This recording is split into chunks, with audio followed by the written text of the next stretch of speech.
We're now on the record. This is the Kentucky Public Service Commission. My name is Michael Schmidt. I'm chairman of the commission. And seated to my right is Dr. Talina Matthews. Vice Chairman Robert Cicero is not here this morning, but expect that he will review the transcript and any documents that are in the file, and he will participate in the final decision which is rendered. We are here today in case number 2019-00421, the application of Hyden-Leslie Water District for authorization to enter into a short-term assistance agreement with Kentucky Rural Water Finance Corporation to refund an existing loan and to subsequently enter a long-term assistance agreement with the Kentucky Infrastructure Authority. Prior to today, the Commission has entered an order approving the authorization or authorizing Hyden-Leslie Water District to enter into an assistance agreement with Kentucky Rural Water Finance Corporation. And the purpose of this hearing is to discuss or take evidence on a subsequent long-term assistance agreement with the Kentucky Infrastructure Authority, which, if approved, will basically refund or take out the shorter-term loan which has been previously approved with Kentucky Rural Water Finance Corporation. I've looked at the record, and Mr. Wucher and I see that notice of this hearing has been apparently published in the local newspaper. And yes, Your Honor. Notice was published a week ago last Thursday. We filed with the Commission in accordance with the Commission's order of January 17th our request for publication in the local newspaper. We have not yet received the affidavit of publication from the publisher. We expect to have it today or tomorrow, and as soon as we do, we'll go ahead and file that record case. I saw Mr. Turner's email that was attached that indicated that the notice had been given to the newspaper and expected it to be published, I think, January 24th or something like that. So we assume that it has been. At this time, would counsel for Hyden-Leslie County Water District please identify himself for the record, his client, and I know there was a number of witnesses who were requested and or subpoenaed to be here today on behalf of Hyden-Leslie. And Mr. Wucher, would you please tell us who those are for the record? Yes, Your Honor. On behalf of Hyden-Leslie County Water District, Gerald Wucher, law firm of Stoll, Keenan, Ogden. Address is 300 West Vine Street, Suite 2100, Lexington, Kentucky 40507. Appearing on behalf of the Water District as subpoenaed by Commission staff and ordered by the Commission's order of January 17th. Next to me is Mr. L.J. Turner, the General Manager.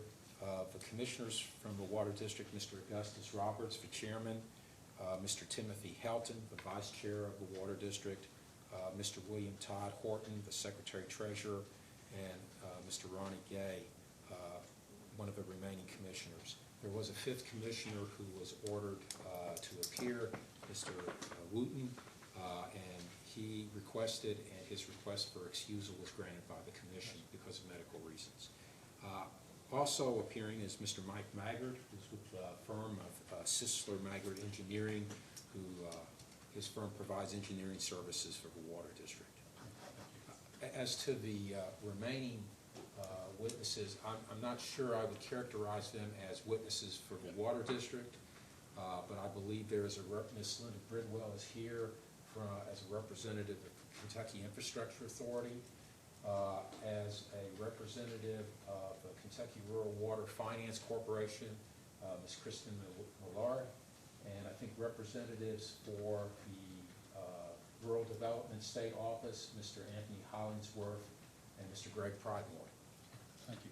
Yeah, those wouldn't be, I guess they're just informational witnesses, so you're not responsible. Yes, for, sir. For them. Yes, sir. Okay, thank you, Mr. Butcher. And for staff? Brittany Koenig, Eddie Beavers, and Jim Stevens for the PSC. Okay, thank you. We had planned, I guess. Your Honor, yes, I believe also the Judge Executive from Leslie County is also present today, and I believe he had been served with the subpoena by staff. Okay. I believe he's also present today. You know, normally we would obviously start at 9:30 and then break for lunch around noon. And that would have been or was what we anticipated doing until last evening. It turns out that something happened that Vice Chairman Cicero couldn't be here. So we thought we ought to have two commissioners here at all times, and at 1 o'clock, the executive director and I have a meeting involving Martin County Water District up at the Energy and Environment Cabinet. So what we're going to try to do is push forward and see if we can finish by 1. If we can't, then we'll break for lunch at 1:45 and come back at 2:15, as our meeting ought to be completed by about 2 o'clock, and then we'll try to finish up. And I'm sorry for any inconvenience that causes everybody. I know people would usually rather go to lunch at noon, but due to the circumstances, there really isn't much we can do about it other than to proceed like this, okay? All right, I guess Mr. Wutcher, Ms. Koenig would, I guess, I don't know how she plans to proceed, but at some point if she gets to witnesses that are from Hyden-Leslie County Water District, would ask that you at least question the witness in terms of who they are, how long they've served, what their job descriptions are, whatever.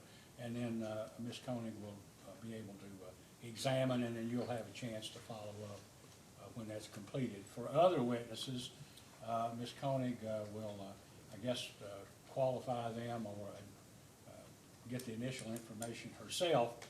And when she's completed, you'll have an opportunity to ask questions if you like. Yes, Okay? sir. Is there anything that counsel for either of the parties thinks the commission needs to know or discuss prior to starting this testimony? None that I'm aware of. Okay. Ms. Koenig, anything? We received Ms. Bridwell's filed testimony that we would like to file as an exhibit, but we can do that after we call her as a witness. All right, that's fine. I think I saw that this morning or maybe late yesterday evening. That'll be fine. We'll go ahead and admit. We don't have any objection, Mr. Wutcher, to file. No, Have sir, you seen Ms. Bridwell's testimony? Ms. Bridwell provided me with a copy yesterday evening by email, and we have no objection. Okay, thank you. Well, we'll go ahead at this time and let it be filed. If you have a copy to file or it's already in the file. Yes, I've provided the. Okay, well, let that be filed, Ms. Zachary, as, I guess, a staff exhibit, commission staff exhibit 1. Yes, All right, Ms. Koenig, you may proceed. The commission would like to call Ms. Bridwell to testify.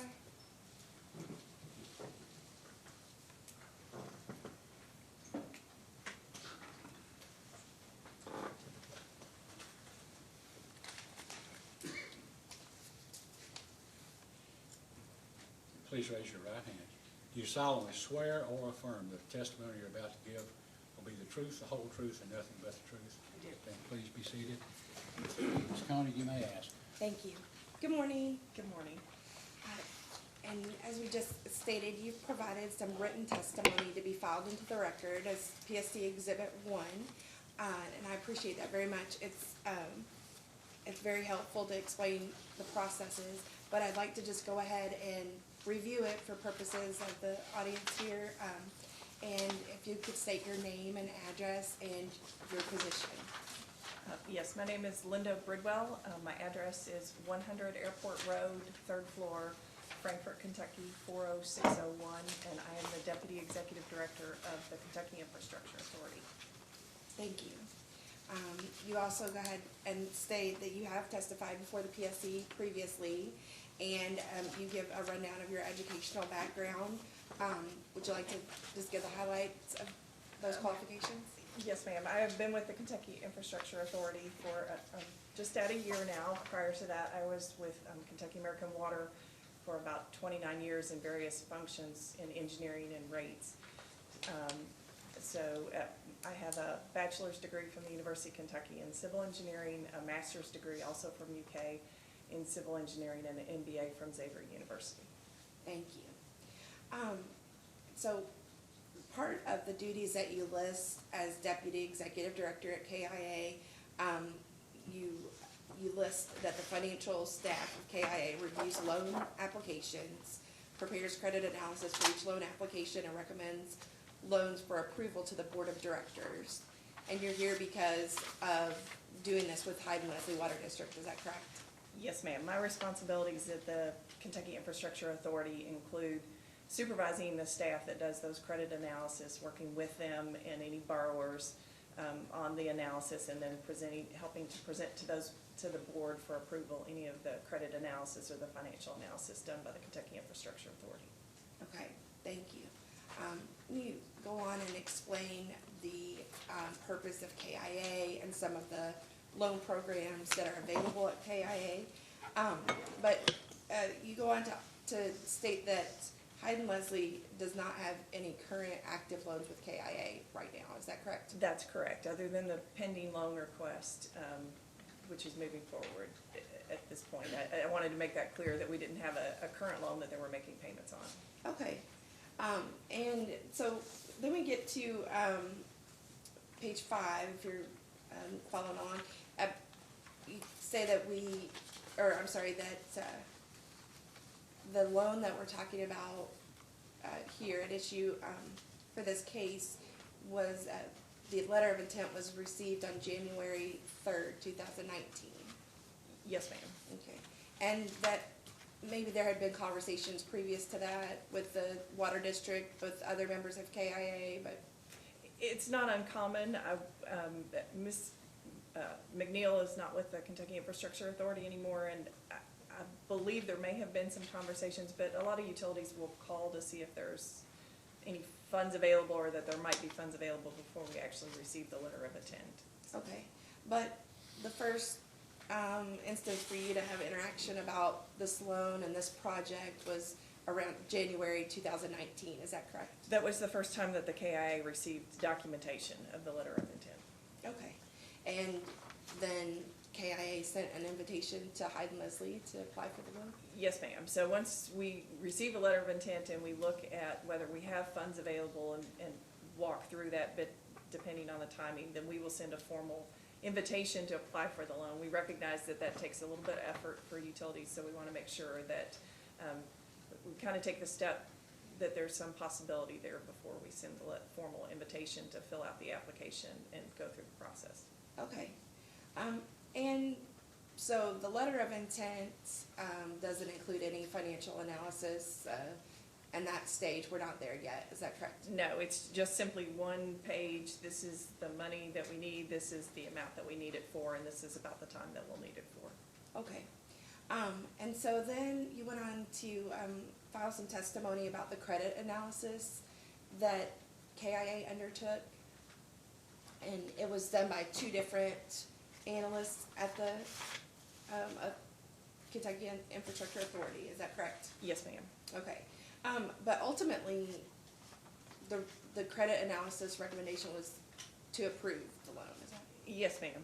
We had some concerns with, as I mentioned in my testimony initially, but we felt like that Hyden-Leslie could proceed with the loan as long as they were meeting certain conditions and steps along the way to address those concerns. Could you elaborate on the concerns? I think at the bottom of page 6 you talked about they didn't have sufficient revenue at that time. Certainly. So we normally do our analysis based on the audits that have been prepared. And so we require 3 years worth of audits. So we were looking at the 2016, 2017, and 2018 audits. And what we did notice is that in 2018 they had a negative net operating income, which is not uncommon in small utilities because they are looking at simply the revenues minus the expenses, and one of the expenses listed is depreciation and as a non-cash item. Sometimes smaller utilities will use that depreciation cash being taken in for debt service or other things, and so it'll show up as a negative operating income, but they'll still have cash available. Our concern with Hyden-Leslie specifically was that in 2018, the amount of depreciation, the negative net income exceeded the amount of depreciation. So even when we added in the depreciation amount, they still had a negative cash balance, which meant that then in order to meet their operating requirements, it appeared that they were taking money out of their cash reserves, which is why you have the cash reserves. But that's normally a little bit of a concern when you're trying to take on new debt, that you need to get the revenues increased. Okay. And was there also a concern about how much debt was listed and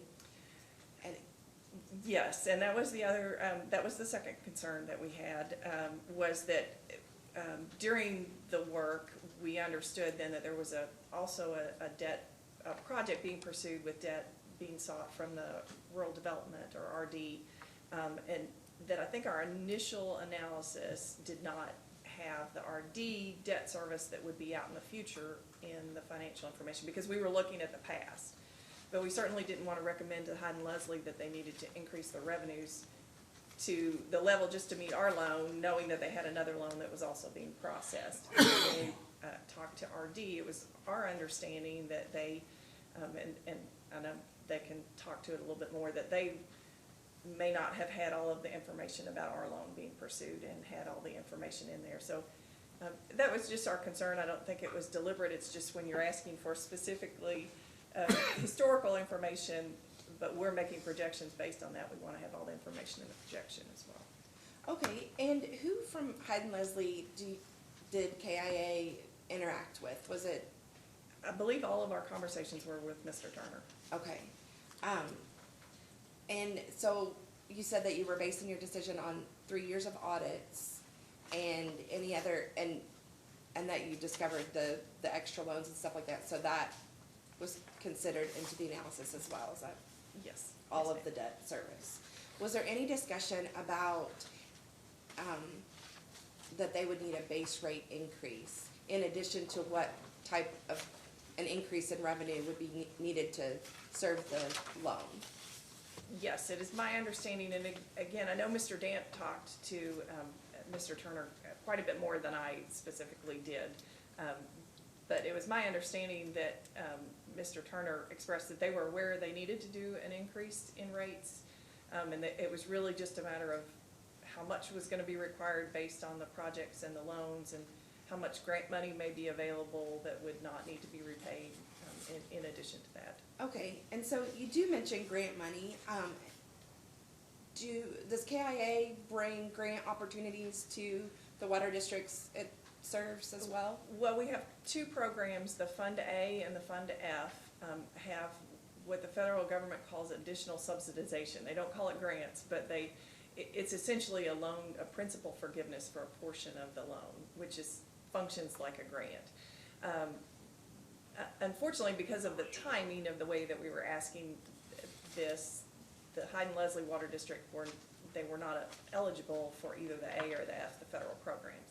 The Fund B does not have any principal forgiveness in it. It is just a state funded, and currently it's just being funded by the repayments of others. So if we start issuing grants out of that, then we are limited on what we can do the next year and the next year and the next year, because then we're not going to have as much repayment money coming in. So currently the board does not issue any grant money or principal forgiveness out of Fund B. Okay, and you did mention that Hyden-Leslie was not eligible to use the Fund A on this project because it had been started previously, and that if they were to qualify, that they would have had, that project would have had to qualify in 2014, is that? Yes, ma'am. The federal programs, one of the things that they look at is if you're refinancing a loan from another project, an older project, they require that, one of the requirements of the federal government is that any project that was done previously that's being refinanced had to have met the requirements that are currently in place. And unfortunately, in 2016, I guess for Hyden-Leslie, the federal government issued the American Iron and Steel requirements. And so with the construction, my understanding, the construction took place in 2014. The American Iron and Steel requires that the vendors provide the documentation that a certain percentage of the assets were produced with American Iron and Steel. And most vendors in 2014 would not be able to go back and make that certification. Once the law went into place, they started doing the certifications. But so we felt like they would not be eligible under the federal programs. Okay, but were they eligible for some grants? Were there some grants that were? Well, not from our program. There Okay. is a community development block grant that that with the Department of Local Governments, there are some other grant programs with Department of Local Governments. To be honest with you, that's outside of the KIA. Okay. And so I'm not really in a position to speak extensively about what they did Okay. with that program. I know there was an application in, I'm familiar with that. Okay. That's all that I know about that there was an application in. Okay, who would be able to speak to that? I mean, Probably the best person would be Jennifer Peters from the Department of Local Governments. okay. But certainly Hyden-Leslie is aware they applied for a grant and they Yes, can speak and to it. yes, certainly Hyden-Leslie would be able to, any of the grant applications that were made on behalf of the Hyden-Leslie, I would hope so. And you were considering those grant applications as part of what you would need to ask for as far as the revenue increase, is that correct? Well, it was my understanding that the grant application was part of the funding package for the phase 3 that was Oh, okay. being looked at with RD. Okay. And so it was just kind of all one big package as we're looking at what might be needed for revenue increases projected in the future. If you're looking at our loan and what the RD, but it would certainly be more in the, probably in the scope of the RD projections. Okay, okay. But, okay. So, is it, as part of the loan that's at issue here, the 30-year loan, as part of that, is the revenue increase suggested 40%? Yes. Okay, is that usual for a loan, a construction project loan increase? Is that an unusual amount? It seems like a large amount to me. It is a little on the larger side. It's not uncommon for us to look at particularly smaller utilities that are taking on a large replacement project, to be looking at 15–20% increases, especially if they have not been in for a rate increase with the Public Service Commission or have not passed an ordinance. I can't say it's necessarily the highest one that I've seen, but it's on the higher end of some of them that we've seen recently. Okay. And then, so you talked about your concerns with it, but they ultimately, you were recommending approval for the loan, but, please explain the conference call that needed to be set up. Was there a communication issue or? Well, it appeared that it was almost like, with all the different funding packages and all the different funding agencies, when we're trying to review it, it's almost a chicken and egg, kind of who comes first. Mm-hmm. And so we just wanted to make sure that we were all on the same page, and I think I asked Michael Dent, our employee who's left the KIA, but he was fairly new at that time, and I said, maybe it would be worth just setting up a conference call to have everybody on the phone so we understand exactly what the options are, exactly what the timing is. And we were very familiar with the Public Service Commission needing to do a debt authorization for our loan as well as a rate increase, and so we wanted to make sure that things were going to be filed timely and processed so that we could close the loan and hopefully meet the deadlines that Hyden-Leslie needed with the rural water short-term financing.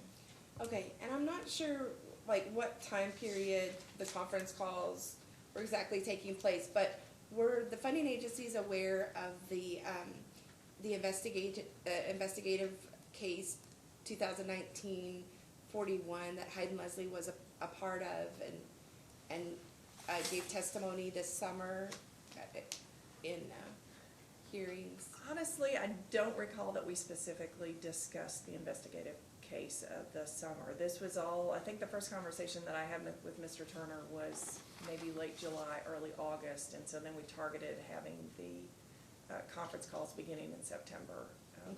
But it wasn't a surprise that he testified that they were already operating in the red in June? No. Okay. Were you aware of the extensions that had taken place with the short-term loan with Kentucky Rural Water? Not initially. Okay. Prior to our board approval, I became aware of it. I think that was one of the other things during the conference calls that I participated in some of the conference calls. I don't remember if I did all the conference calls, but it became a little, I guess I was aware after the process of the conference calls that it wasn't just a 2-year refinance, but that it had been extended, I believe, twice already. So that was, again, to me, just tried to place more of a sense of urgency on getting the long-term funding in place for Hyden-Leslie. Okay, and just to go back a minute, who participated in the conference calls? Which groups? Well, it varied depending on which call it was, but the thought was to have someone from rural water, and I think at some point we switched and actually had someone from the Finance Corporation on maybe one of the calls, someone from rural development, someone from KIA, and someone from Hyden-Leslie, just to make sure we were all following the same track on what needed to be done to get the funding in place. Okay.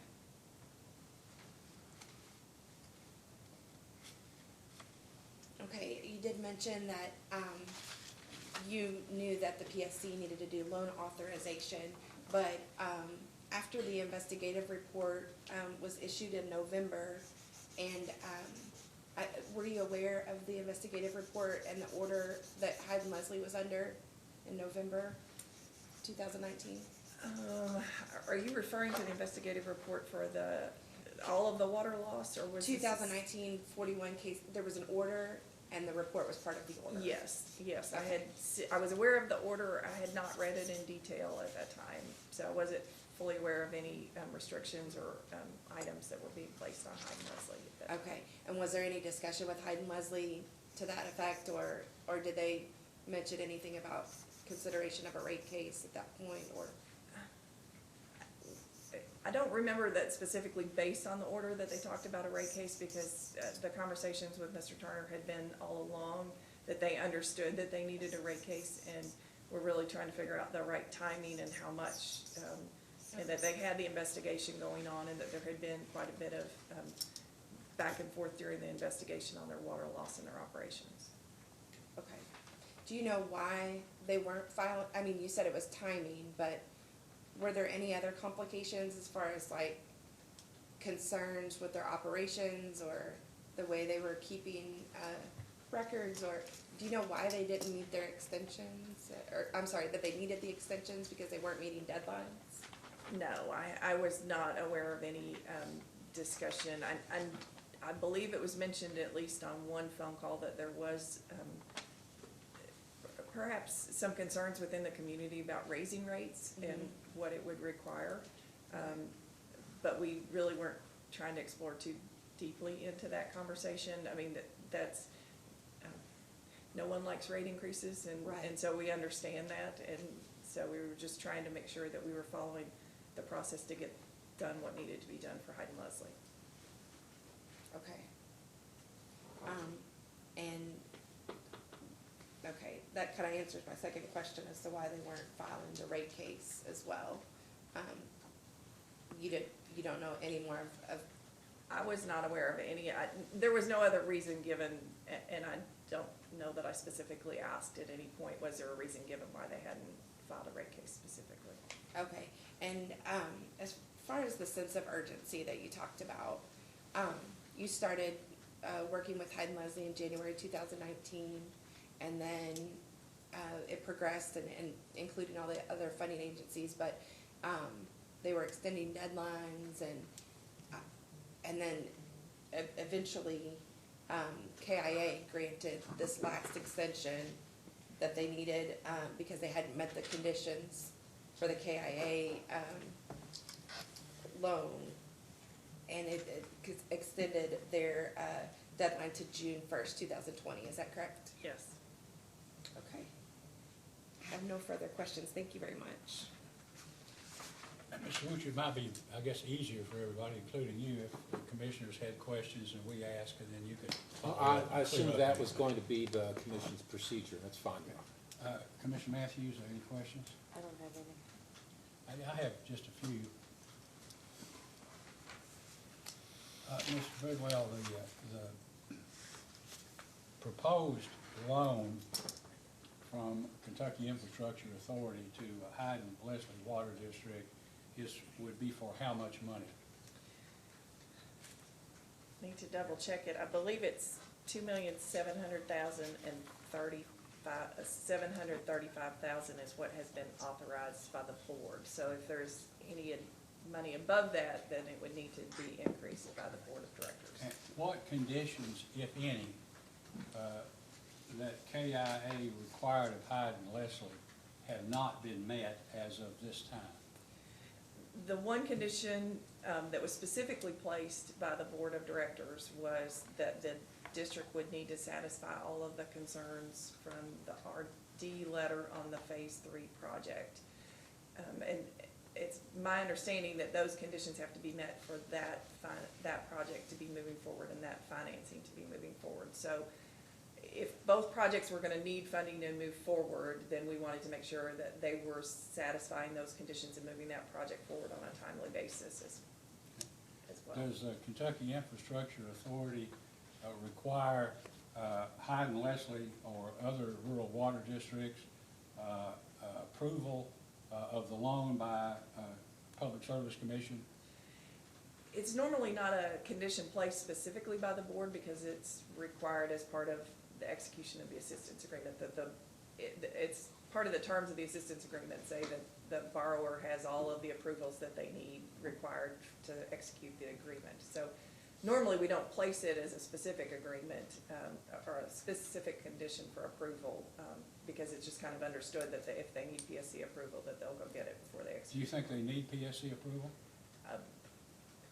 Based in my experience in working with the water utility, I believe they need PSC approval for the debt authorization. Now, as I understand it, and correct me if I'm wrong, in order to basically qualify for this loan, Kentucky Infrastructure Authority will require Hyden-Leslie Water District to increase its rates in 2020 by 40%, and thereafter 3% every year. Is that correct? Yes, sir. That's 3% every year during the term of the 30-year loan? We only do the projections out 5 years, and we assumed a 2% increase in operating expenses. And so to keep up with the debt service over at least a 5-year period, they needed to be increasing their revenues by 3%. Obviously, the PSC has jurisdiction over the authorization of any rate increases, and the KIA would certainly defer to that. That was simply our recommendation from the staff in looking at their analysis. I mean, they'd have to, have they committed to doing that? Executing the loan agreement would basically be saying that they're committing to meeting the terms of the loan and meeting the debt service coverage ratio. In your experience with Kentucky Infrastructure Authority, based on what you've seen since you've been there, and based on what you've heard or learned institutionally, has KIA experienced situations where rural water districts would borrow money and then as time went on and not fulfill all the requirements of the loan covenants, other than paying it back? Yes, that is certainly something that we see on a regular basis. I mean, I'd say probably currently 25 to 30% of our borrowers are not in compliance with all the covenants, and we're trying to work with our borrowers on ways to notify them that they're out of compliance and they need to be looking at increasing their revenues. And what if they don't? Well, we're still looking at what kind of possibilities, whether we need to work with other funding agencies, whether other regulatory agencies can help us encourage The reason I borrowers. ask is I know that we've had meetings with Kentucky Infrastructure in an attempt to basically help protect water districts and their customers, and at the same time see that their loans are properly paid off. Isn't that correct? Yes, sir. And the covenants are met? Yes, sir. And I don't know if you know, we've met with rural development, and they seem to have the same problem with water districts on occasion. Are you aware of any of that? I'm not specifically aware of it. I haven't had a conversation with RD, but it wouldn't surprise me since many of the borrowers are the same borrowers that we have.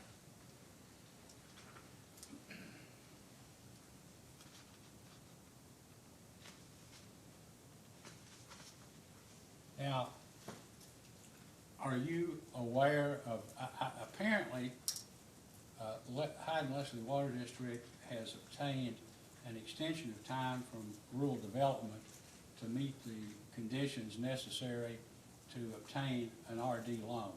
Are you familiar with that at all? I was not familiar that they've received a formal extension.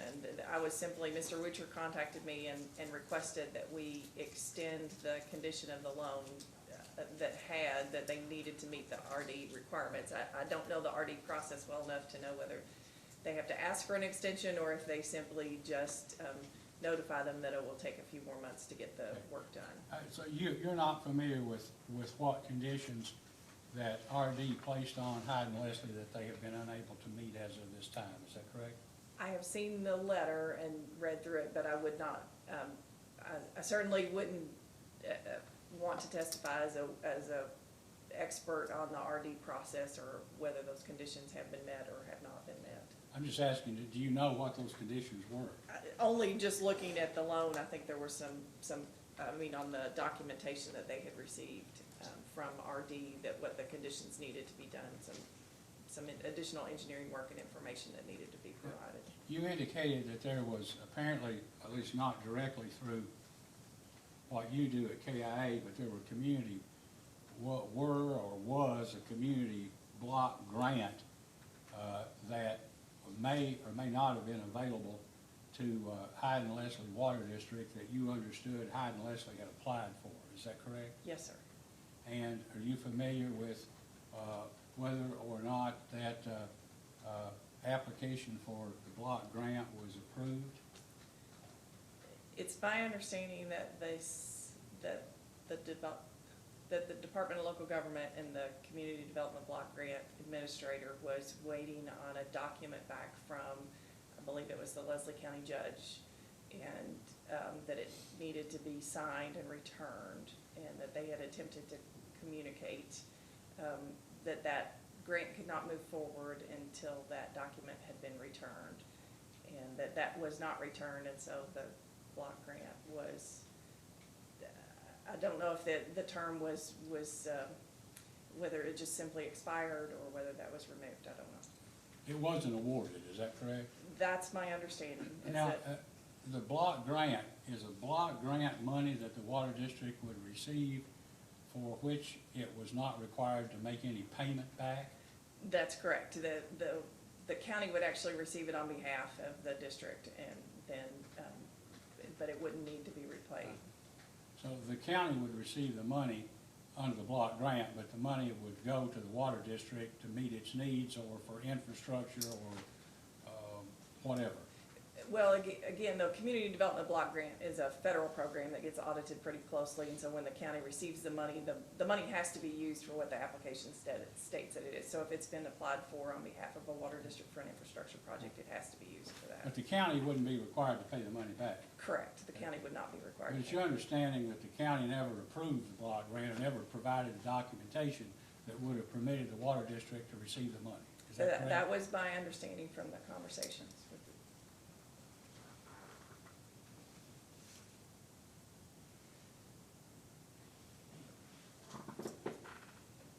During the time that you've been with Kentucky Infrastructure Authority, has Kentucky Infrastructure Authority occasionally, or on one or more occasions, had instances where rural water districts which have borrowed money from KIA have missed loan payments? Yes, sir. We have probably 7 or 8 borrowers that have either missed loan payments currently or in the past year have not made the full payment amount.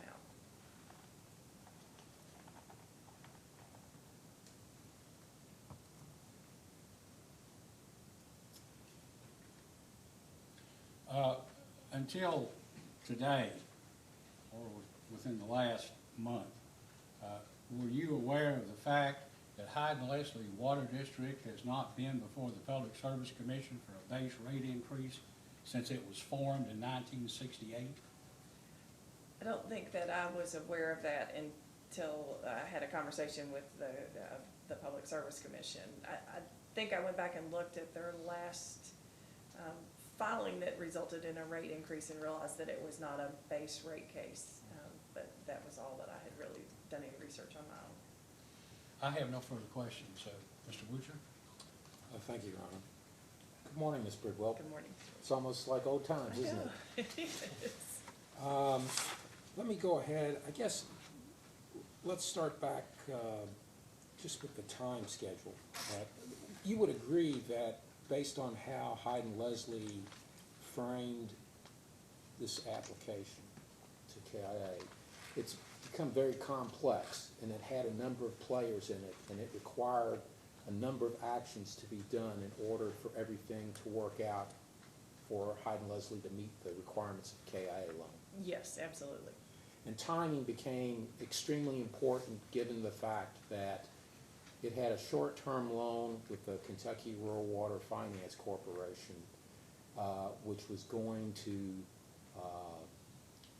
expire or come due on February 1st of this year. Is that correct? Yes, that was my understanding, that that would take place and the timing would be very important. So essentially, I guess as part of your involvement with, in this matter, or KIA's, was everything had to be key to getting the KIA loan by February 1 in order to pay off the existing Kentucky Rural Water Finance Corp.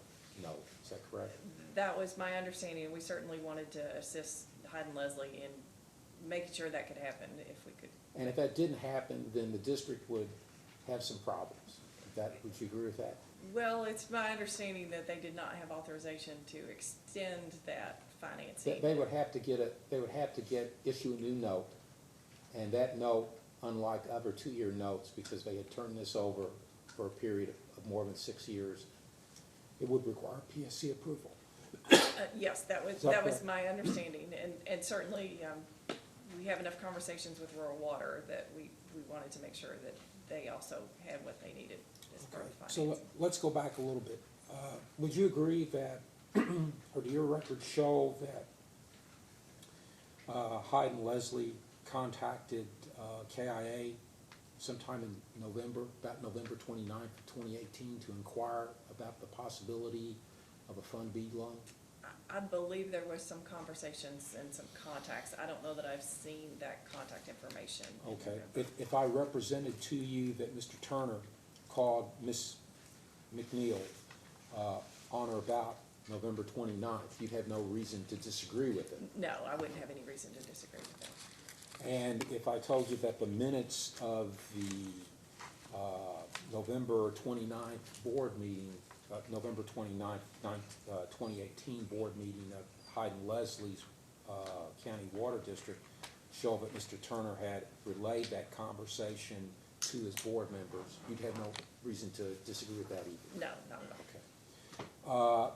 Now, once the process is, if Hyden-Leslie wishes to borrow money from Fund B, it first has to give some type of notice of intent that it wants to KIA? Yes, the Fund B applicants are just simply on a first-come, first-served basis, and so if initial contact has been made and we think it's going to be reasonable, then we say, okay, get your letter of intent in that you're intending to borrow the money.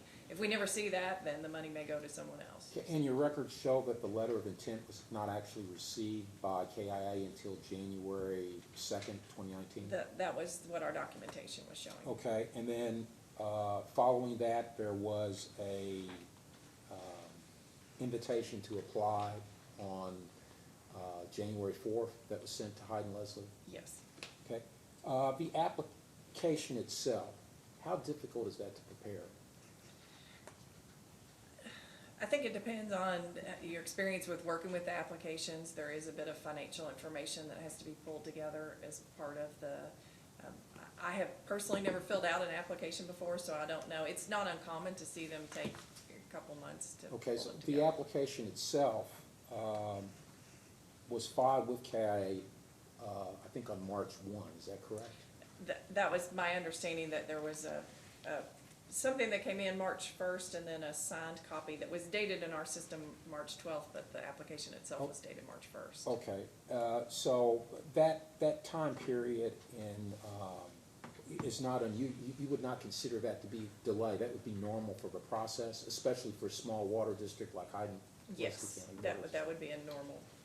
Okay, so when that began, you stated that do your records show any type of review by the KIA staff of the application? What happened after you all got the application? Once the application comes in, it gets assigned to an analyst to start reviewing, and then they walk through, they usually reach out to the utility, look through the information, if there are questions about any of the information that's supplied, or if there's some additional financial information. And my understanding that is somewhere mid to late March, Mr. Abshire started looking at it, just plugging it in as he went, and somewhere around the 1st of May, I think the questions, there were a number of other email correspondence back and forth with additional questions being answered. Okay. Was there anything in your records, or do you know personally whether there was any delay on the part of Hyden-Leslie? Did it fail to be responsive to requests? I don't have anything that indicates that they were not Was there any responsive. complaints made by your staff that Hyden-Leslie was slow in responding? No. Okay. So as far as you know, on Hyden-Leslie's part, it was working actively in partnership with KIA to get everything done. Yes. Okay. Now, when was the credit analysis completed? I know the credit analysis, I believe, was completed in late August. We did have a change in personnel. I think about the time that we transitioned from Mr. Abshire working on it to Mr. Damp working on it was when we realized that as part of the projections, that there was also this RD project. And so there was quite a bit of information back and forth on there. We originally were looking to possibly take it to our board of directors in September. And just because of the timing, we normally meet early in the month, but September and October, we frequently will just combine those meetings into one meeting in late September, and I think at that point, we just weren't quite ready at the end of September to Okay. take it. So, again, was part of a problem with performing the credit analysis was the complexity in terms of our Hyden-Leslie County's reliance upon the rural development loan to produce the rates that were needed to satisfy the KIA debt service requirements? Yes, absolutely.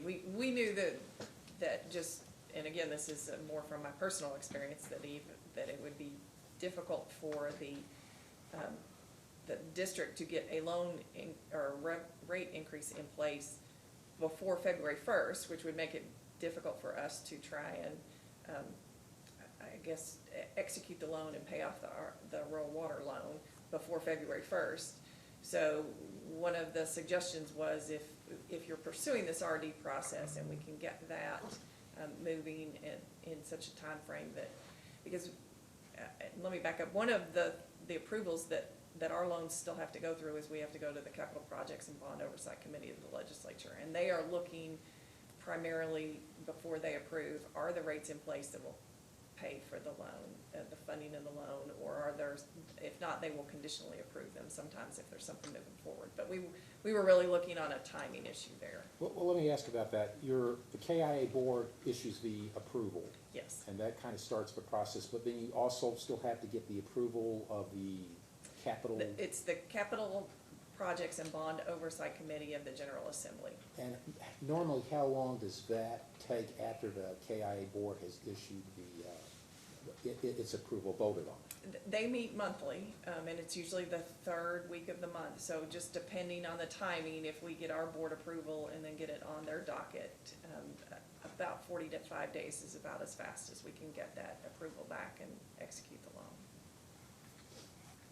Okay. I just want to kind of work back for a second because I'm trying to find out the timetable here.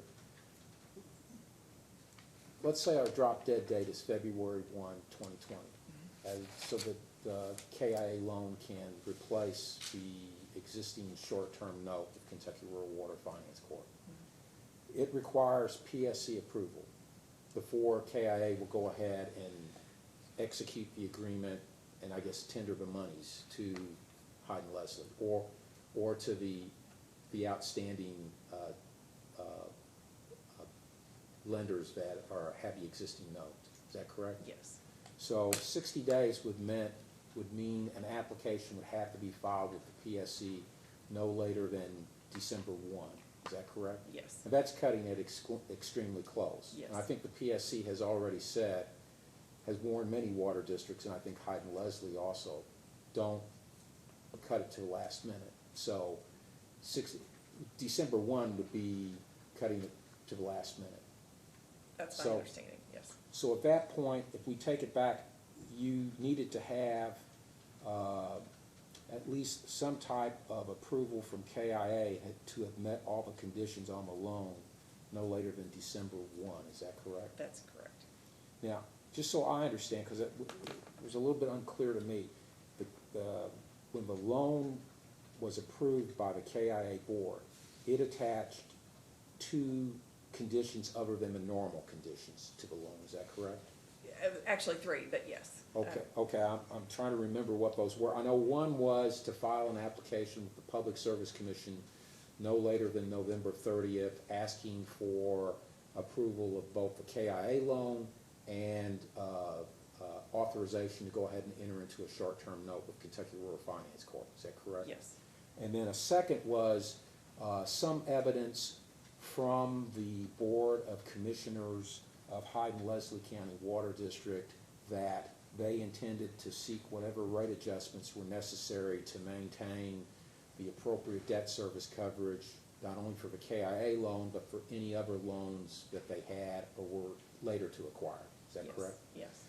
Now, for the life of me, I can't remember what that third one was. What was that third one? The third one was to meet the conditions of the RD loan Okay. by January 31st, Okay. 2020. And there were no conditions in the KIA loan regarding a 3% annual increase, is that correct? No, that's correct.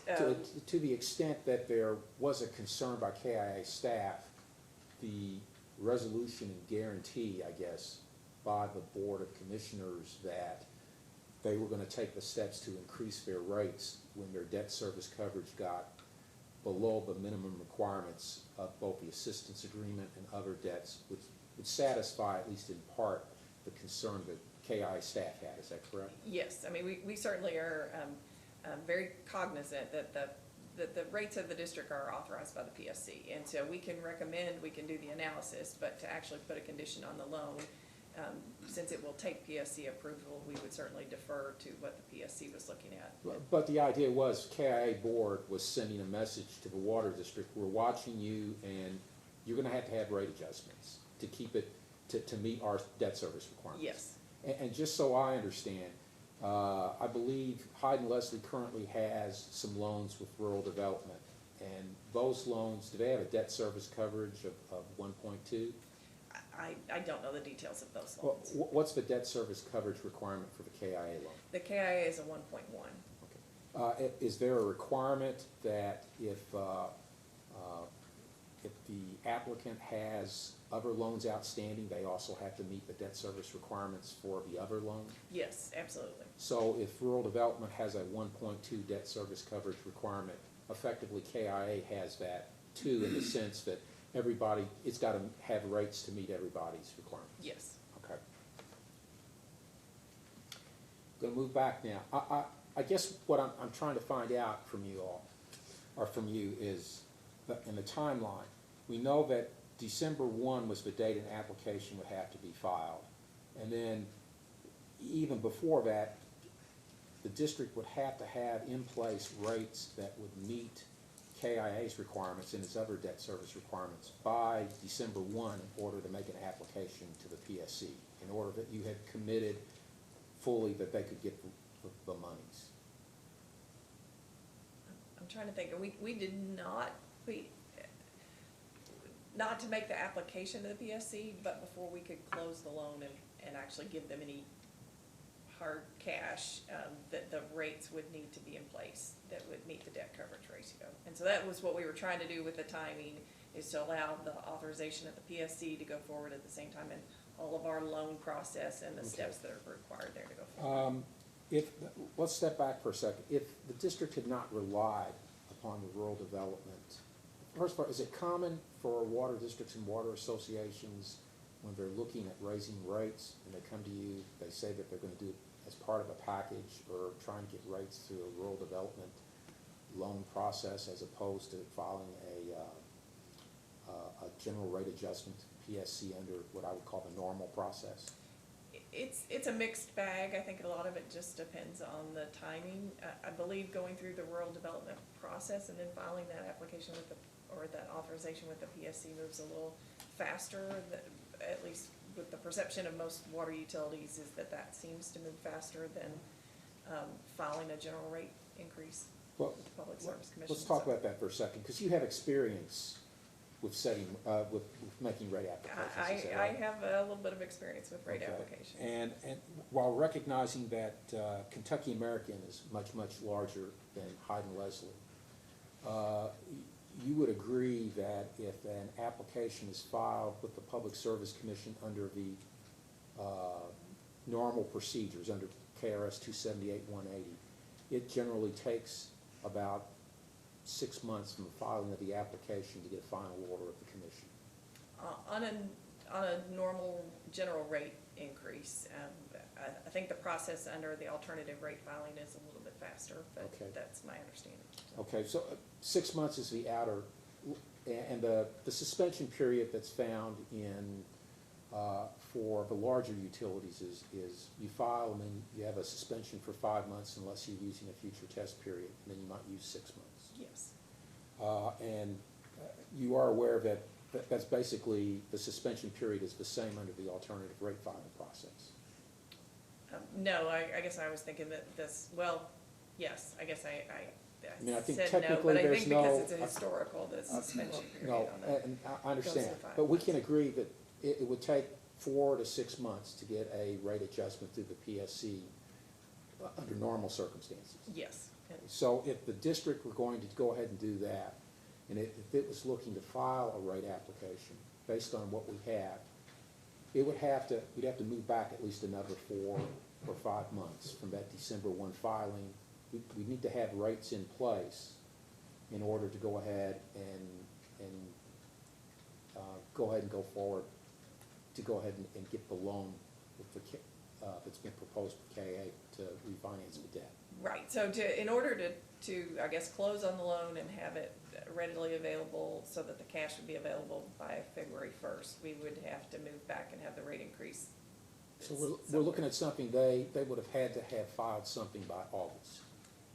Yes, that's my understanding. Okay, and just to step back for a second, was there any suggestion made during this process, before the credit analysis was completed, to say, this is really very complicated, it might be easier if you just filed a rate adjustment and included our proposed debt service in order to go ahead and get a rate increase to support the KIA loan? I don't know that we ever specifically suggested that to Hyden-Leslie, because we were just kind of about August figuring out about the RD project. So, no, I don't recall whether that was specifically suggested to the Public Service Commissioner, to the Hyden-Leslie Water District or not. Well, let me step back a second again, recognizing you've been involved with rate making for a long time. If you're the commission has, when it sets rates, it can either use a future test period or a historical test period, is that correct? Yes, Now, Kentucky American has, when you were there, took advantage of using the future test period. for our water division, yes. Yes. Are you aware of any water districts or water associations that have filed under 278-180 ever using a future test period? Not that I'm aware of. It's no. normally not done because it requires a considerable amount of information, and it's very labor intensive unless you do it, unless you're a large corporation and have experience doing it. It's very difficult to do, is that correct? It takes a considerable amount of resources to do the future test year, yes. So if you're using a historical test period, then you're subject to the requirements of what's known and measurable. You can't go outside the historical test period except for limited circumstances, is that right? That's correct. Do you know if, since the KIA loan would not have been executed any time prior to the commission issuing a final order on this rate application, whether the commission would have set rates that included the debt service on the KIA loan? Or would it have mattered? Well, I would like to think that when the Hyden-Leslie filed for the increase, that they would include the debt service, and certainly that was our push on trying to get board approval so that there was some evidence that that was moving forward so that it could be a known and measurable adjustment in a rate case. Would the board's decision or the recommendation of staff had changed if there had been an application filed for rate adjustment, even though they didn't have the rates in place when the matter was submitted to the board in November? I think the only thing that would have changed would have been the condition about asking the district to pass a resolution that they had I think the second condition about that they would, demonstrating their intention to increase revenues is necessary. Okay. I guess where I'm going with these questions is just the time frame, but by the time that if the district had wanted to shift gears as of the time the credit analysis had been done, it still would have had a difficult time meeting all the requirements and not having to request the commission to allow it to enter into another short-term loan with Kentucky Rural Water Finance Corp. Yes, would you agree with that? I believe, I would agree with that. I believe by the time that we were presenting the loan to our board, they were already probably past the time. All right, and I don't want to belabor the point, but I wanted to make sure that the record is clear on this.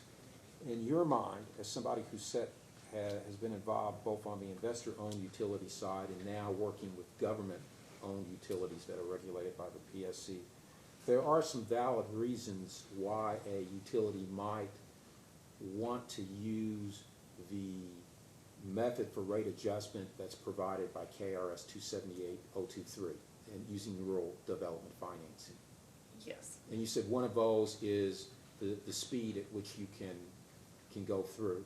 It's a 6-month, 4 to 6 months to get a PSC approved rate adjustment.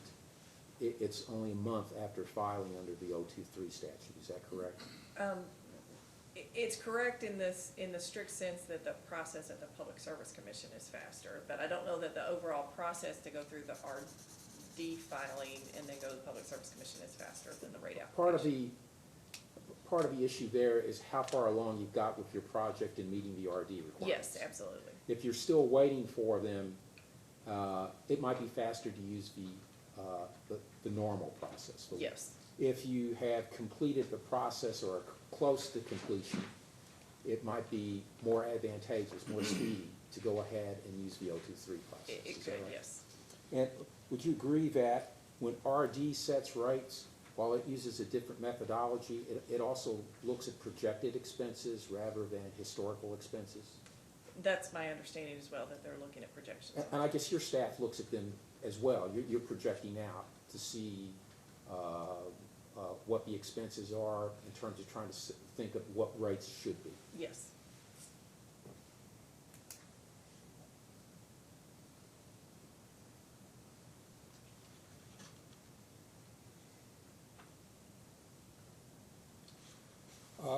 Going back to the credit analysis, the first part of the credit analysis, your staff relies upon what the PSC annual report and the utilities audit report. Is that correct? Mainly the audit reports. Usually the PSC annual report is just almost a backup or a check of the audit reports, and if there's any additional information on assets or balance sheet or billing information.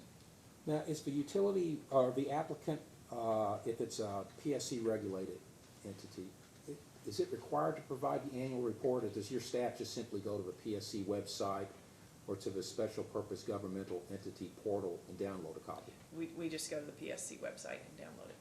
So in terms of doing your review on the financial condition of the utility, you basically can perform that, your staff can perform it at their desk with a few clicks of a mouse. I wouldn't want to certainly describe a few clicks of the mouse as Well, to what they access the do information, through, to access the to information. access the information, absolutely. The audit information, we ask that it be supplied specifically, but any additional information, that it's coming out of the annual report, we can pull that. And I'm not suggesting that they stop once they've downloaded the report, but that's the starting point. So that's what, you Yes. have that information, and you can make some ballpark estimations, and then you follow up with additional requests for information. Yes, And that information, the PSC is available to anyone. It's available to the public. the annual report from the Public Service Commission, it's my understanding it's available. And is it your understanding the audit report is also available? If they have been filed timely with the Public Service Commission, then they should be available to the public as well. Do you know if that was an issue in this case? Whether- I don't know at all.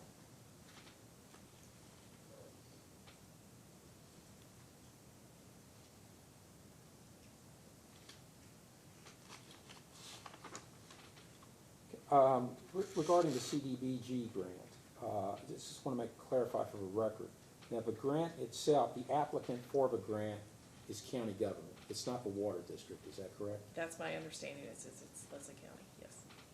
And in fact, I don't know if you're aware, but are you aware that the PSC in the past has held that it would not apply the 023 statute to projects financed through a community development block grant alone because there is no contract between HUD and the water utility? No, I was not aware of that. Now, you stated that, I'm assuming that because this was a complex transaction, that's where the conference call started, because things had to keep on moving. Yes, sir. Okay, and when that was done, how often were those conference calls? They were initially scheduled every 2 weeks. I would have to go back and look at my calendar to see if they actually occurred every 2 weeks. Okay, during those, I guess you got updates on what was going on from all the parties? Yes.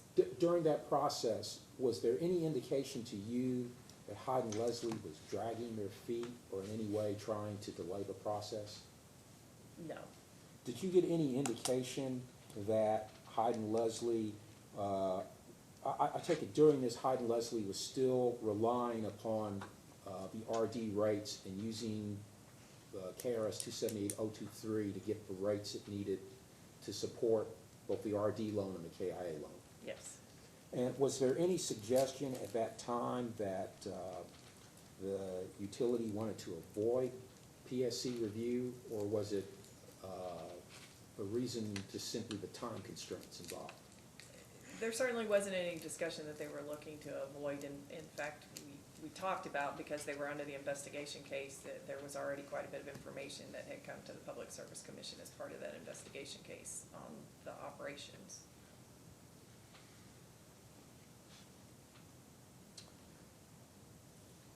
Are you aware that the district has adopted a resolution instructing its general manager to go ahead and apply for a rate adjustment as soon as possible?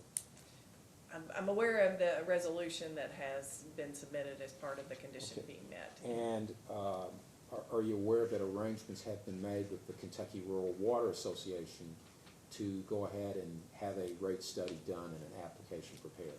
No, I was not aware that they had made arrangements with the rural water. Okay, let's assume for the moment that that study is completed, an application is filed.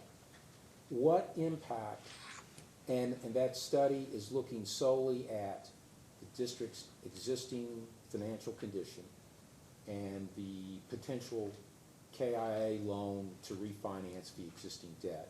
What effect would that have on the KIA loan? I don't know that it would have an impact at all. I don't believe that the KIA has the authorization to execute the loan without having the rate increase in place. Okay, well, let me add another assumption to it. Let's assume they have filed the application, it is processed by the PSC, and the PSC issues a rate order, substantially increasing rates. At that point in time, would there be any impact on the conditions that KIA has already assessed or attached to the proposed loan with KIA? I don't think so. I probably would feel more comfortable taking it back. I mean, if what I'm understanding you, whether, that the RD project and any process with the RD is completely removed and the rate increase went forward with the PSC and was authorized, then I would probably feel more comfortable just making our board aware of that. That condition was certainly, there to make sure that the process was moving along, assuming one set of circumstances. If it's something else, I would want that, Well, but otherwise I wouldn't. No, I'm sorry. I guess the question I'm asking is, the KIA's concern is with the rates, and the water district says at this point, we need to lower our priority on the RD project, and so we're gonna file a rate application, and we're gonna get rates that will cover these costs and meet the requirements that KIA imposed on us in terms of debt service requirements. Does the obligation to meet all the requirements of the letter of conditions drop out? Would KIA change that, or would that be something that you would be, at that point, say, we can go back to the board and say, we don't need this now because they have rates sufficient? They still have their resolution promising to keep rates to cover the debt service requirements of all debts, and we've got this other provision in the actual assistance agreement. Yes, I think that the impact would be that we would feel comfortable moving forward on the loan at that point. Talking again about timing now. The deadline for filing the district has a 1-year deadline to meet the requirements for the KIA loan, is that correct? Yes. Okay. If they do not get rates into effect by November 6th, is there a process by which they can get an extension? Yes, and it's not uncommon that they can simply ask for a 6-month extension. Those, I have not seen any of those in my history with the KIA that have not been extended if requested by the entity.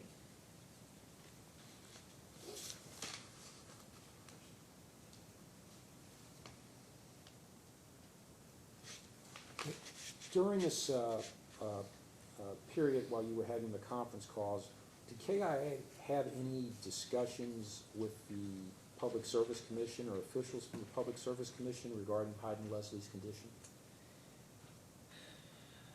We did not include the Public Service Commission on any of the calls, and I'm trying to remember, I believe it was after the September 26th board meeting that I asked Gwen Pinson, who was executive director at the time of the Public Service Commission, to stay after the meeting and just made her aware of the situation and that we were bringing the loan and that there was going to be some timing issues probably involved in that.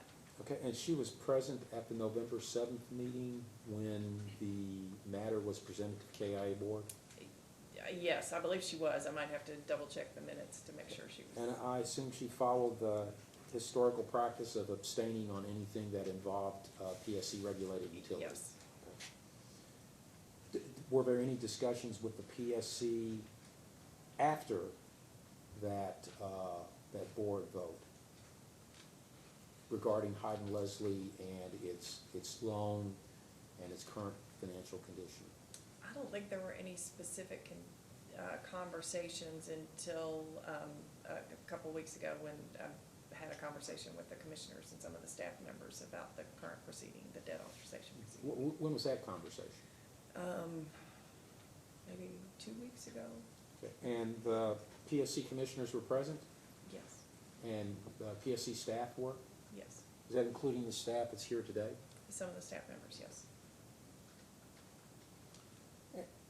And the purpose of that discussion? I think it was simply to ask questions about the KIA loan and the conditions of the loan and what our conversations had been with Hyden-Leslie regarding the loan. Okay.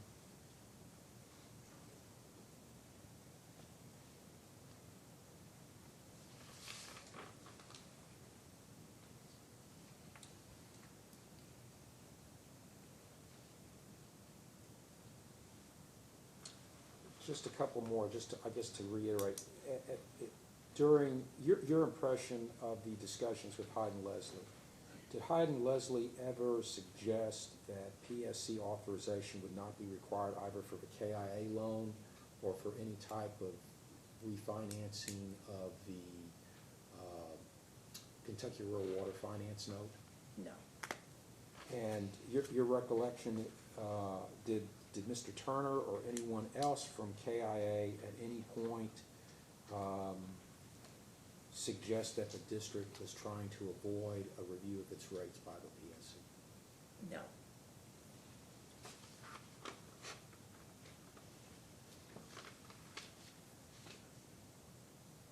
That's all I have, thank you. Anything else? No further questions. Commissioner Matthews? I have nothing further. May Ms. Bidwell be excused? Yes. Any objection? No, sir. Objection. Thank you, Ms. Bidwell. You may step down, you may be excused. You have someone else? Yes, the commission would like to call Mr. Pridemore from Rural Development.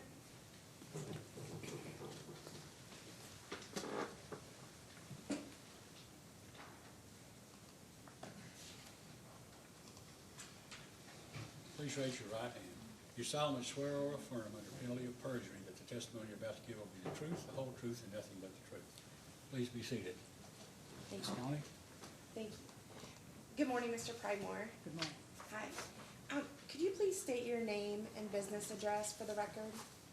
Greg Pridemore, USDA Rural Development, 65 Brighton Boulevard, Shelbyville, Kentucky. And how are you employed with Rural Development? I'm sorry. What is your position with Rural Development? I'm an area specialist with the community programs, which has loan and grants offering to cities and districts, water associations for water and sewer projects, and other programs as well. we deal in. Have you previously testified with the PSC? I have not. Okay. But you did file some testimony, or you sent a letter to be filed in the record of this case, is that correct? Yes, ma'am. And it was filed in the record on January 31st? Or no, I'm sorry, February 4th. That sounds good. Yes, okay, your letter's dated January 30th, okay. So you filed a letter and just described your interaction with Hyden-Leslie Water District, is that correct? Yes, ma'am. Okay, was it in your capacity as area specialist, or did you have interaction in a previous position? It was in my capacity as an area specialist in a different office. I was working out of the hazard area office at that time, but it was in the same position. Okay, and you actually interacted with Hyden-Leslie Water District in 2013, is that correct? Yes, ma'am. Okay, and it's when this project, at issue here for the funding for the project, when that project was started, is that correct? For that particular project, I don't think it's the project that's Well, with us at this point in 2019. Okay, It was a different project. okay, perhaps maybe the first phase of this project? That could have been the case, yes, ma'am. Okay, but even so, it was, it had already started when you spoke to the representatives from Hyden-Leslie? Is that correct? When I met with representatives of the Hyden-Leslie Water District, the project had already been bid and the contract awarded, yes, that's correct. Okay, and you met with a previous manager, Lehman Howard, is that correct? Yes, And the project engineer, Michael Maggard? yes, ma'am. Okay. Was there anybody else that you met with? Not that I can recall. Okay. Not that I recall. There Okay. could have been, but. Okay. All right, but you stated in your letter that you explained to the Hyden-Leslie district representatives that because it had already been bid and awarded, perhaps, did it not qualify for a certain part of the funding, or? It didn't necessarily disqualify it, but it would make it extremely difficult to get funding through our agency at that point. Specifically, what I remember and distinctly remember is would be environmental clearance. Once a project has started construction, before, if we haven't given environmental clearance, then basically we can't participate in that project. And that was my concern. The environmental clearance could have taken 60 to 90 days, and they already had a contractor going. So my concern was that, you know, they would not be able to meet that requirement. Do you know what kind of funding they had in place at the time, or? I really don't recall specifically of the other funding, maybe in a legislative appropriation or coal severance funds. At that time, there was still coal severance tax dollars being used. Okay. Okay, so, but when you left them, or in subsequent communications after that, you talked about that you explained to them they needed to file a complete application to be Yes. considered, is that correct? Yes, that's correct.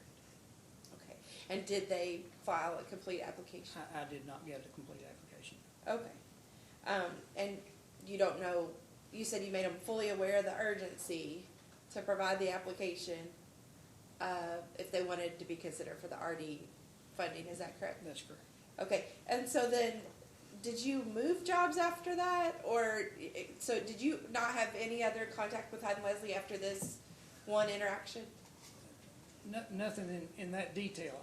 There could very well have been some communication after that, nothing that I recall. It's just that meeting, a couple of things in that meeting kind of distinctly remain in my mind, but.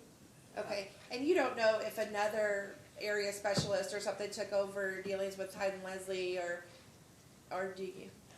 Well, they would have taken over that area. Okay, Whether they took over that project or not, or whether they, okay, you know, after, July of 2015 is when I left Hazard. Okay, so, after that point, it could have, someone else could have. okay, and then can Mr. Hollingsworth speak to who may have been involved in that? I don't know if he could or not, Okay. because if, Well, my understanding is that maybe some people retired from RD or whatever, but how were you contacted? We asked for a representative from RD that knew of dealings with Hyden-Leslie, and so are you the only one left that knew, or how were you no, selected? I would have been the specialist involved when that was initiated, and Miss Kristen Miller contacted me To find, with regards to what I may remember of it. okay, And that's how, I guess that was last week, possibly week before last, but I think last week. okay. But you weren't involved in any subsequent, funding discussions about RD and Hyden-Leslie after that? No, Okay, and you left in 2015, so you wouldn't have anything of this recent, phase 3 discussion? no, I was not involved in it at all. Okay, do you know anybody from RD that was? In the current, it appears to me there's almost two separate things going here. There's the initial application from 2013, and then there's the current application that are to me, are two totally separate Okay. issues, or two totally separate applications. Okay, I have no familiarity with the 2019 application. That would have been another specialist out of London. And I think there was enough information in that application, obviously, that it was forwarded on to the state office for underwriting. The initial application that I'm familiar with from 2013, I never got enough information to even do any underwriting, or we just got some documents related and had discussions. mhm, There was never really anything submitted to the point where I would have even submitted it to our state office for review. okay. It- And that may have been, you don't know, you couldn't speculate as to why that was, or whether they decided to go with different funding, or what that reason. It was my assumption at the time that they realized they couldn't couldn't Okay, get environmental clearance and Okay. went elsewhere for funding. and that happens, correct? I mean, Yeah, it's yeah. pretty common. Well, it happens. Okay. Yes. Okay, all right. I have no further questions. I could follow up with Mr. Hollingsworth, I guess. Commissioner Matthews? Any questions? No, thank you. Mr. Podmore, I think part of the problem, I guess, what we were trying to understand is, apparently Hyden-Leslie borrowed money from Kentucky Rural Finance Corporation, which, based on what seems to me they apparently intended at some point in time to basically replace that loan with a rural development loan, which might have been under, better terms or something. And that was the impetus for, I guess, discussing with you or applying in 2013 or 2014 for an RD loan. I mean, do you have any recollection of that at all? My recollection that with the meeting in 2013 was to try to get the project financed through RD up front. Okay, to start with. Without getting a 2-year. Now, even if it's funding with rural development, the project requires interim financing. Even if we agree to the loan, the construction requires interim financing. And then we come back and close the loan afterwards, after construction or after the money's expended. But my understanding in that meeting with them was that they were trying to get an application into us to get the funding up front without. Okay, I didn't understand, so that it may be, that's for guesstimate on your part, that they were applying to RD to get the money to fund this project, whether phase 1, 2, or whatever.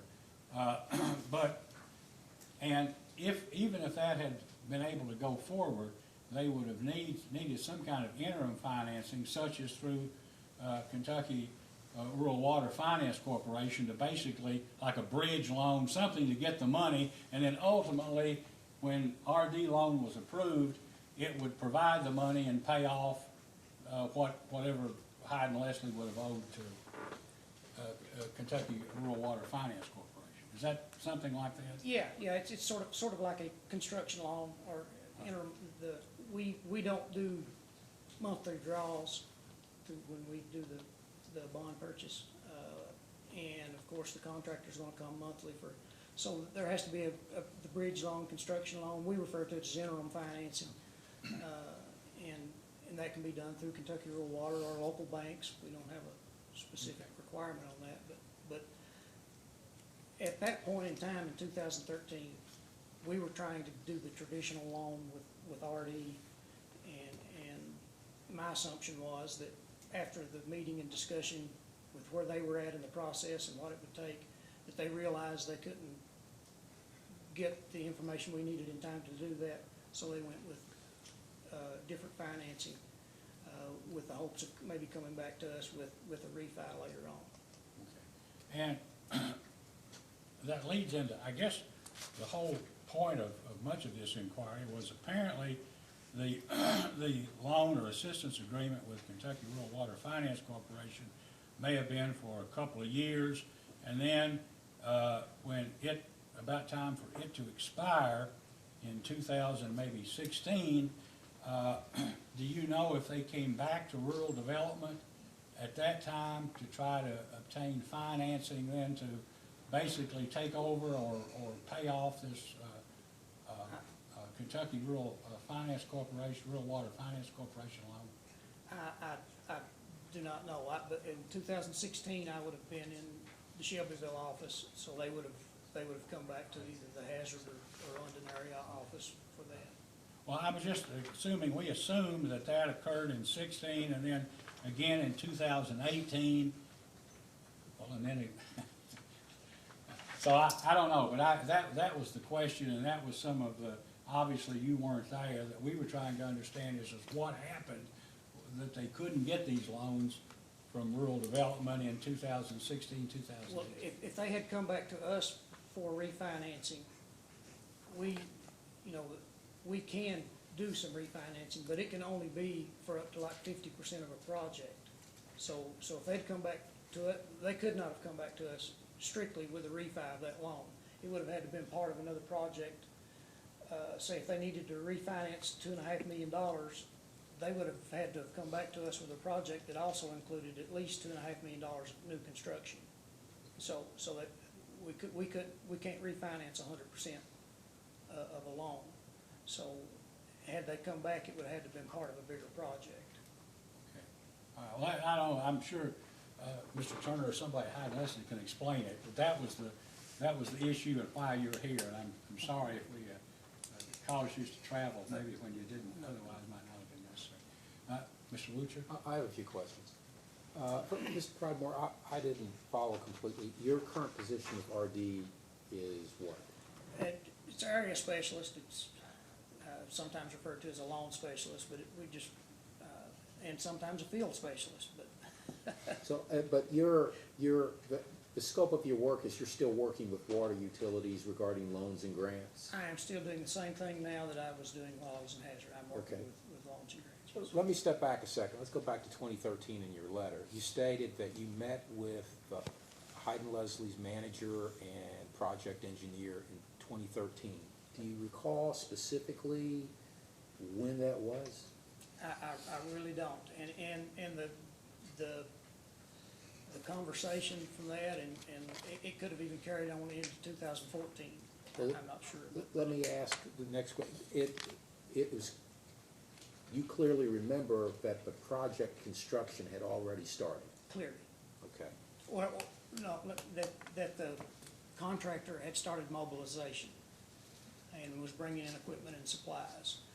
Because what I do distinctly remember telling the district manager at that time was that if you begin construction, if the contractor starts work before we have our environmental clearance, that we will not be able to participate. And at that point, they hadn't had that, but they were getting ready to, and that would have prevented the loan. It was my understanding that they were getting ready to start construction, yes. If I represented to you that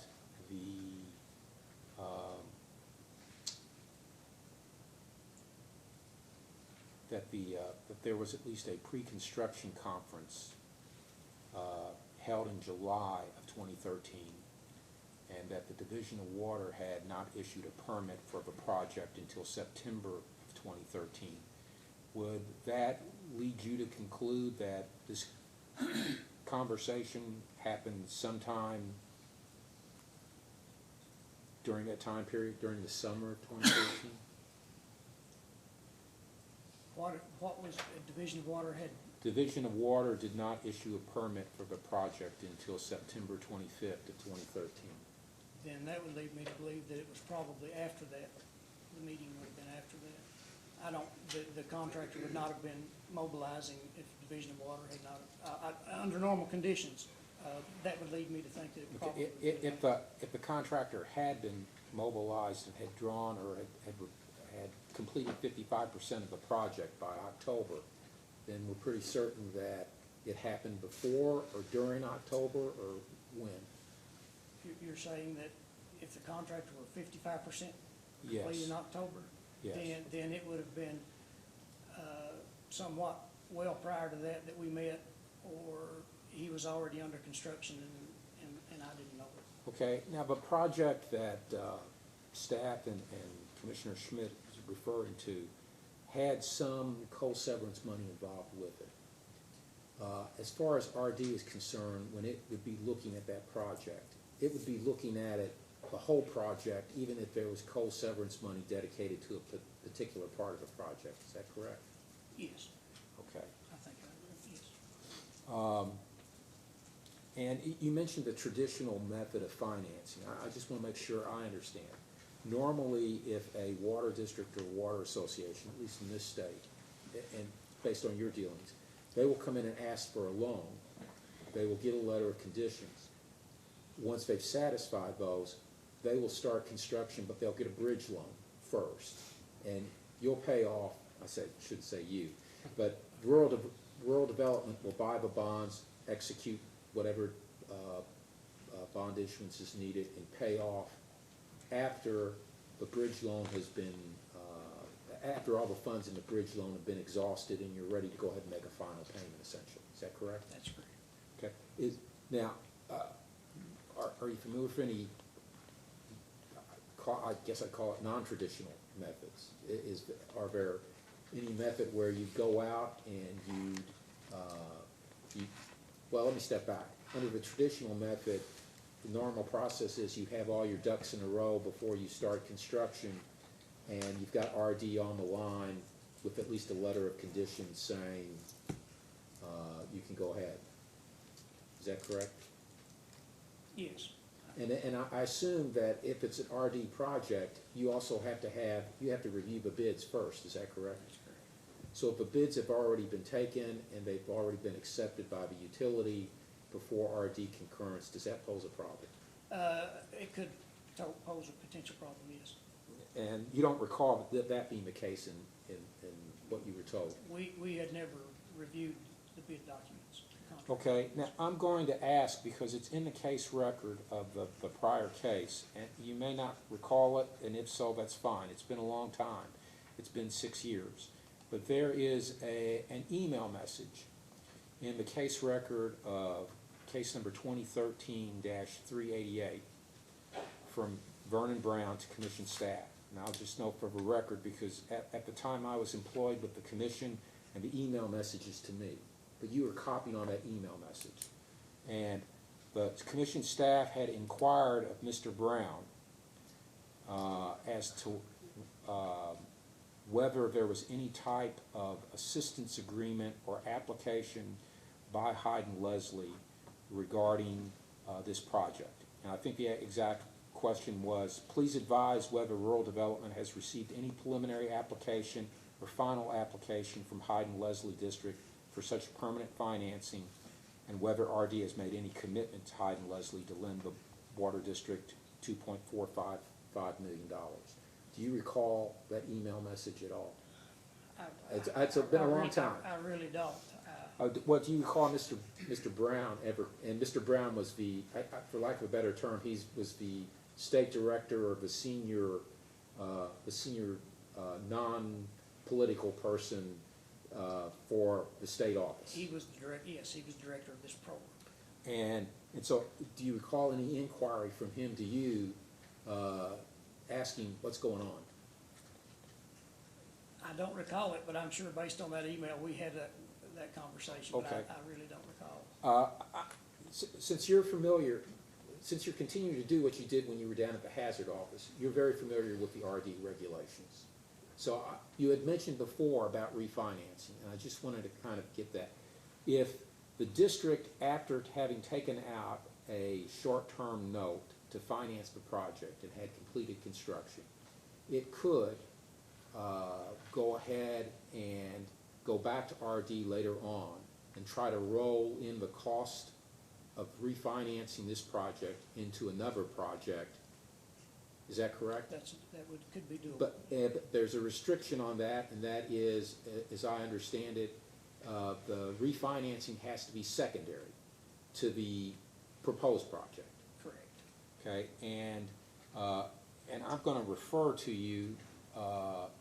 I think I've got this citation. I'm referring to 7 CFR section 1780.9, which talks about eligible loan and grant purposes.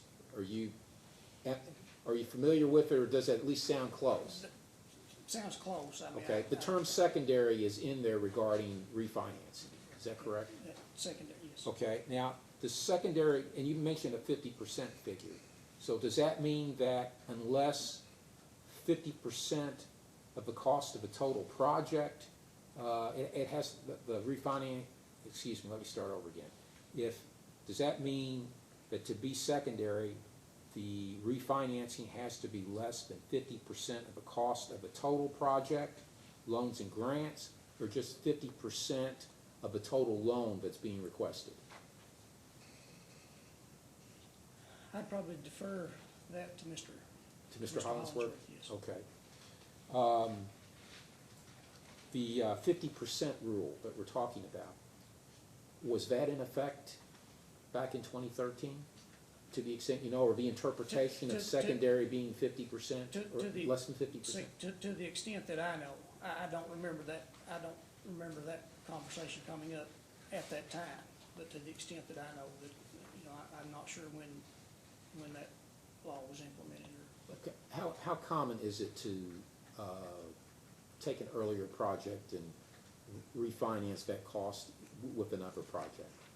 In the WEP program, in the Water and Environmental Program, in the 12 years, or nearly 12 years that I've been here, I haven't been involved in one with refinance. So if you were advising a system that was coming in, and they were looking at their options, and they wanted to do something quickly, and they came to you and said, well, how about we just get a short-term loan and then go back and refinance long-term through RD? You would suggest that that might be a little risky? I don't know that I would suggest that, no, I don't, You wouldn't? yeah, I would.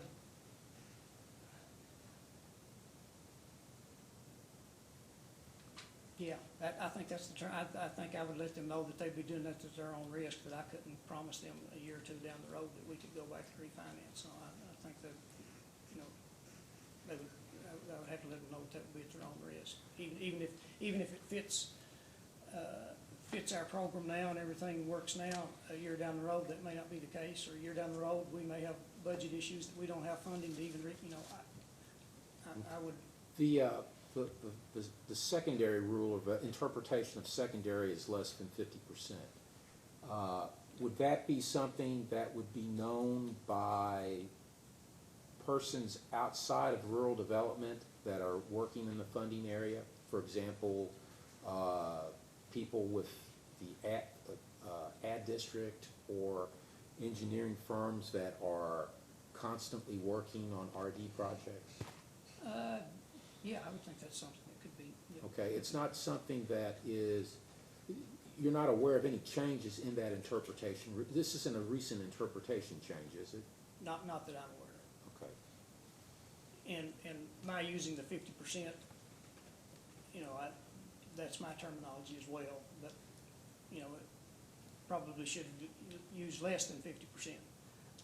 Could be refinanced and probably, but basically, as it states there, it's as long as it's considered secondary. Well, I guess using that risk analysis we talked about a little earlier, the closer to get to 50%, the greater the risk that RD is going to say it's not it can't be included in the new project.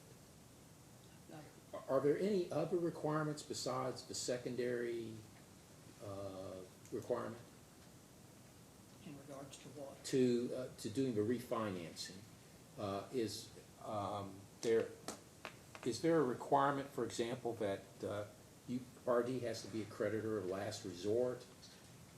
That's technically, I guess that's a requirement, even in a traditional loan, even not refinancing part of it.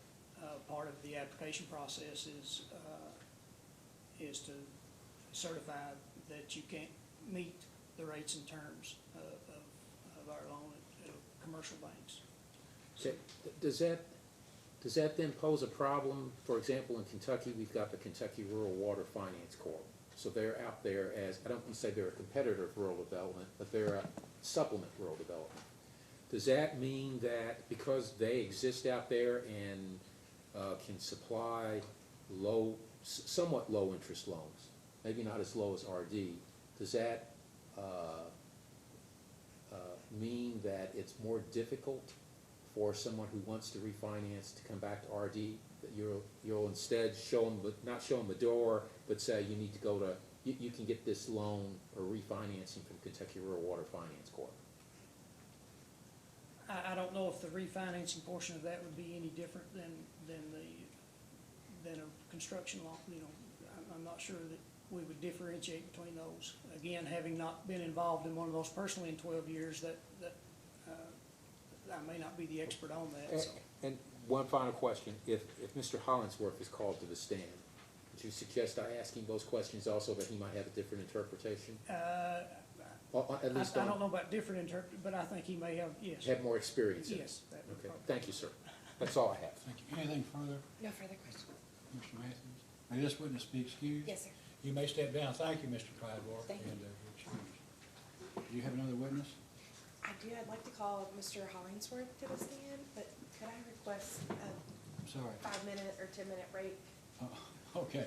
Well, let's go till, we'll take a break until 11:30. Thank you. We'll be in recess until 11:30. That time, Mr. Hollingsworth can testify.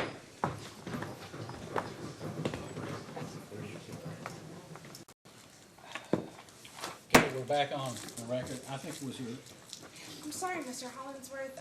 We were just told that, the judge executive has a scheduling issue, and if it's okay with you, we're gonna go ahead and call him before you Okay, apologize for the. no problem.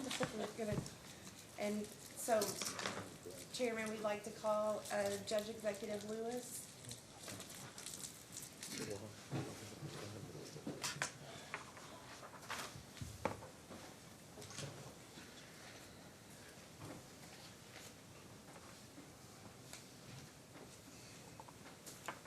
Judge Lewis, please raise your right hand. Do you solemnly swear or affirm under penalty of perjury that the testimony you're about to give will be the truth, the whole truth, and nothing but the truth? Please be seated. Ms. Coney? Thank you.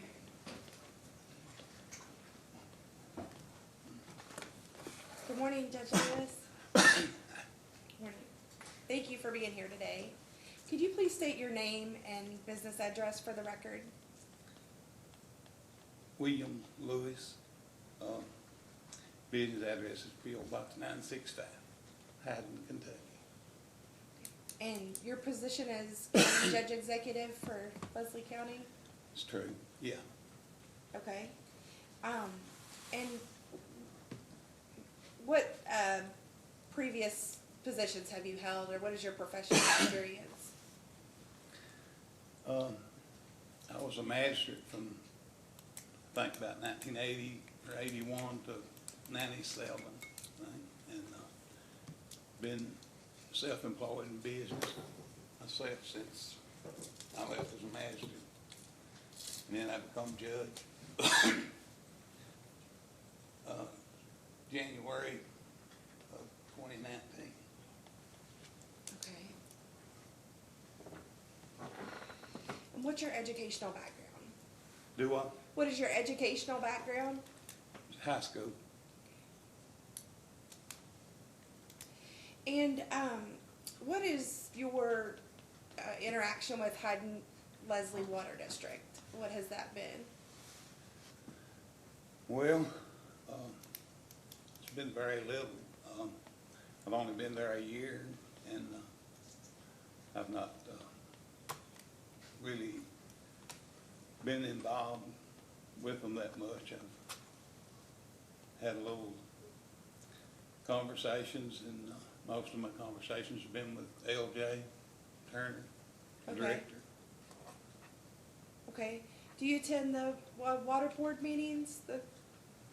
I have not. You don't? Okay. So you haven't spoken with any of the board members? Probably not about the water district. I see the board members sometime, you know, in other functions and things, but maybe, I think, had a little bit of a conversation with Roberts, and LJ come to my office early on. We talked just a little bit, very, very little. Okay. So did you know that that the water district was in financial trouble? Yes, I am well aware of that. When did you become aware of that? Well, I started getting bits and pieces of it pretty soon after I became judge. January 2019. And is that because the manager and the chairman of the Board of Commissioners came to see you? Did they come to make you aware of that? Is that why? Well, they just dropped in. It wasn't anything scheduled or nothing like that. But just some concerns that I would have had, and with talking with the county attorney a little from time to time, and looking at some of the records and talking with LJ, it was pretty evident that they had some problems. Okay, so you had concerns before they came to see you. I did. Okay, and what kind of documents were you reviewing with the county attorney that gave you pause? Well, it was just some, I guess, information on the functions of the water board, how the board members and everything works, what they do, how they get replaced and that kind of stuff. Okay, meaning that the person serving as judge executive would replace them or would appoint them at some? At some point, yeah. Okay, and so you made yourself familiar with your duties as judge executive, and that was part of it, is appointing water commissioners? Right. Okay, and so what was concerning about that? Well, my real concerns about the water district was, it appears they made a terrible deal about in 2013 or 14. They borrowed, I guess, about $2.4 or $5 million with really no plan, I guess, to pay it back or no funding to pay it back. Okay, and you are referring to the 2013, 2014 CPCN project, the phase one of the activity that we're talking about at issue here, is that correct? I'm assuming that's it, yeah. Okay. So did you talk to, Mr. Turner and Mr. Roberts when they came to you? Is that what you talked to them about? No, we didn't talk about that, I don't think, then, but, me and, Mr. Turner talked about it, a few times we had conversations, and, we were trying to find ways to, refinance the loan at a cheaper rate or something like that to, Okay, try to, get away from the debt that they couldn't afford to pay. okay, and was part of that discussion the community block grant that Ms. Bridwell testified about? I think it was two different projects. I think, the loan that I was speaking of was, a project that they did in 2000, started, I guess, in 2013 or 14. But this, CDBG grant that, we're talking about is a part of this project that they, I guess, put together in 2018.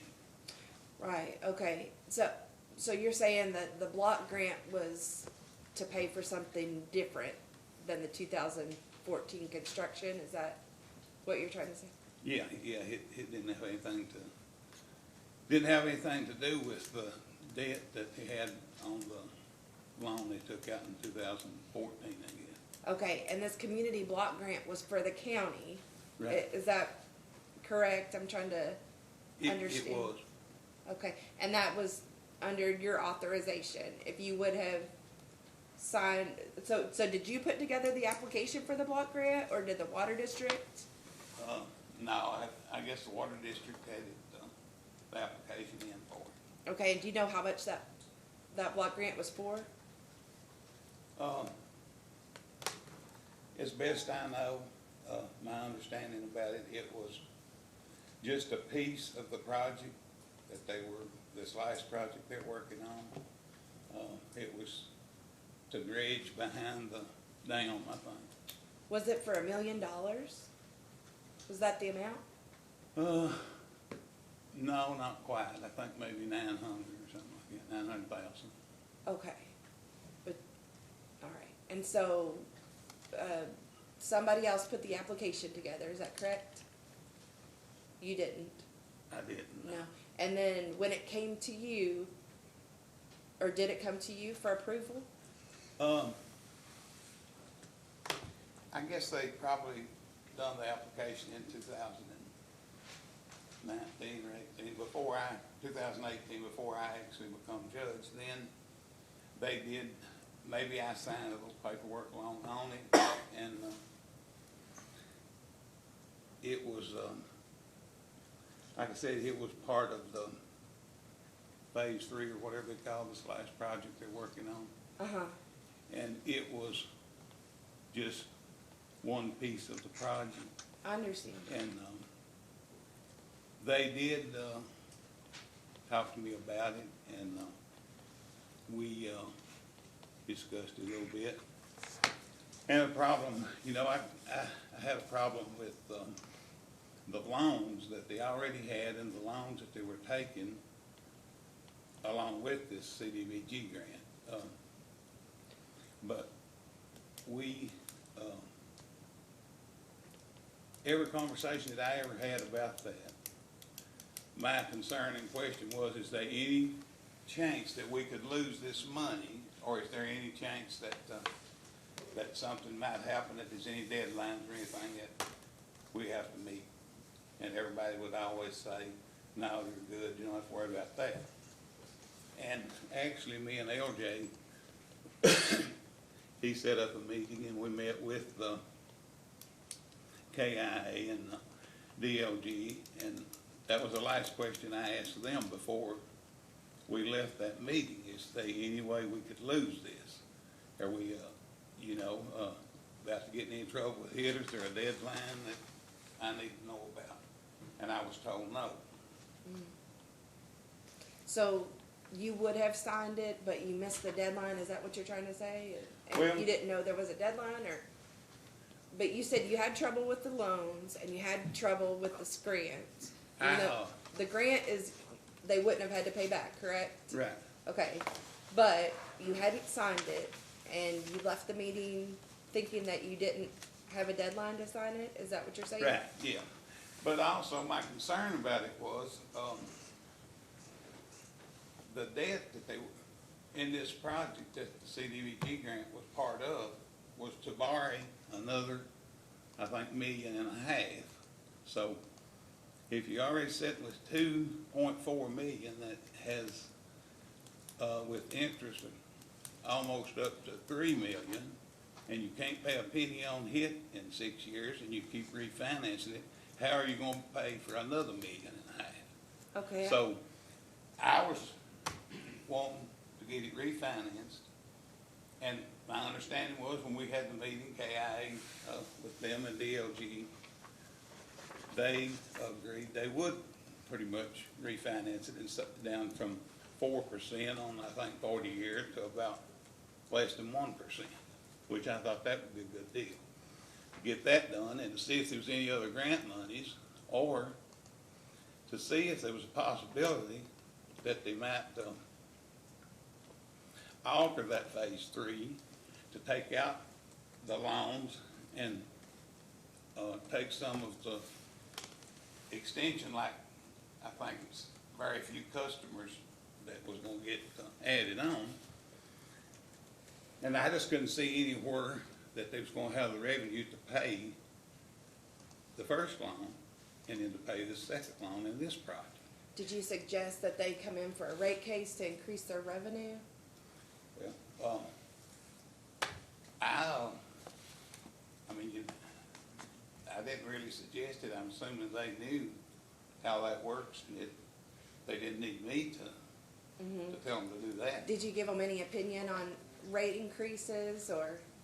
Well, no, me and LJ talked a little bit about it, but, you know, nobody wants to see rates increase or go really high if you can keep them as low as you can, but that was, my mindset, all along, if we could, get that first loan refinanced and maybe do something with this other loan and stuff to avoid hit, that we could probably, when they raise it, it wouldn't be as much. So you knew they would have to raise their rates? Oh, yeah, absolutely. Because they were operating in the red, so to speak, and you knew that, correct? Yeah. That was part of your concern about having the loans, and you knew about their financial trouble? Yes. Okay. Okay, so so what happened when, with the block grant? Do you know what happened?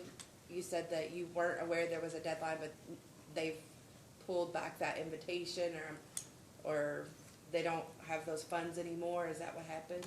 Well, The grant's gone away? there's a little bit more to it than that, I guess. Okay. I had called the Department of Local Government I don't know, for 3 or 4 days and was trying to find out something about that. And I can't remember exactly when it was, but it was sometime, I guess a week or something before they pulled the grant back, as they called it. So I think her name was Jennifer Peters, maybe, from DLG.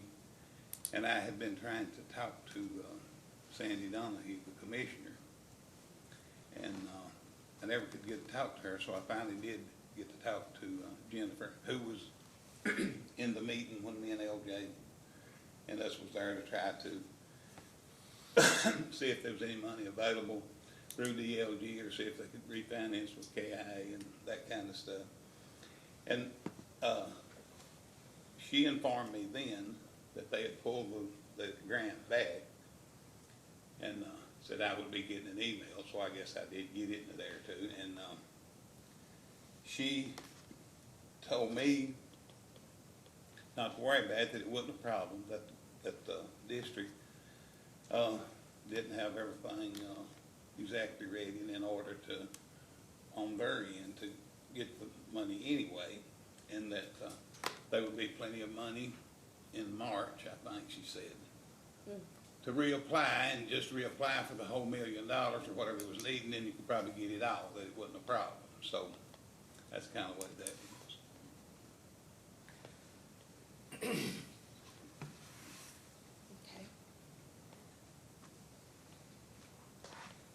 Okay, so, you don't attend the water board meetings, and you haven't advised the water board or Mr. Turner as far as your objection to a rate increase or a rate case. Is that your testimony? Well, I've not advised them to raise them, or I've not advised them not to raise them. But I've not attended the board meetings because I've been super busy. I'm a new county judge, just been there a year.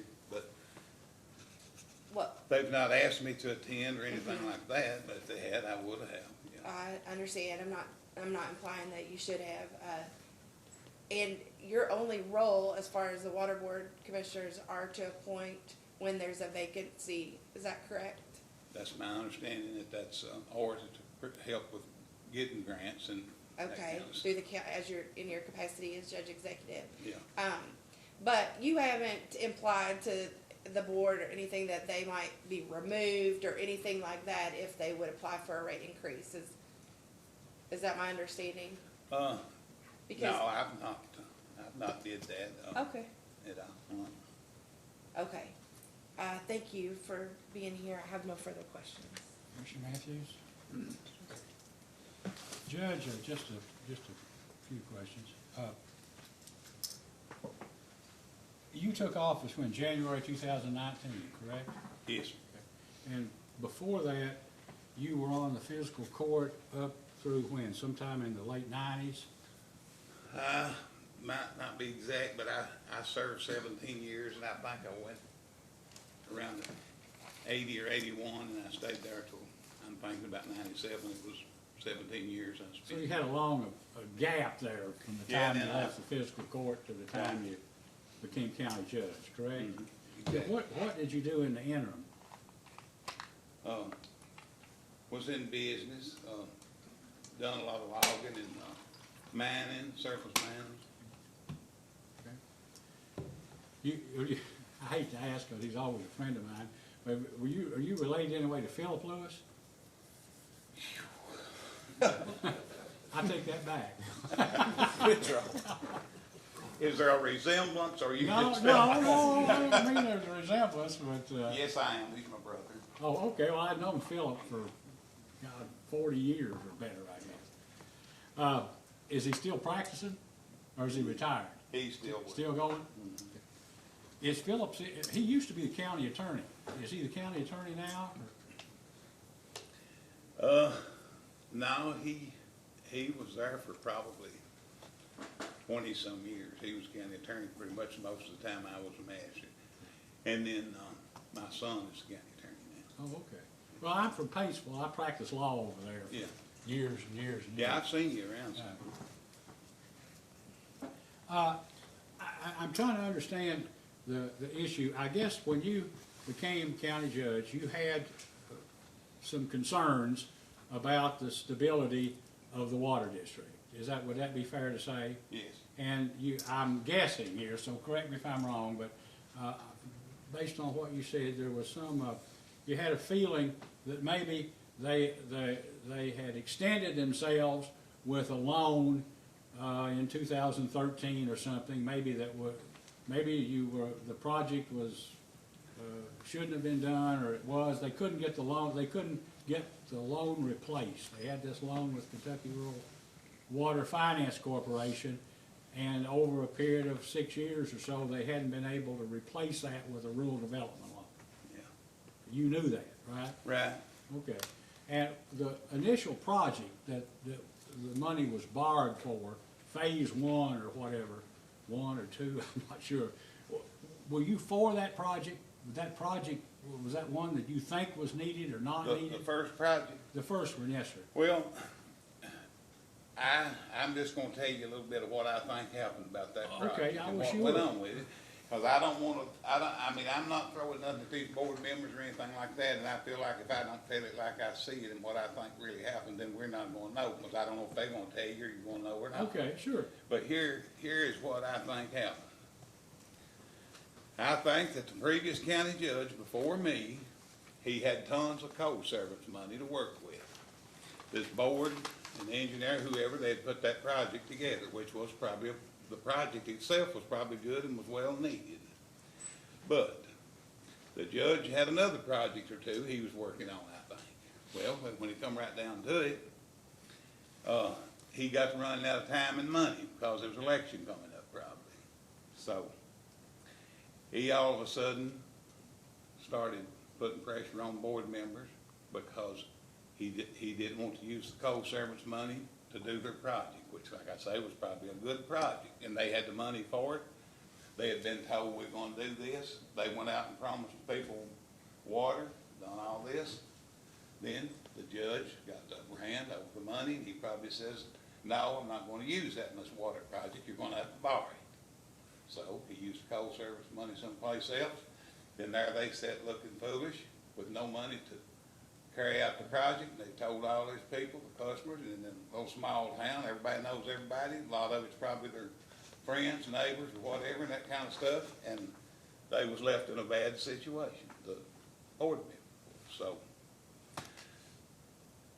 I guess some of them, it wasn't all these board members on the board at that time. There was all kinds of things happening with the board, and I can't even figure out a lot of it.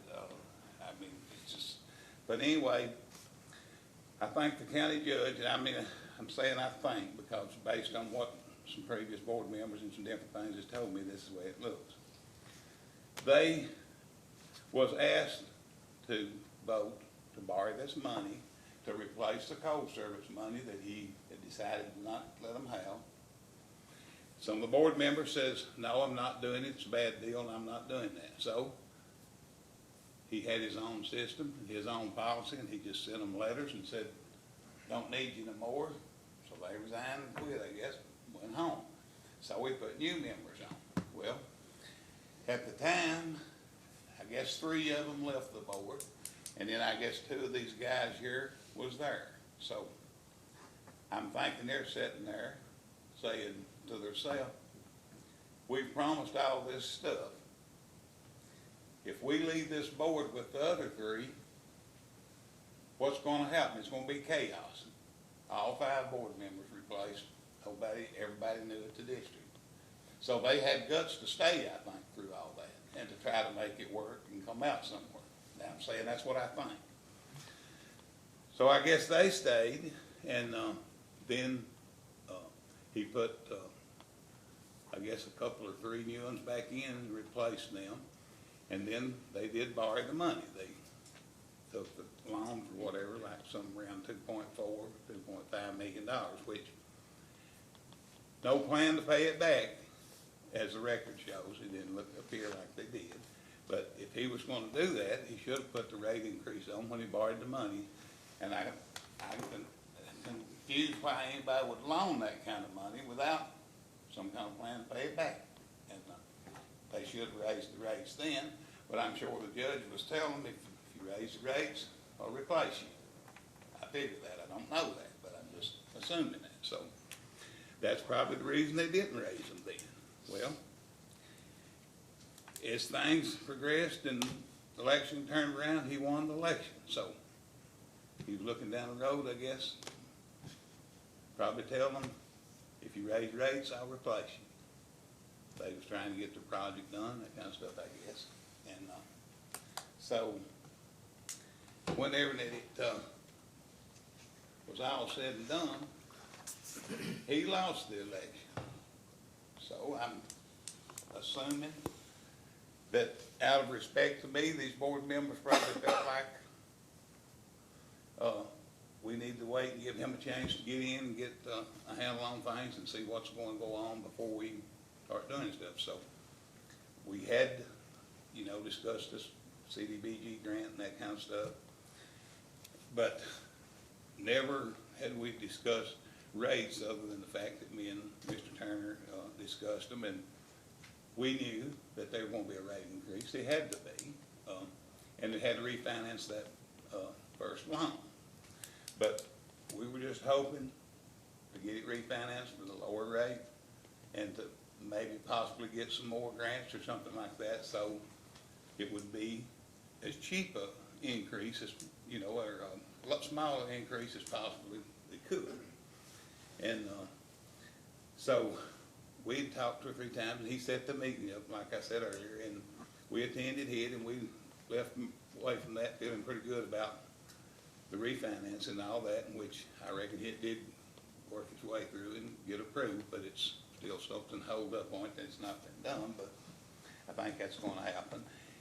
And me and him talked different times about the grant, and nobody never gave me any idea that we was pushing a deadline or anything was going on that needed to act quick on the grant, that it was going to be there. But then as it turned out, I guess they pulled it back, but I don't know that that's delayed or any chance that we won't get it back or whatever, but it's just, been my concern all along that,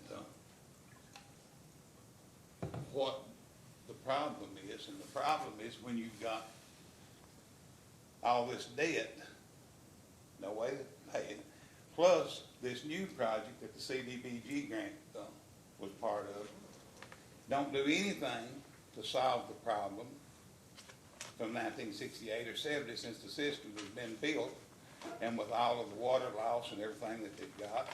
And my understanding, there's already some issues with PSC on that and so on, but that was the only problem I ever had about rushing to sign off on the CDBG grant, was just, here we go borrowing another $1.5 million. We already owe $3 million with the interest close on the first one, and no sure way of paying any of it back, and it still don't solve the original problems. Well, let me tell you, I looked, I guess, at the 2018 audit, which is the last one. I guess it showed total long-term debt of, I think, $6,061,300, and I was wondering the same thing. I mean, then they're going to borrow another $1.5 million or whatever it is, which is up to them. It's not my business. Except, but when you go for 10 years and you don't increase rates, it puts you between a rock and a hard place when all of a sudden, Knott County came in here and wanted an 80% rate increase. Yeah. And it's hard for the citizens, it's hard for us, it's hard for everybody. Hard for the commissioners when that happens. If you did a little long, it might be easier. So, but the block grant, you didn't just pull out the block grant, you pulled out, you would have signed for the block grant, except for the fact that there was a deadline you didn't know about, but you can still get that money if you want. And nobody ever mentioned that it was any kind of deadline, and believe me, I asked. Okay. But no, I would have signed it before I would have seen it got lost, but. Let me ask you this. I know, I guess the previous county judge, what you were talking about, you defeated him, I guess, in the election in November of 2018 or primary of May. I did, in May. Now,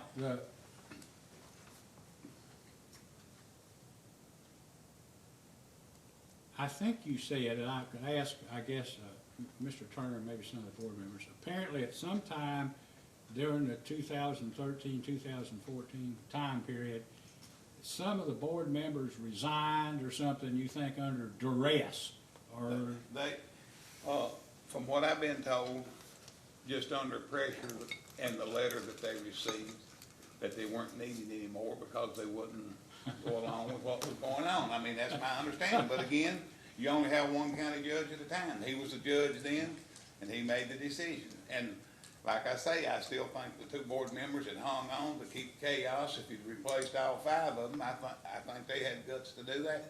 And what, 3 left and 2 Three stayed? left. Who were the Yep. 2, I'm sure they're here, who are the 2 that stayed? Horton and Robert sitting right there, yeah.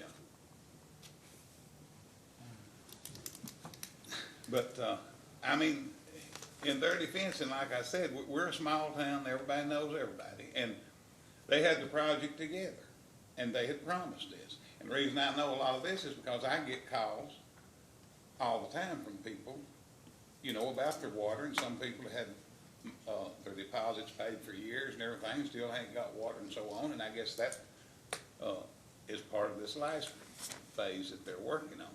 But they stayed there, them 2 did, and they had a choice to stay or leave, and like I said, I think that it would throw the district into chaos if they would have left, and plus the fact that all the people that they had promised, you know, here, we've got this project coming, and you're gonna get your water, and we're gonna do all this, and then they couldn't have done it, you know, if they hadn't stayed. Okay, thank you. I don't have any further questions. Mr. Witcher, any questions? Just a couple, just focusing on the district as it is today. You've never threatened to remove any commissioners for raising water rates, have you?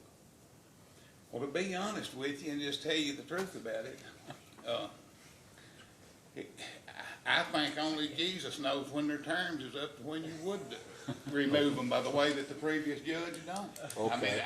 I'm not even sure when I can replace any of them.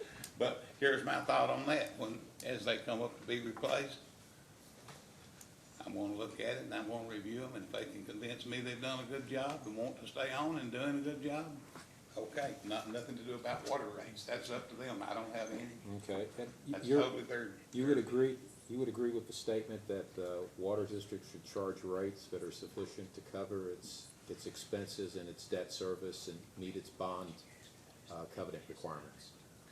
Well,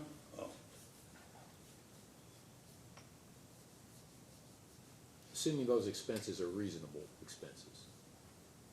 to raise them, No, well, that the utility should, its rates should be sufficient to cover its expenses, plus meet its debt service requirements, and any other requirements in its bond ordinance, so it can maintain a good credit rating and have the ability to borrow money.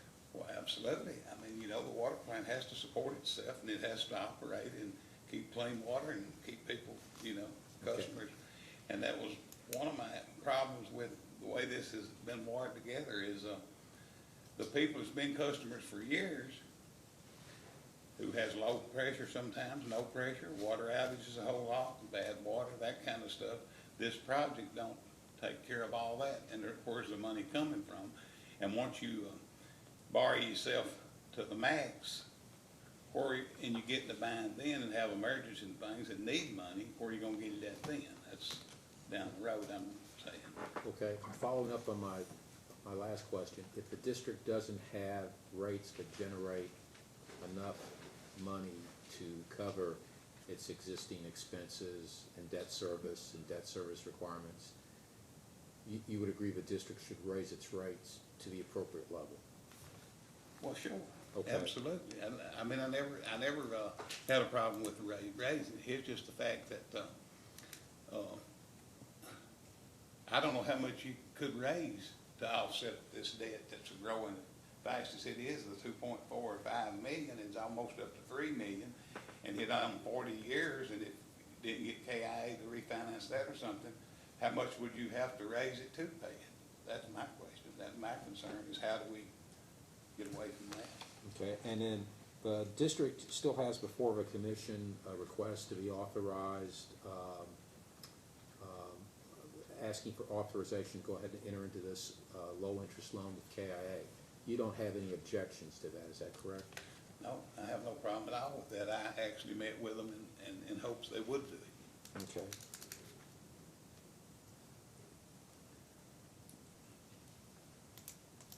And you're aware that the district now is getting ready to file for a rate adjustment?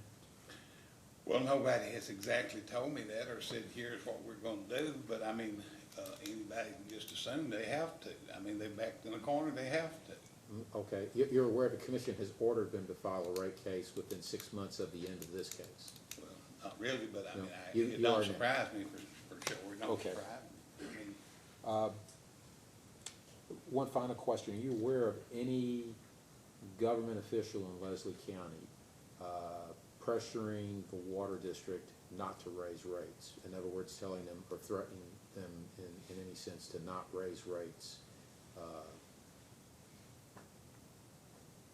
Do I know of somebody in the Yes, sir. county, Do you an know- elected official, that would be Any directing them not to raise rates? Yes, sir, any elected official. Not to my knowledge, but I mean, you have to know they have to be a raise, but you would hope it would be as low as possible. Okay, and I take it you would agree that when the district tries to raise rates, it needs to go out and explain to everybody why it's raising rates and educate them. Well, no, I don't know. I think it ought to be, it ought to just be, maybe often enough to cover the increase of expenses and that kind of stuff to operate the plant and all that. And it ought to just be, that way it would be little by little instead of just not getting one for years and So have your- to back up and do it all. Your major concern is they should be coming into the Public Service Commission and raising their rates more frequently instead of doing it in one big swoop. Maybe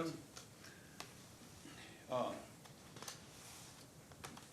just to go back to what we're talking about, why they're gonna have to raise the rates, I mean, this all begun with this $2.4 million loan and so on, which they were doing good, had a big surplus, everything's going fine, until they borrowed that money. And if they would've got the cold service money they'd been promised for this project, none of this would never happen, and they would probably got along without a rate increase, but wouldn't have had to been as big as it is now. Okay, just so we're on the same, your belief is the district did not get the cold severance money promised for the Phase 2 project that we're talking about? Now, are you calling the Phase 2, the one went in about The one 2013 or that went in 14? 2013, 2014, Okay, yes, sir. I'm not saying they didn't get the money, they certainly got the money, but they was, the county judge, which he was in his right, I guess, to do it, he was a judge, do what he wanted to. But, yeah, he got the money, but he misled this board and he promised them they could have that money to fund this project. After he took the money and used it on another project, they had no alternative but borrow money or get it someplace else. So I guess they done the best they could by doing what they done. Well, it's just, I mean, Jimmy Sizemore owns this mess. It's not the board. It's Jimmy Sizemore, the previous judge. Okay, that's all I have, thank you. All right. Anything further? I just want to clarify, did you say that you don't want them, or you don't advise the water district to proceed with the Phase 3 part of the project? Is that what you were saying? No, I'm not saying, which I can't tell them what to do with it or anything anyway. And I'm not Right. saying they're suggesting that they shouldn't do it. Okay. I mean, it's probably a good project, and I mean, everybody in the county needs water. I mean, I'm all about everybody getting water. But what I'm wondering is, with the few customers that this project adds on, and then you're borrowing I'm thinking around $1.5 million to complete this project, and you've already got the first project. Can you pay all this debt, cause you're just gonna generate a little bit of, money with the new customers, and then even if they raise their rates, are you still gonna be able to offset all this debt and operate? I mean, if they can, I mean, it's their decision, it's up to them, you know, but that was my concern was, could you maybe hold up on this or alter this plan a little, and then us apply for grants and get grant money to do that phase instead of borrowing and paying interest on it? Okay, thanks, I just wanted to clarify that, and that, I have no further Commissioner questions. What is the percentage of residents in Leslie County that have public water, or city water, as I would call it? What percent has it now? Yes. I'm thinking probably 90 and something. That'd be about right. Probably around 90 or more.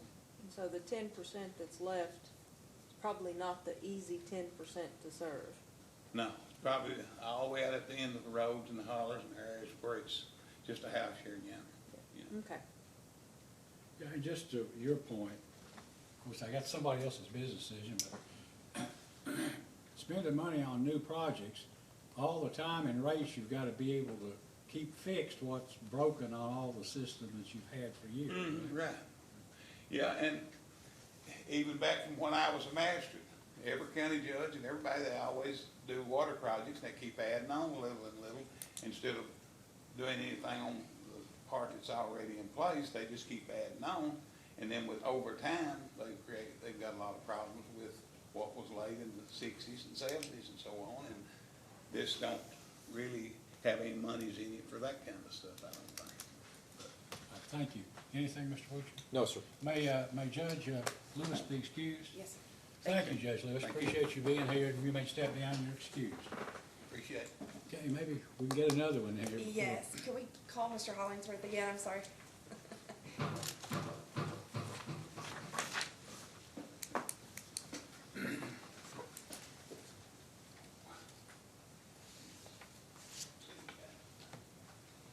Okay, Mr. Hollingsworth, please raise your right hand.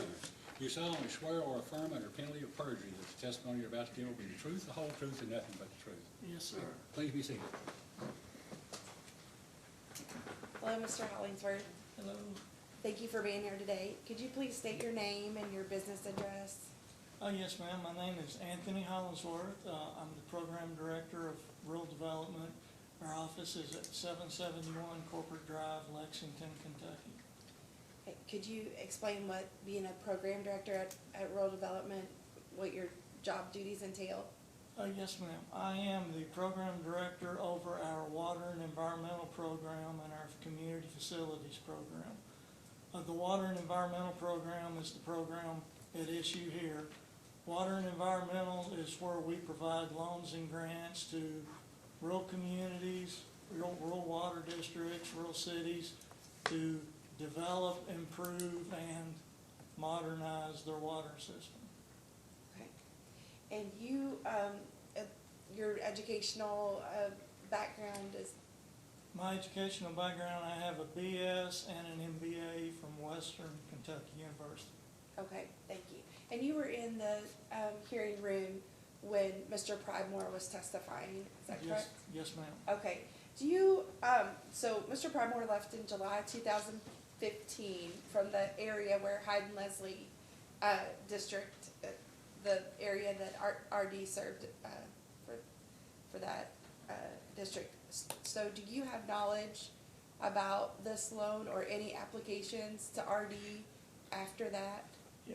Yes, let me do mention that I am the program director. I've been the program director since April 2016. Okay, Prior to that, I was still with Rural Development, still with the same program, but I was not the program director. okay, But as far as any application in 2013 or 2014, to my knowledge, Rural Development never received an application. I have no knowledge of it. okay.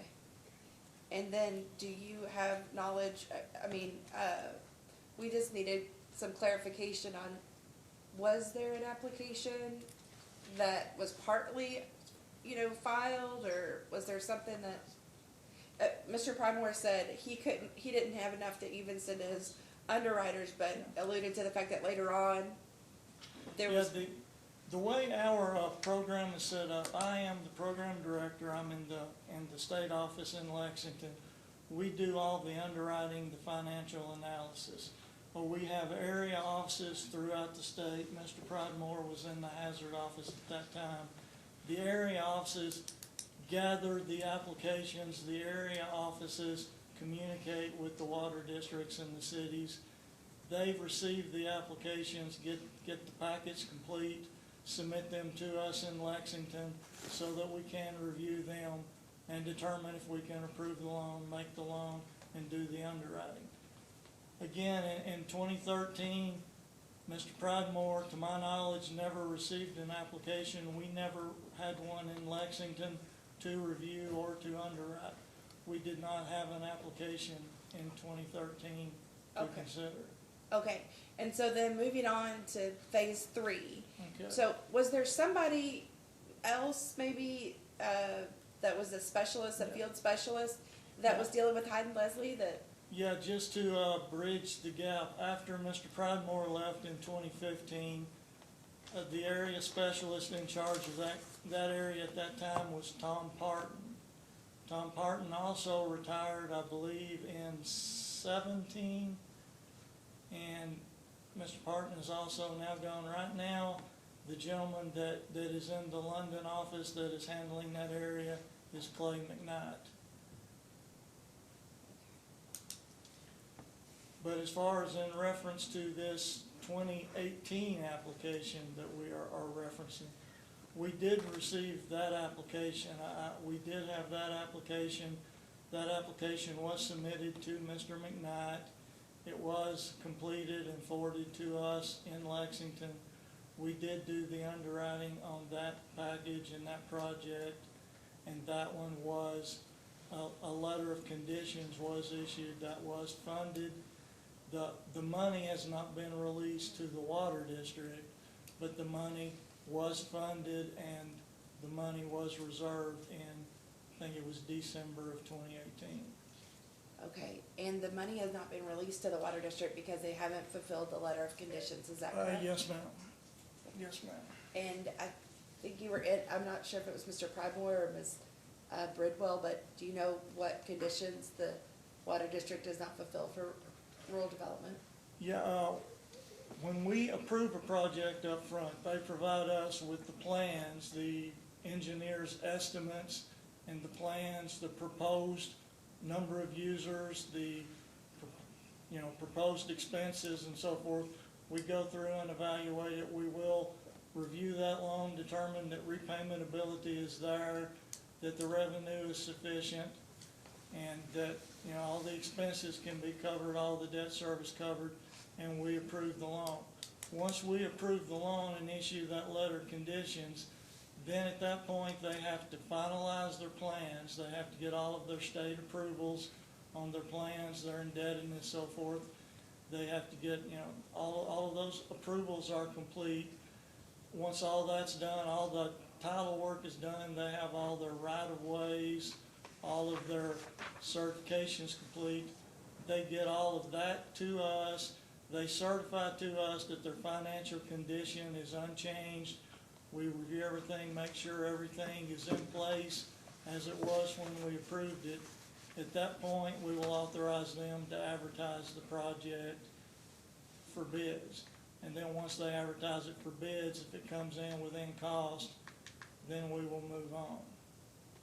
In this case, they're assembling all that information to get it to us.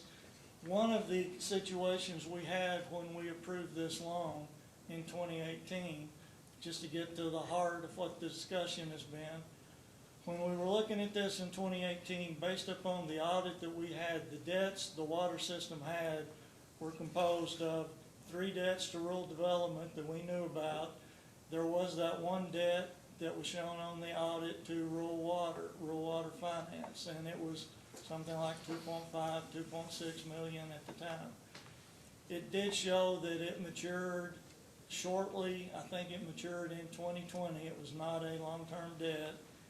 And basically, when we were looking at the underwriting, of course, the underwriting showed they couldn't pay it back in 2 years or a year and a half that was left. And we told them that, they had to do something with that debt. We do have documentation in the file that they had worked with Rural Water, and Rural Water had agreed, Rural Water Finance, Raymond James, had agreed to refinance that over a 30-year period and give them a 30-year long-term permanent financing on that.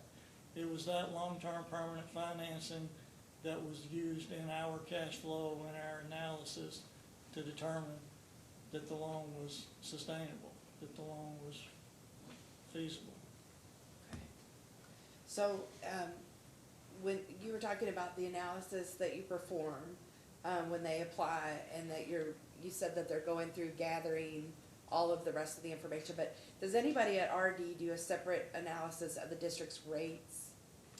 Yeah, when we get an application, when we do the underwriting, they have to provide us with the number of users they've got, with the historical usage.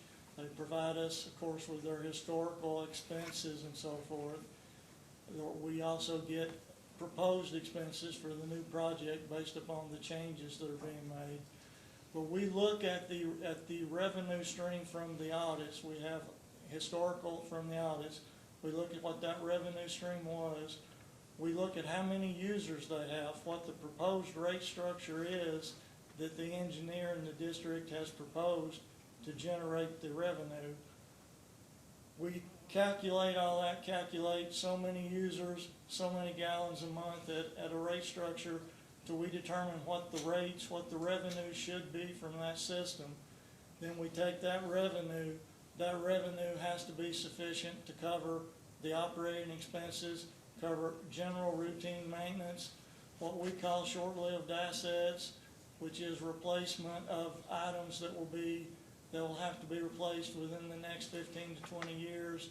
And then we also have to show that we have enough revenue to cover all debt service and all reserve requirements on all indebtedness.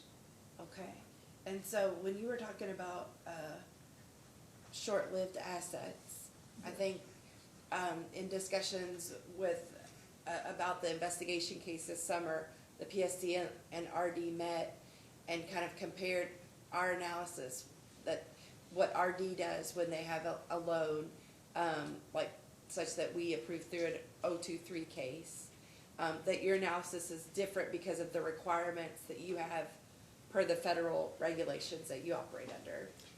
Our regulations, we look at the short-lived assets, the assets that will have to be replaced within the next 15 to 20 years.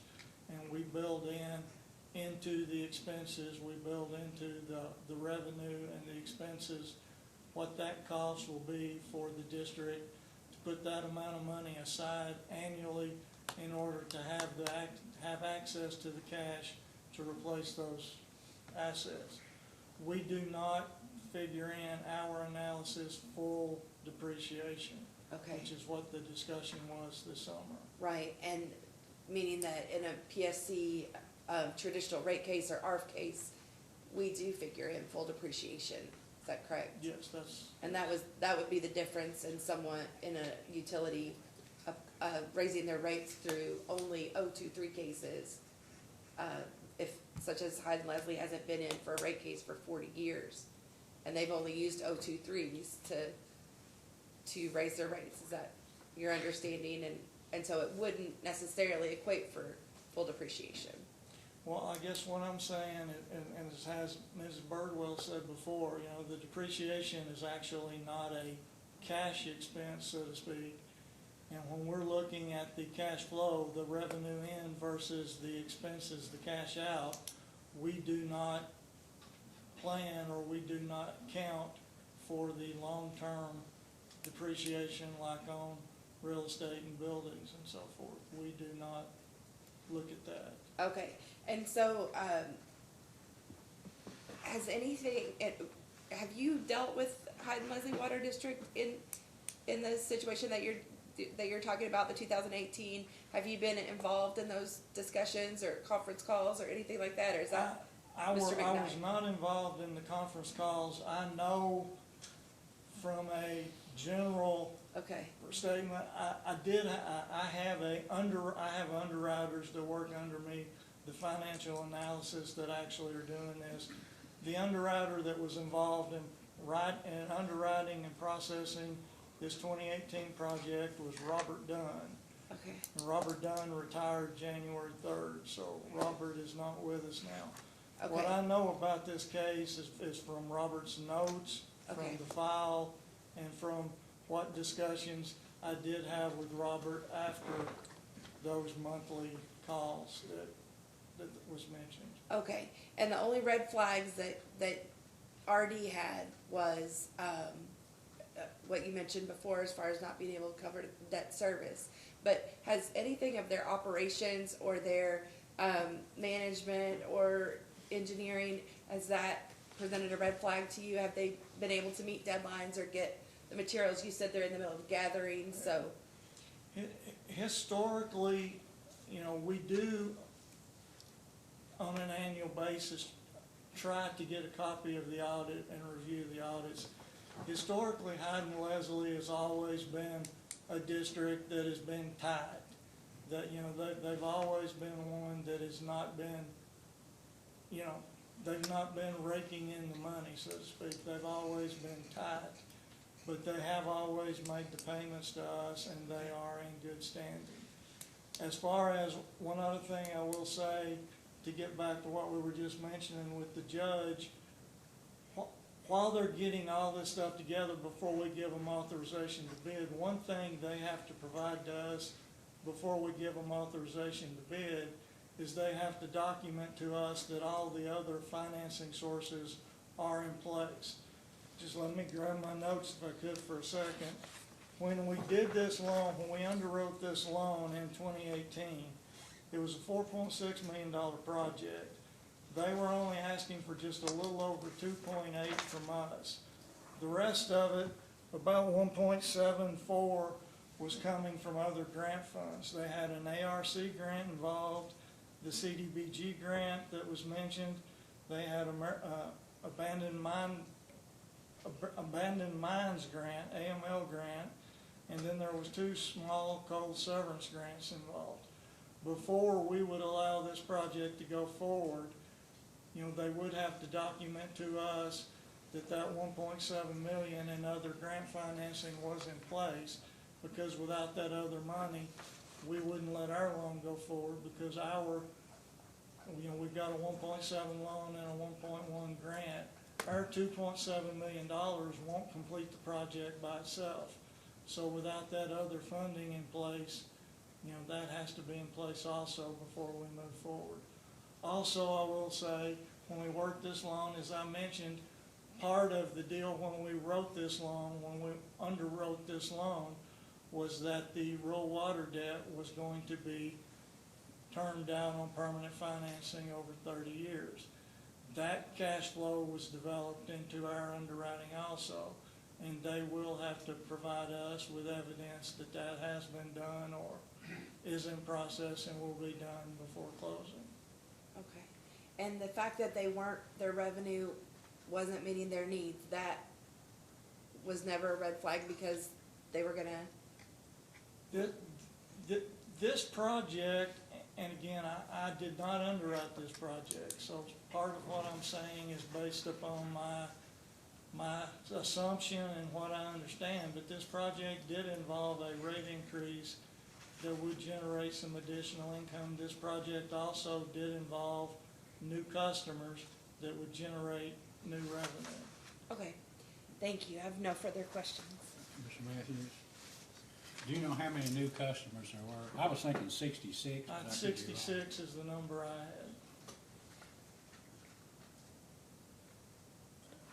had. Just for perspective, Mr. Hollingsworth, I guess over the past year, are you familiar with the fact that Public Service Commission commissioners have met with rural development representatives on how to best serve rural water districts and see that the loans go to the right place and that everybody gets paid back? Yes, sir, I'm familiar with that. I Now, was you were at in- a I meeting was with in us those at one time when we discussions. discussed, not Hyden-Leslie, Yeah. but water districts in Yes. general on what to do, correct? Yes, sir. One of the issues, I think, or reasons, one of the impetus for this hearing was essentially the application that came in early December with a drop dead date for us of like January 24th or something to approve everybody's loans and not enough information as to what the issues were. But I noticed, I guess, in some of the applications that in this 2013 project, which I think the judge explained, I don't know if it's correct, as to how, his explanation as to how it came about that the Kentucky Rural Water Finance Corporation got involved, that loan was never able to be replaced with an RD loan. Do you know if Hyden-Leslie Water District in 2016 and 2018 or so ever tried to come in and refinance this 2013 project through your all's efforts? Yeah, I will mention, and just to follow up on a little what was said before, as far as refinancing.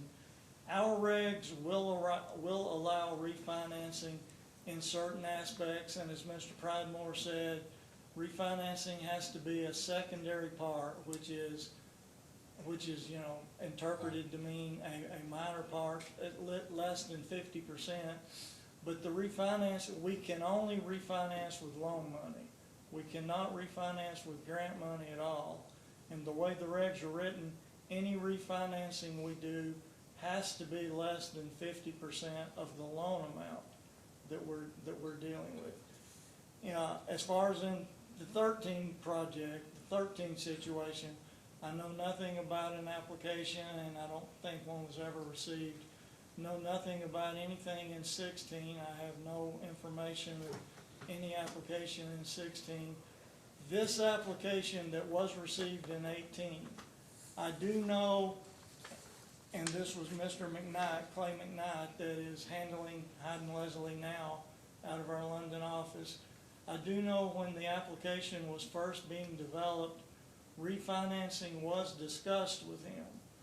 It was discussed, and he discussed it with me briefly. The discussion was about the 50% and so forth. Again, by our guidelines, the refinancing has to be less than 50% of the loan amount. They were only asking for 2.8 from us.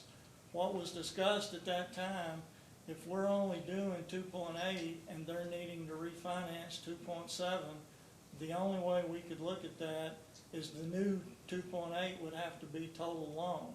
So the 2.8 and the 2, you know, it would have been a total $5.5 million loan is the only way we could have looked at it. That was discussed with Clay, that was discussed with the water district, that any refinancing, and Mr. Mayor, that any refinancing would have to be total loan. And once that was discussed with them, when they actually presented the project to us for financing, it only involved the new project, and it did not involve any refinancing. So in essence, once whatever happened in 2013 occurred, there was never any real prospect of being able to refinance that money through rural development, unless the total loan was so much more than they obviously needed to complete the next project. Would that be fair? In essence, yes, there was never really an opportunity in the present situation after the 2013, after the loan was made. Okay, thank you. I have no further questions. Mr. Butcher? Unfortunately, I have several. I know that you wanted to. We got 10 minutes and I We've gotta got- go. Talk This quickly. This sounds familiar. Well, good afternoon, Mr. Hollingsworth. Good afternoon. Let me try to go over a couple of issues then. First of all, the letter of conditions for the Phase 3 project was issued in December of 2018, is that correct? Yes, sir. Okay, and is there a time limit on when all the conditions have to be met? The letter of conditions itself specifies a time limit that the conditions are to be met. I think it's within 240 days is the time limit that is normally put in those letter conditions, figuring 8 months to give them time to get the plans complete, all of the approvals through Frankfurt. If that 280, that 240 days, if that 8 months is not met, there's typically not an official extension given, but if, it's not rescinded at that point. Our guidelines, that when they get everything put together, if they come back to us later, even if it's been a year and a half, if they come back to us later, saying now we've got everything ready to go, once they present us all the documentation, if they can show that all the other financing is in place, that there's been no adverse changes to their financial condition, and that the revenues and everything are still sufficient and it's still feasible, we can move on. So are you saying there's no definite deadline at this point in time? There's no definite deadline at this point in time. From that standpoint, what I will say, the letter conditions does go on to say that all money has to be expended within 5 years. If the money is not, the project has to be complete, the money expended. If it's not expended within 5 years, it's gone. And absent that, if there were some change, let's say, for example, the national office said you need to rein in some of your longer letters of conditions that are out there waiting, would the district get a warning in terms of Yes, getting things done? We do stay on them and try to get them to move forward. We do, yes. Okay, let me go on. One point I wanted to ask about, RD has developed rates, minimum rates, that it's set forth in the letter of conditions. And you stated that was assuming that the existing note to Kentucky Rural Water Finance Corp. had been turned over or refinanced by a 30-year loan with Kentucky Rural Finance at 4% interest. Is that correct? That was the proposal that we were provided, yes, sir. So at this point in time, the rates that are in that letter, assuming that rural water loan at 4% interest was replaced with a KIA loan at 0.5% interest, the rates would not have to go upward, at least as far as you're all concerned, assuming everything else is equal. Assuming everything else is equal and nothing has changed, from our standpoint, as long as that existing $2.7 million debt is termed out and the payment does not exceed what was projected in our cash flow, from our standpoint, we would be okay as is. Okay. Now, if there is any other debt out there that we were unaware of, then that would have, we would have to calculate that into the cash flow. And if the CDBG grant that was approved in this, that was just discussed, that has now been lost, that will have to be replaced. And if that is replaced through any sort of loan, then that changes everything, and that'll totally, it'll have to be The rates will have to be rewritten at that reworked point. if they get any more debt. Yes. Now, would the rates have to be reworked if, say, for example, they are able to refinance some of their older debt with less interest bearing loans? We wouldn't require, if the cash flow is not adversely affected, we would not require the rates to be changed. Okay, let's go back for a second to refinancing what I call the Phase 2 project, which is the 2013-2014 project. You stated that there was no application filed until 2018.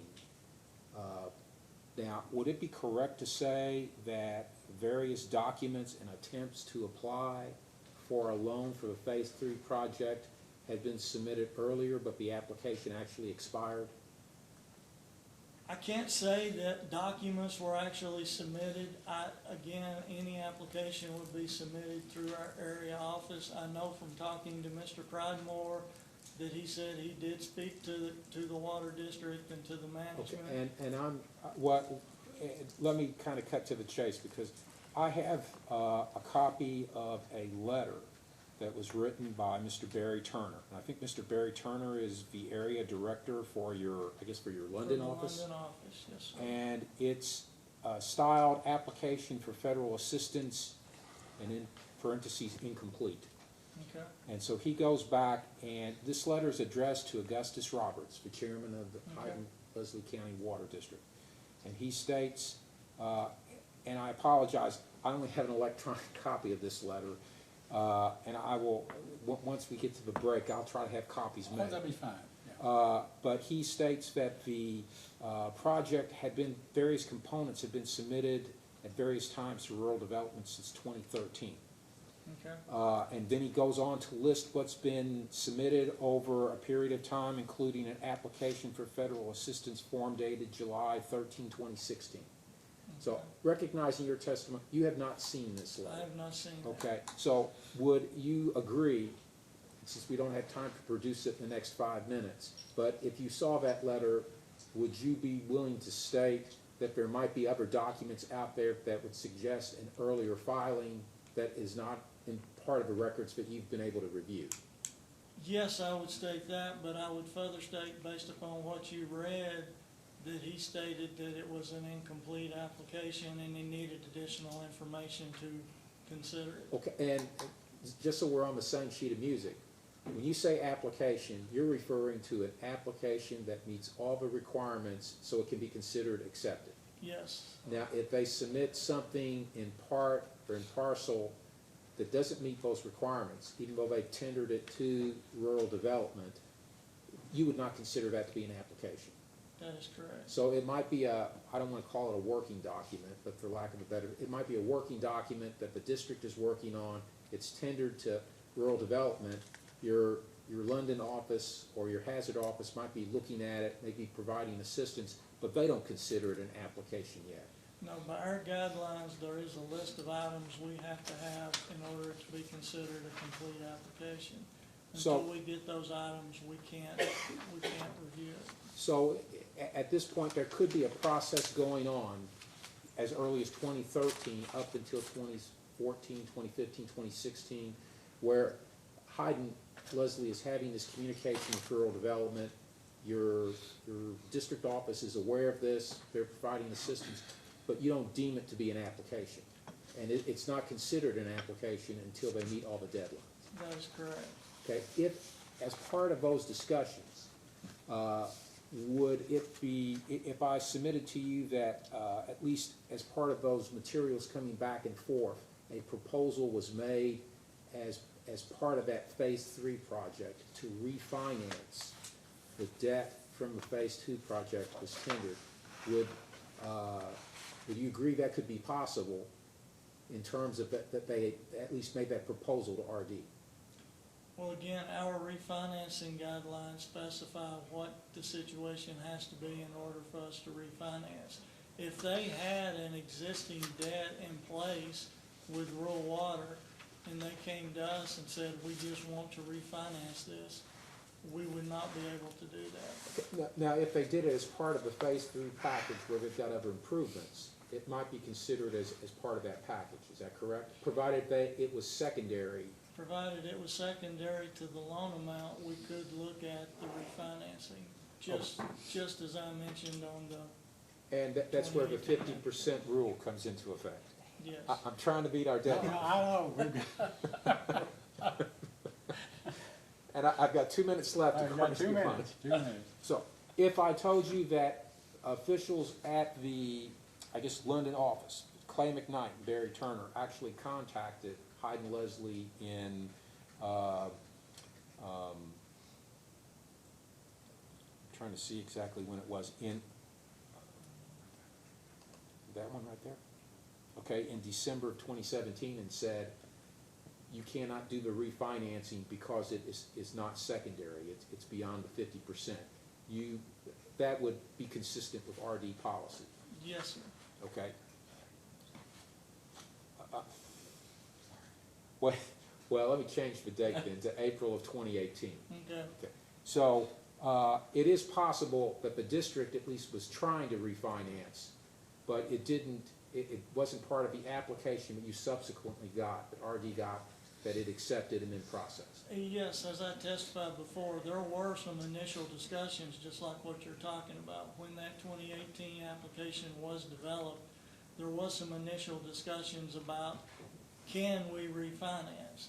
And the bottom line was, again, our refinancing has to be less than 50% of the loan amount, Okay. which would eliminate the grant. Okay, let me move on to another subject in my last 30 Listen, seconds. I've gotta go.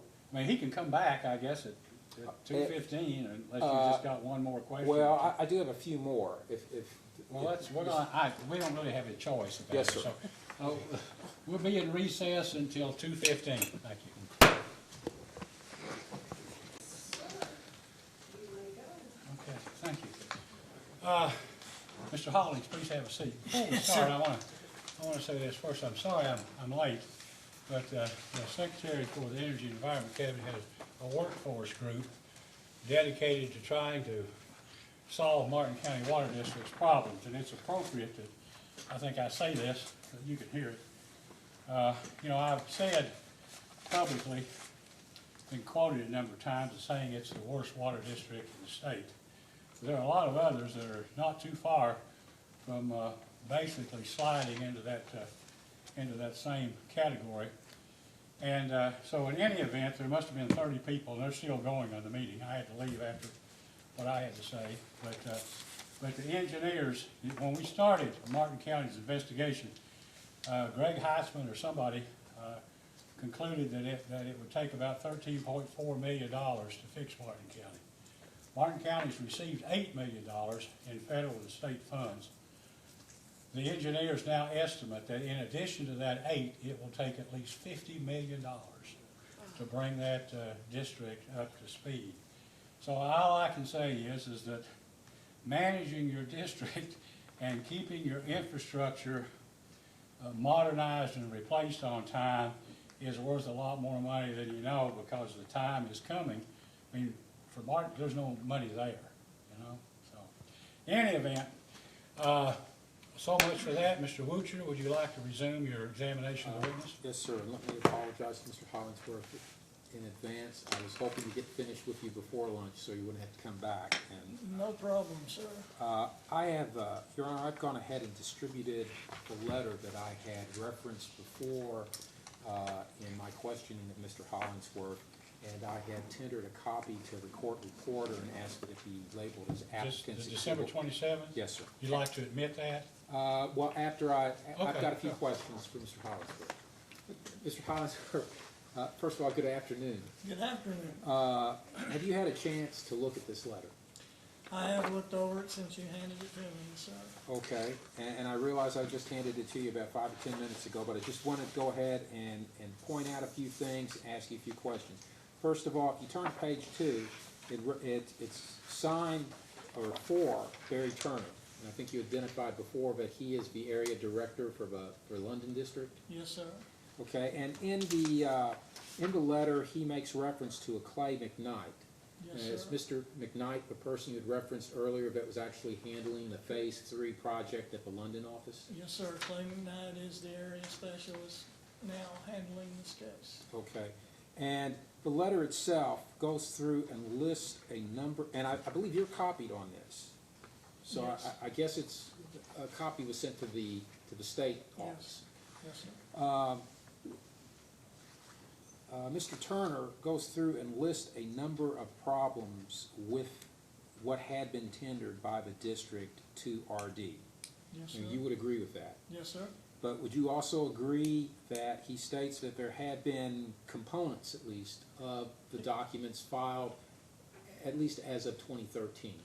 He does say in the letter that there have been various components submitted at different times since 2013. But he goes on to say that he does not have a complete application, and to refer to the last page again, he does mention that once the application is complete, it will be forwarded to the state office for funding. Okay. So it was never complete, it was never considered for funding. And fair enough. I will not disagree with you on that point. But you would agree that at least in filing these components, the district was perhaps as early as 2013 trying to, in its next project, the Phase 3 project, tried to wrap into that some of the funding for the Phase 2 project, to try to refinance that. I can't specify as to what they were trying to do on the basis of this. On the basis of this, I can see that there was some contacts and there was some information provided, but I can't begin to say what that may have been. Okay, and I don't want to put words into your mouth. I've tried to before and been unsuccessful. So, but what I would ask, if you could confirm something after today's hearing with either Mr. McKnight or Mr. Turner, to confirm that there was a meeting between that Mr. McKnight had telephoned Mr. L.J. Turner, the general manager of the district, and had advised him on, our date is April 10th, 2018, that the refinancing of the Phase 2 loan could not be funded in the Phase 3 project. So now Phase 2 being the project that had been constructed or at least approved in 2013-14 and then constructed sometime thereafter. I can't say that I remember having a phone call with Clay myself. Sometime during 18, that timing sounds about right, where he had told me that he had been in discussion with Hyden and they were wanting to refinance, and we discussed the 50% loan requirement, and that for what they were asking, it would not fit. Okay, and now I want to go over that a little bit because I want to confirm something that Mr. Pridemore had talked about earlier today. That 50% rule, or that interpretation of the language in the regulation, that interpretation has existed for some time prior to 2018? Yes, sir. I have been working in this program since 2004, and it's been in place ever since I've been here.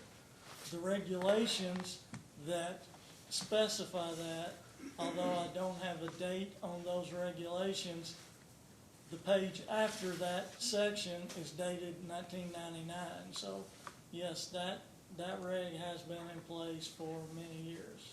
And I have not seen your regulation, but I did have I did pull, the regulation you're talking about is 7 CFR section 1780.9, is that correct? Yes, 7 CFR is the CFR, that is the Federal Register that published the regs. Those regs, that 7 CFR, have been written into a staff instruction, a rural development staff instruction that we use. And it was the staff instruction I'm speaking of that was dated 99. Okay, because the language in at least in the code, that section that existed as of 2005, which you found on the internet, had talked about the reference that you said that they could not be separate from the project. I'm not sure what you're asking. Well, and I can't find my reference here.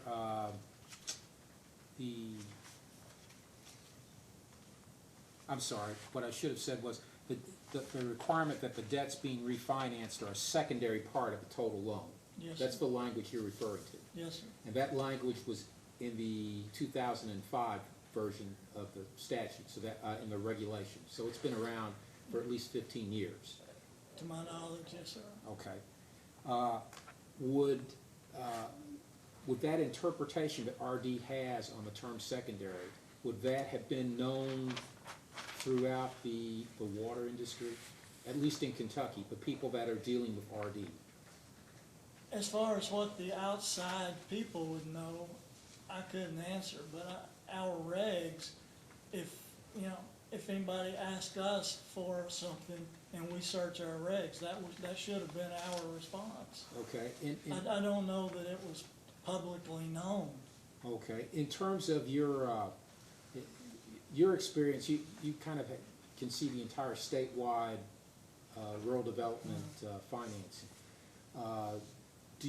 In your experience, have you seen very many loans in which the construction was done and refinancing is wrapped into a new project? I have seen a few over my time, not a lot, not the majority by any stretch, and, you know, it's been very few. I couldn't give you a number. Typically, when refinancing is involved, is when we're financing a project, and for one reason or another, we need to refinance debt to get better security, or they're not able to pay the existing debt and the new debt, and by refinancing, we're able to, you know, free up some cash flow. But refinancing is not a normal, it's a rare thing. So if somebody were pursuing that avenue to finance a project, I used the term earlier, risky. Would you agree with that?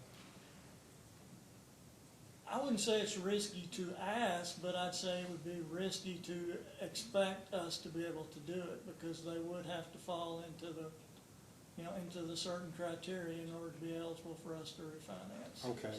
Now, I want to shift gears for a moment to a topic that has gotten a lot of attention by the commission recently, and that's the use of the KRS 278.023 by water districts and water associations to raise their rates. They try to get a rate adjustment wrapped up in a rural development finance construction project. So you're familiar with the statute? Yes, sir. I assume you've had a lot of discussions over the years about it. Over the years, there's been a few, yes. Okay. Now, is it rural development standard practice when it issues a letter of conditions, the rates that are set forth in those letters of conditions, those are minimum rates, is that correct? Yes, the letter of condition specifies that the rates must be at least, and then it gives the rates. But yes, that is the policy. When we underwrite a loan, we determine the revenue needed and the rates needed to generate that revenue. And that's the rates we put in the letter of condition. So yes, that is the minimum. And I think you had, in response to a question from staff counsel, had acknowledged that the RD's methodology for setting rates, or at least setting the rates that are going to be placed in the letter of condition, differs from the PSC's methodology that it uses to establish its rates. Yes, they have been using full depreciation, and we use short-term assets, short-term depreciation. I will say we do not set the rates. When they submit an application to us, they tell us the rates that they have developed that will generate the revenue stream needed. We take those rates and we calculate the revenue from those rates, and we determine if those rates are sufficient. But we do not set the rates. We determine if the rates they propose are sufficient. If the rates they propose are not sufficient to repay the loan they've asked for, we'll tell them you're going to have to raise rates to receive this loan. And at that time, we will work with them to raise rates to a level needed to repay the loan. Now, given that RD uses a different standard than the Public Service Commission, there is a possibility that the rates that RD deems sufficient are not going to be deemed sufficient by the Public Service Commission. Would you agree with that? I would agree with that. Okay. Is there anything, and I said, you've looked at the KRS 278.023. Is there anything in that statute that you're aware of that prohibits the Public Service Commission from coming back and telling the utility in a separate proceeding that your rates are too low, raise them? To my knowledge, no, sir. And that would not violate the letter of conditions or that RD publishes or anything in the agreements that RD has with that utility, is that correct? When we underwrite the loan, you know, we underwrite the loan based upon a minimum rate. And if later the rates are raised higher than what we required, that would not be an issue for us.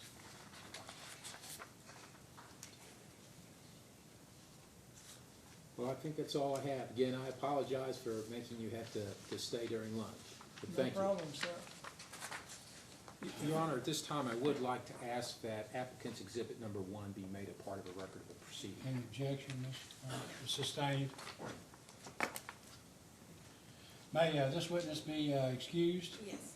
Thank you, Mr. Hollingsworth. You may Thank step you, down sir. and you're excused. Ms. Coney, you have another witness you'd like to call? Yes, we'd like to call Kristen Millard from Kentucky Rural Water Association Finance Corporation.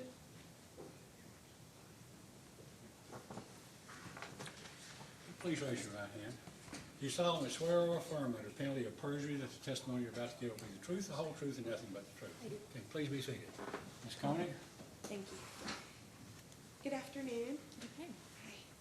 Could you please state your name, and could you also spell your last name for the record, please? Sure, it's Kristen Millard, and it's Millard.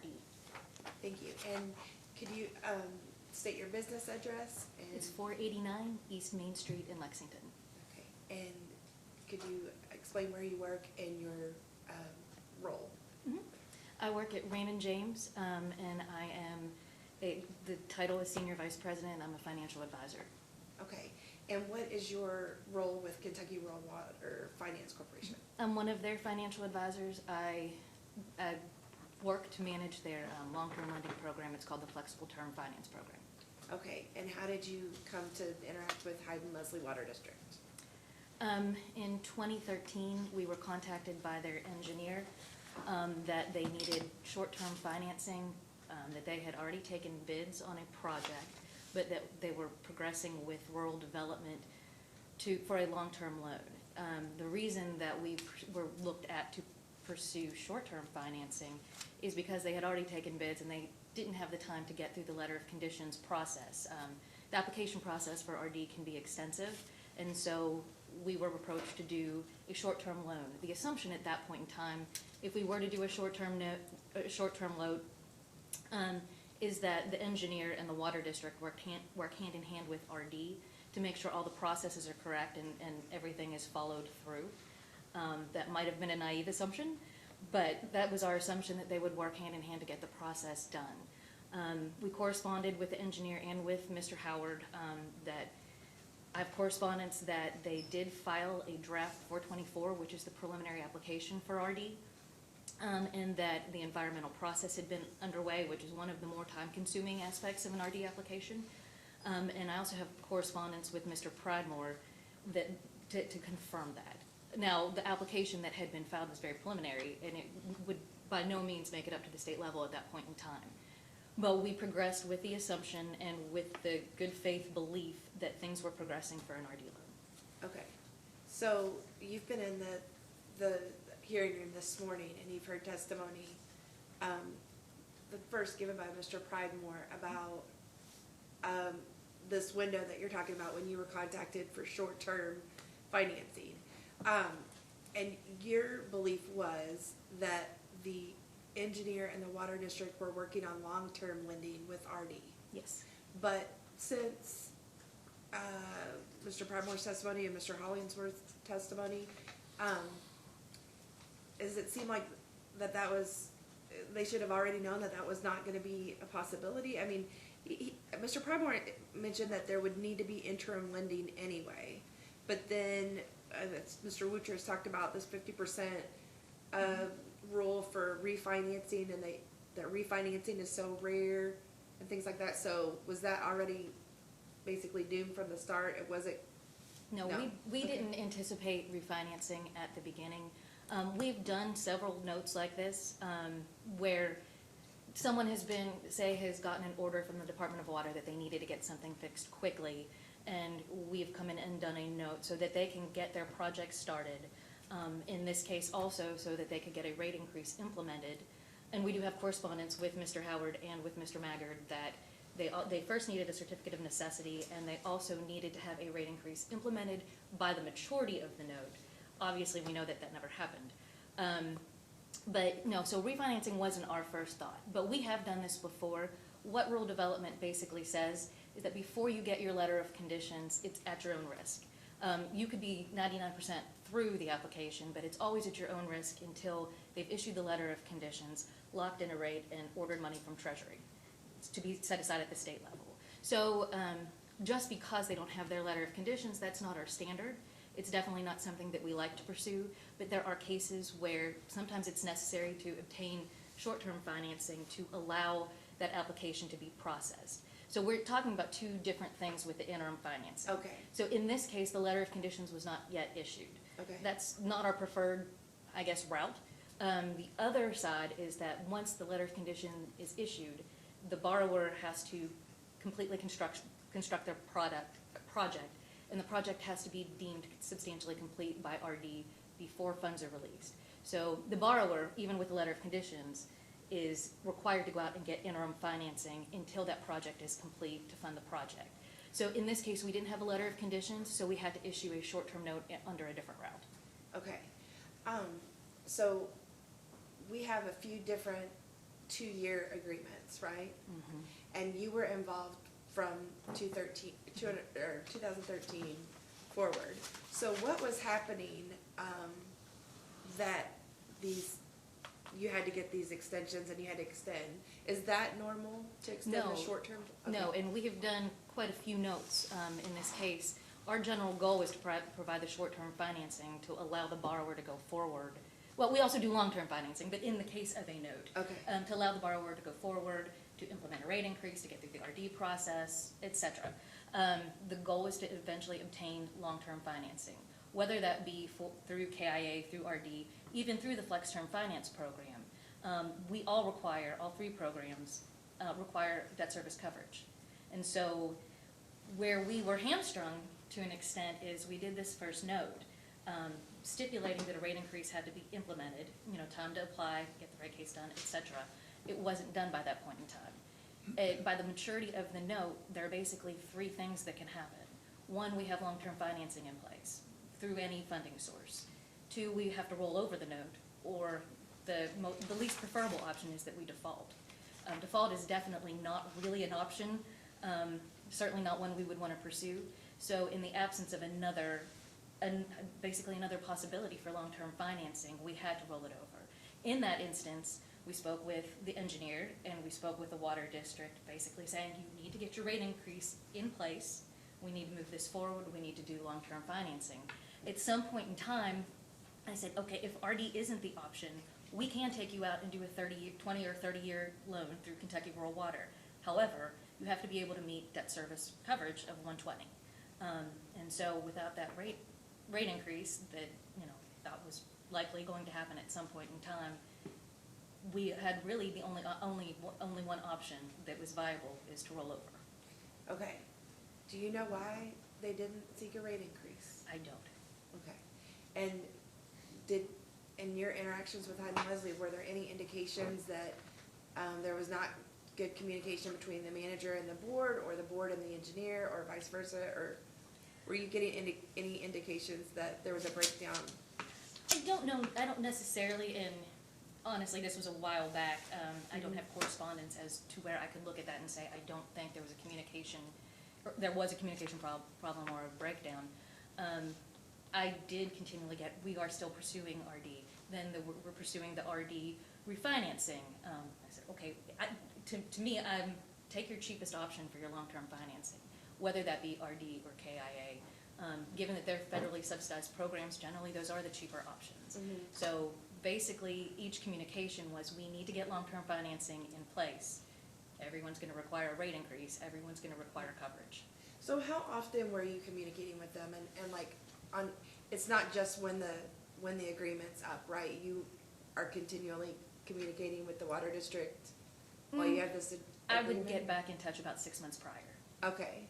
So about every 6 months, or just 6 months prior to the... To maturity. Where are you with this? Because generally, especially if you're going through RD, it's a long application process. So, we generally expect that it's going to be, if we do a 2-year note, the reason we've done a 2-year note is because we think it will take close to that time period to get the long-term financing, get the rate increase and all that in process. Otherwise, we would do a 1-year note or... Okay. So, but bottom line, in 2013, you knew there needed to be a rate increase. And you communicated that with the water district. They knew that. But did you differentiate between whether that rate increase came through a CPC and a loan, or a traditional route? As long as it was sufficient for them to obtain long-term financing, we didn't stipulate how that came to being. Okay. Okay.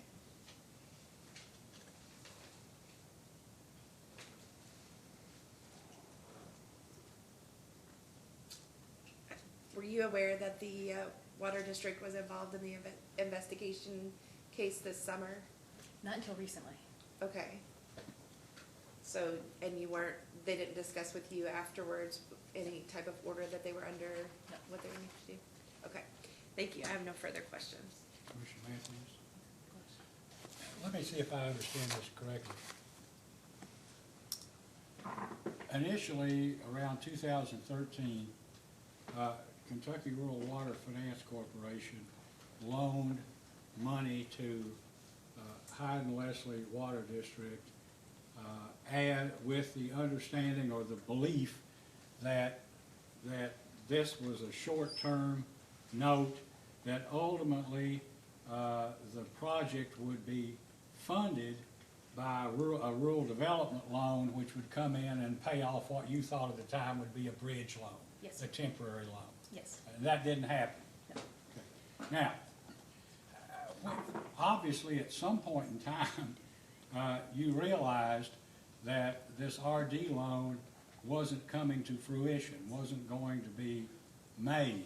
And so what, if anything, did you all do, or Kentucky Rural Water Finance Corporation do when you understood, you know, they're working to get this RD loan and it never happened? What, I know you said you had no choice. The issue is either refinance, do another note, or default, correct? And so what are the implications of default to the Kentucky Rural Water Finance Corporation? Could you, for the record, tell us what that would be? Yes. Now, I can't speak to exactly what would happen, but most likely, the rating agency would give us a rating downgrade, at least one notch. It probably also impacts investor sentiment.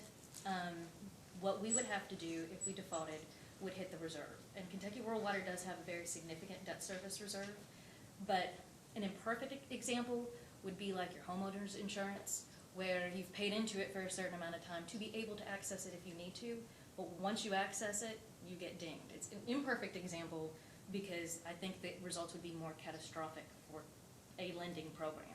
And it has the potential, or could have the potential, to reverberate to other lending programs as well, once someone sees that there's been a monetary default.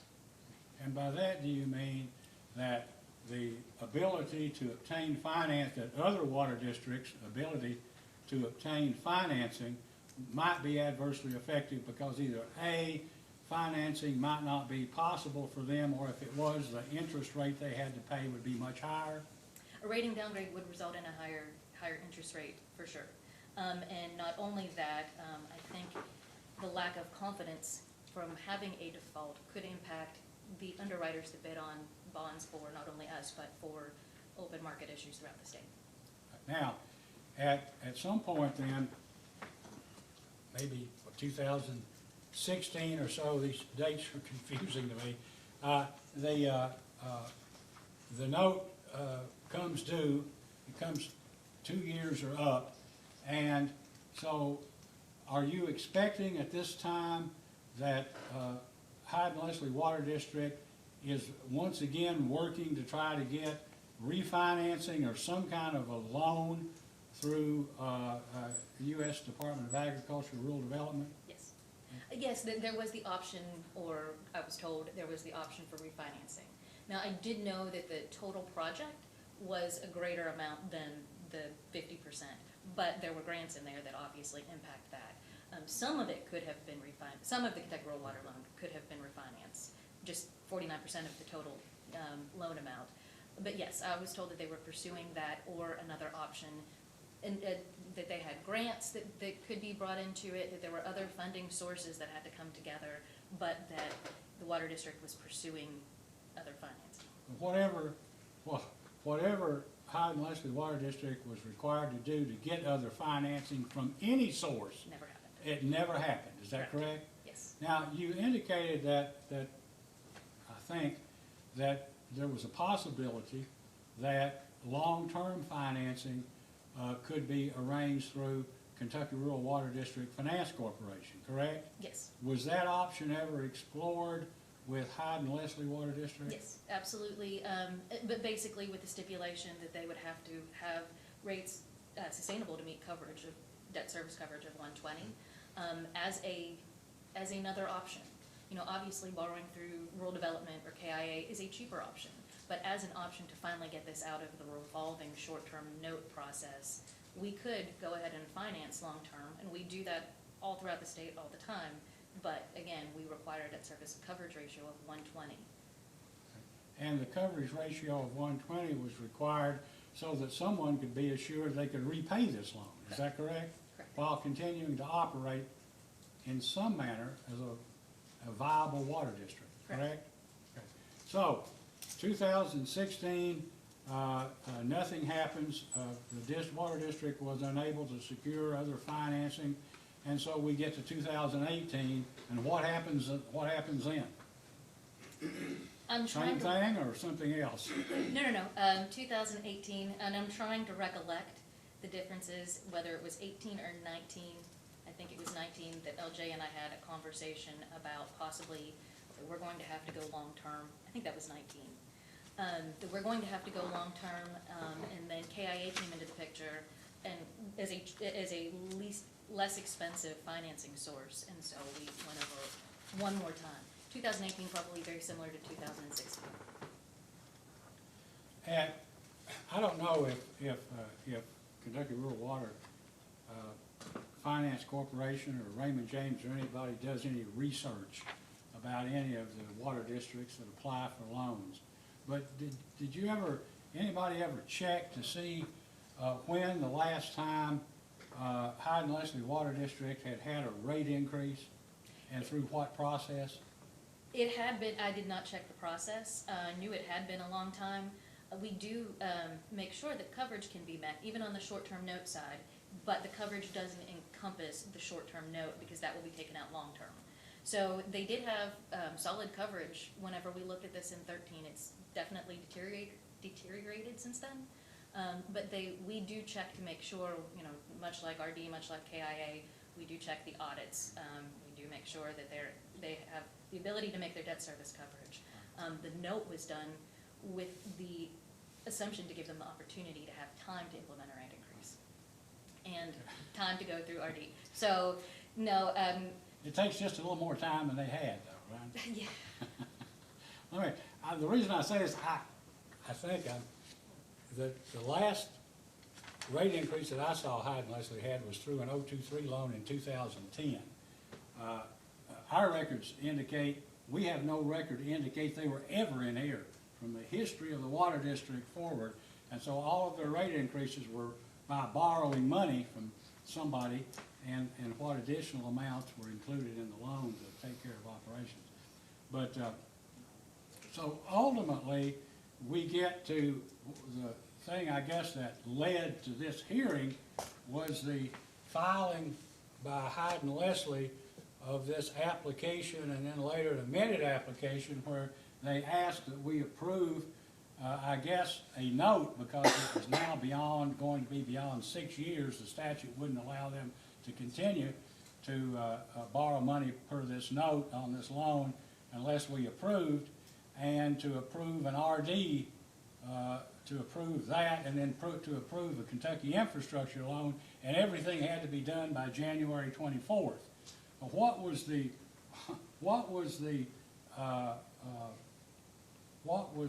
urgency about a January 24th or some time period there about getting approval from the Public Service Commission for this new note? So we did a January 19 note with the assumption that they would be through the KIA process by the February 1st, 2020 payment that was due on their 2019 short-term note. So they had been working diligently with KIA. You know, everyone thought that a year would be sufficient time to get it done. And so basically we came down to the wire where it would either be another rollover, a long-term funding source, or a default.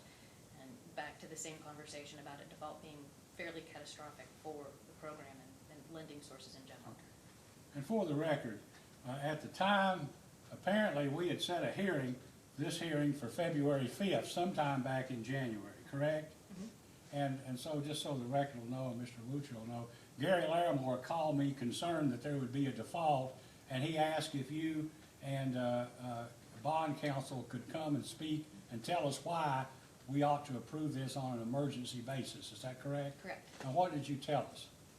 Basically the same thing, that if there is a default in the program, it's catastrophic. And while we do have a significant debt service reserve, once we hit that reserve, you're, for lack of a better word, dinged no matter what. Hitting the reserve, a late payment by an hour is fairly catastrophic, will likely result in a rating downgrade.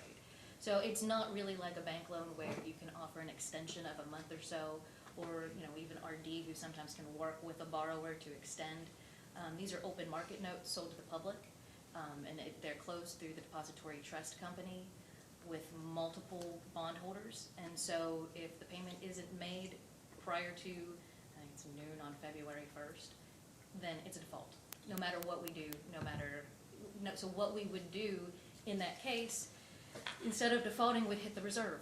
But that reserve would also have to be reported to EMMA, which is the reporting agency for all bonds, open market bonds, notes, loans, and would likely result in the same, maybe not as catastrophic as a default, but result in the same effect of a rating downgrade.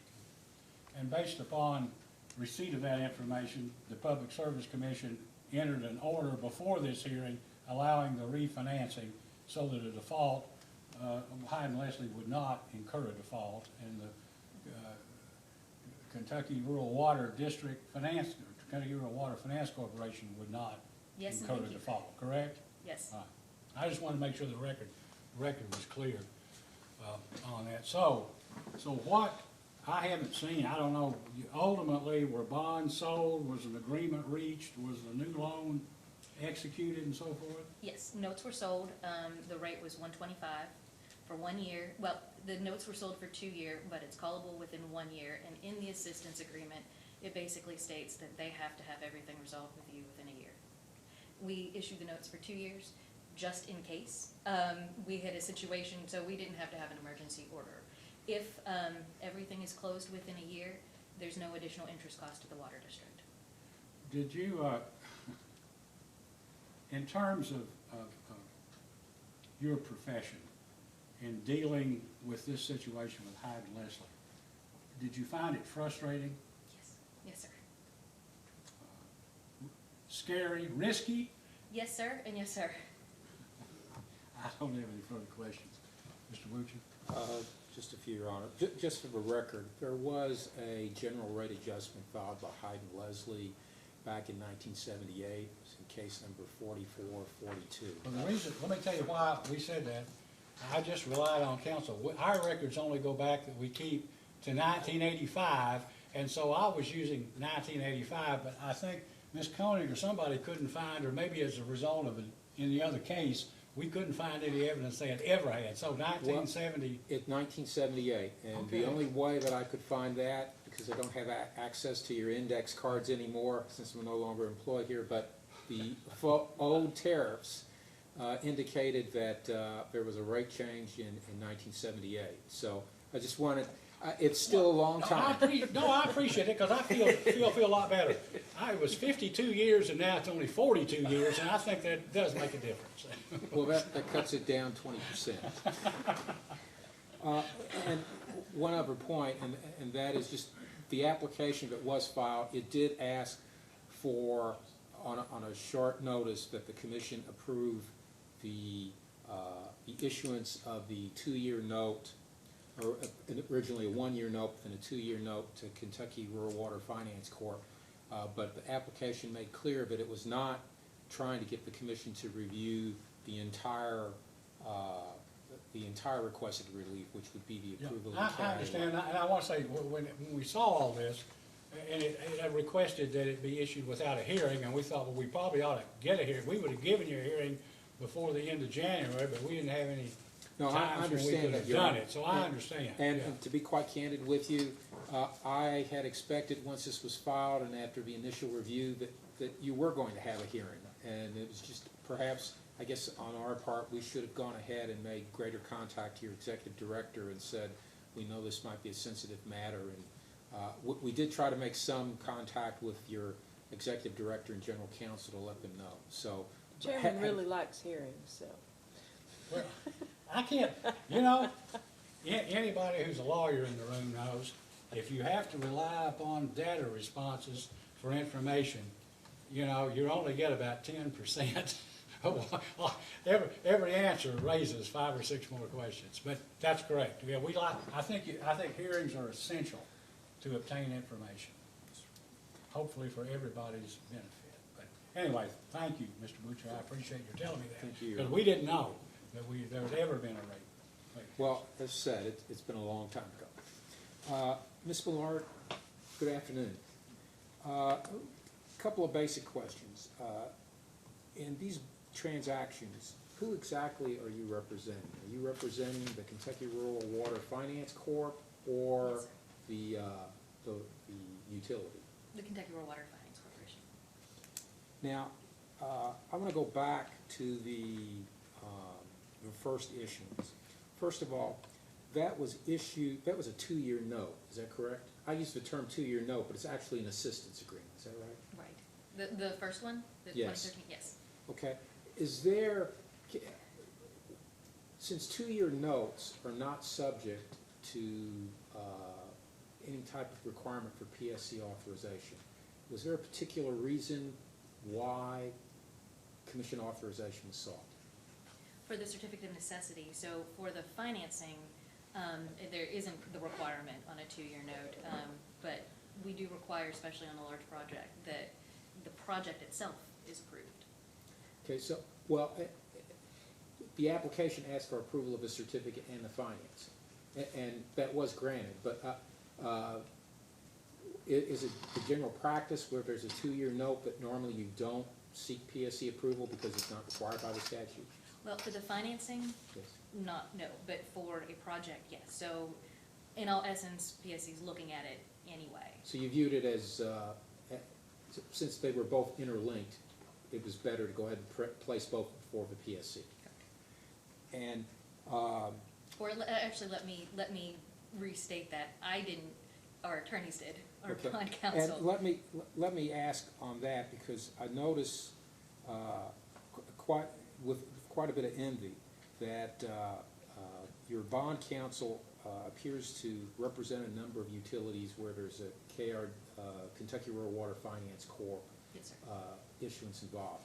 Is that part of the package that the utility gets when they do the bond counsel is provided by the Kentucky Rural Water Finance Corp.? Yes, sir. They're Kentucky Rural Water's bond counsel who basically handles all of the legal documents. Now, in terms of the PSC application, the water district can hire whomever they want to handle that.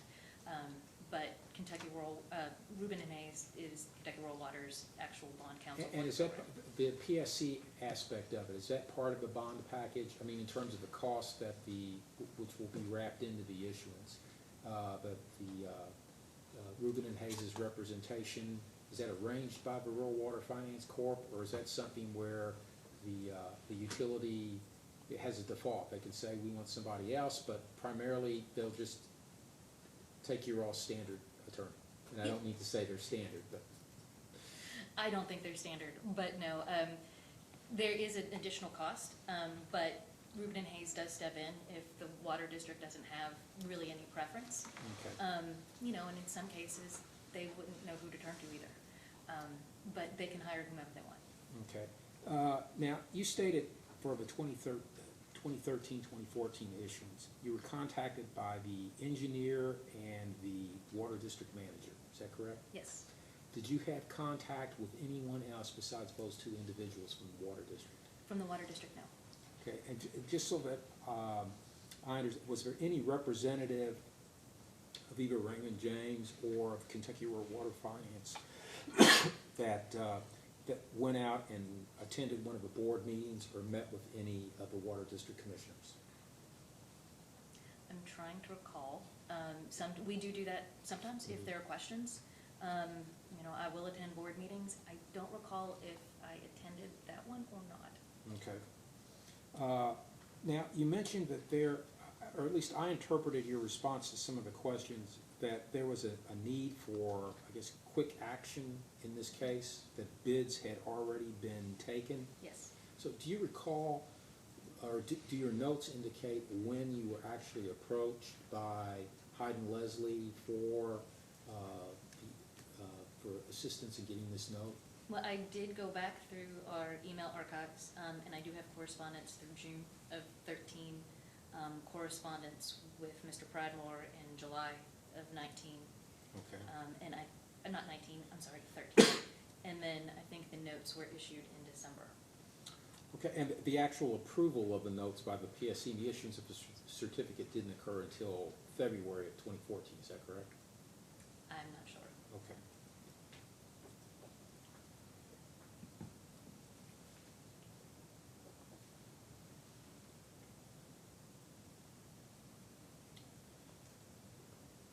You stated that the district was informed that it needed to go ahead and have a rate adjustment at some point after this 2-year note was issued in order to plan for permanent financing. And who was that information passed on to? Email correspondence to Mr. Maggard and Mr. Howard. Okay.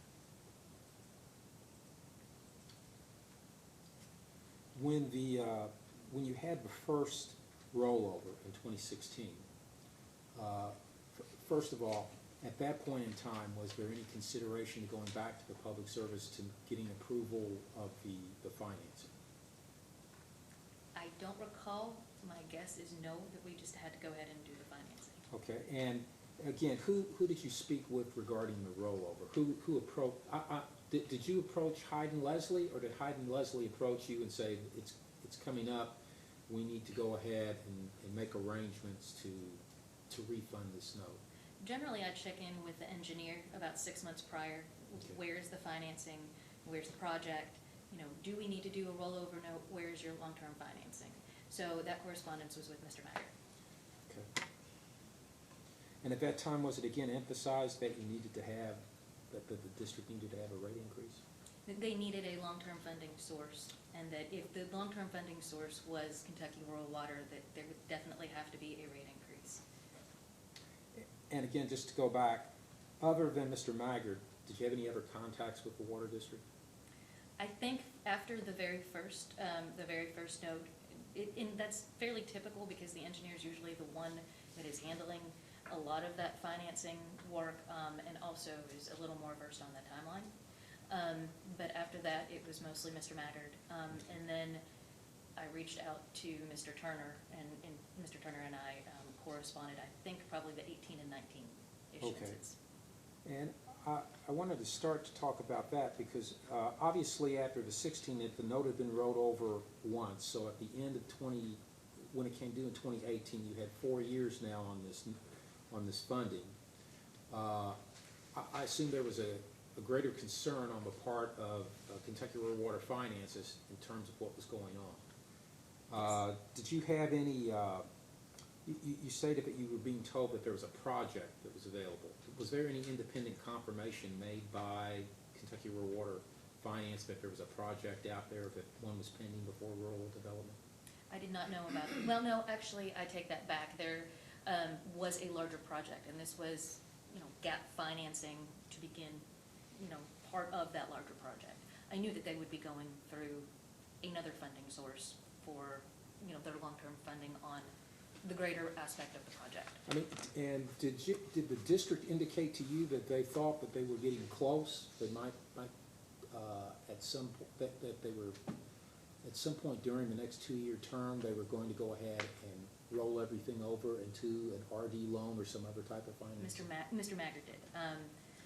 And generally, in terms of the term that we issue these notes for, our reliance is on basically the engineer's estimation as to how long we would need. What we don't want to do is put someone in a 3-year note that they can't call, that they can't prepay, and their funding source comes in earlier, and then they're paying double interest. So we always try to keep it as close, building in a little bit of time, but as close as possible to the expected completion or funding date. Okay, but well, let me step back. In 2016, had the district said to you, we've got funding arranged, or we're close to it, or was their response basically, we're still working on this, we don't have anything? Well, I think still working on it, still pursuing avenues with rural development. still pursuing avenues with grants. And I think there was, some grant dollars that were being pursued, and the full funding amount wasn't known completely as to what they would have to borrow versus what could come in as a grant. When the 2016 note was issued, was there provision made for it? I don't want to use the term call because I've already been corrected on the use of that term, but was there some provision made for prepayment so that if they got funding prior to 2018, they wouldn't incur any type of penalty? Generally, if we do more than a one-year note, we'll do a one-year, to use the term call, for prepayment ability. Okay, and do you know if that was included in the 2016 note? I don't recall specifically, but likely it would be. Okay, do you know if they specifically requested that? I don't recall. Okay, now, Mr. Turner was hired by the Water District, I believe, in August of 2017. So prior to his, did you have any interaction after the first note with the prior general manager, or was it all done through the engineer? Most of it was done through the engineer, and I think Mr. Howard was copied on correspondence. Okay, now, and when the note was being renewed in 27, at the end of 2017, the 2018 turnover, did the district indicate to you directly that it was going to, that it was fairly close to getting financing? I don't recall exactly, but that I know that they were working towards Okay. getting long-term financing. Your Honor, may I approach the Yes, you witness? may. I'm going to hand you what is an email message, and it's actually from, do you know Mr. Junkin? Mr. Junkin, Yes, Ruben and Hayes. okay. And this email was addressed to you, is it not? Yes. And,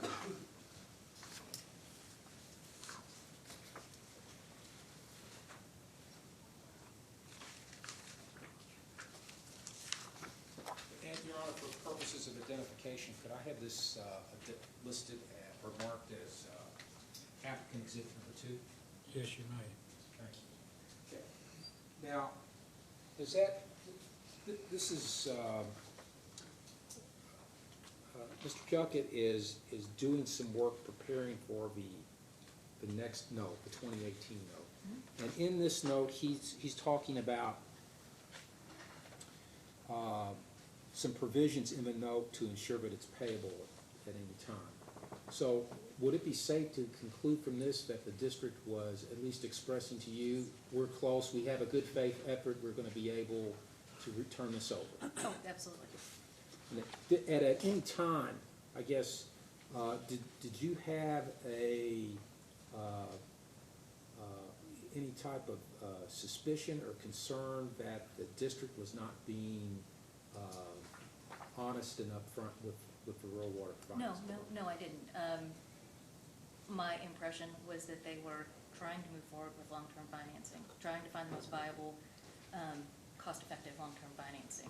It wasn't coming to fruition, but they were making good faith effort to get this done and pull it into long-term financing. Okay, now,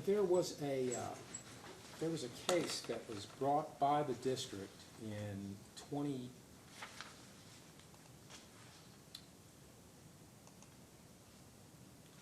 late 2018, in which the district applied to the PSC for approval of another note.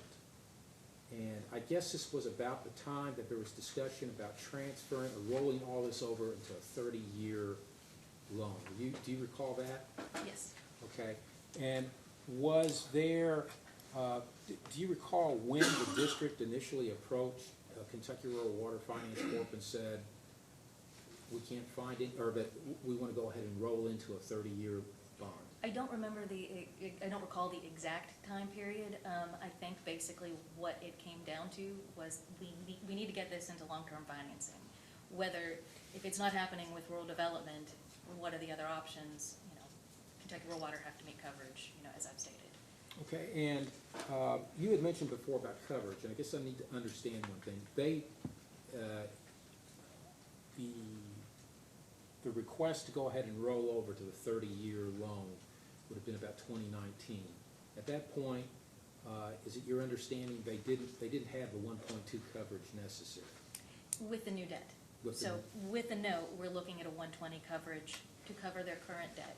You really can't include a note into that coverage analysis because that bullet maturity wouldn't work for even the most financially viable water district. So to incorporate the 30-year debt, we would have to incorporate the debt service on that 30-year debt, and they would have to be able to meet debt service coverage to include prior debt, other debt, parity debt, including RD and KIA, as well as the new debt. And my question is, would they have to meet it before the 30-year bond, or the Yes. bond issuance? So if they were going to execute something, I believe, I saw in some minutes that actually I believe may be on file also with the Public Service Commission in the water loss investigation case, that there was discussion in April of 20, I believe it was in April of 2018, about going ahead and going into a 30-year bond, or a 30-year note. I'm using the wrong terms, but basically a 30-year assistance agreement with Kentucky Rural Water Finance Corp. If that was to have been implemented, the district would have had to come in for a rate adjustment, is that Correct. correct? Okay.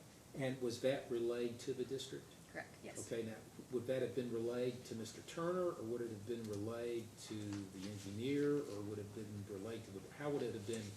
I think at that point in time, I was speaking mostly with Mr. Turner. Okay.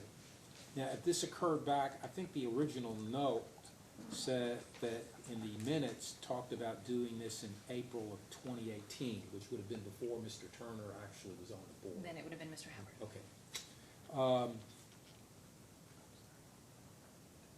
Oh, that's right, you were there in April, so I'm sorry. I'm getting my dates confused now. Now, there wasn't, however, a 30-year assistance agreement executed, was there? No. Do you know, the interest rate on the 30-year assistance agreement would have been 4%, is that correct? I'm not sure of what it was at that point in time. Oh, these are notes.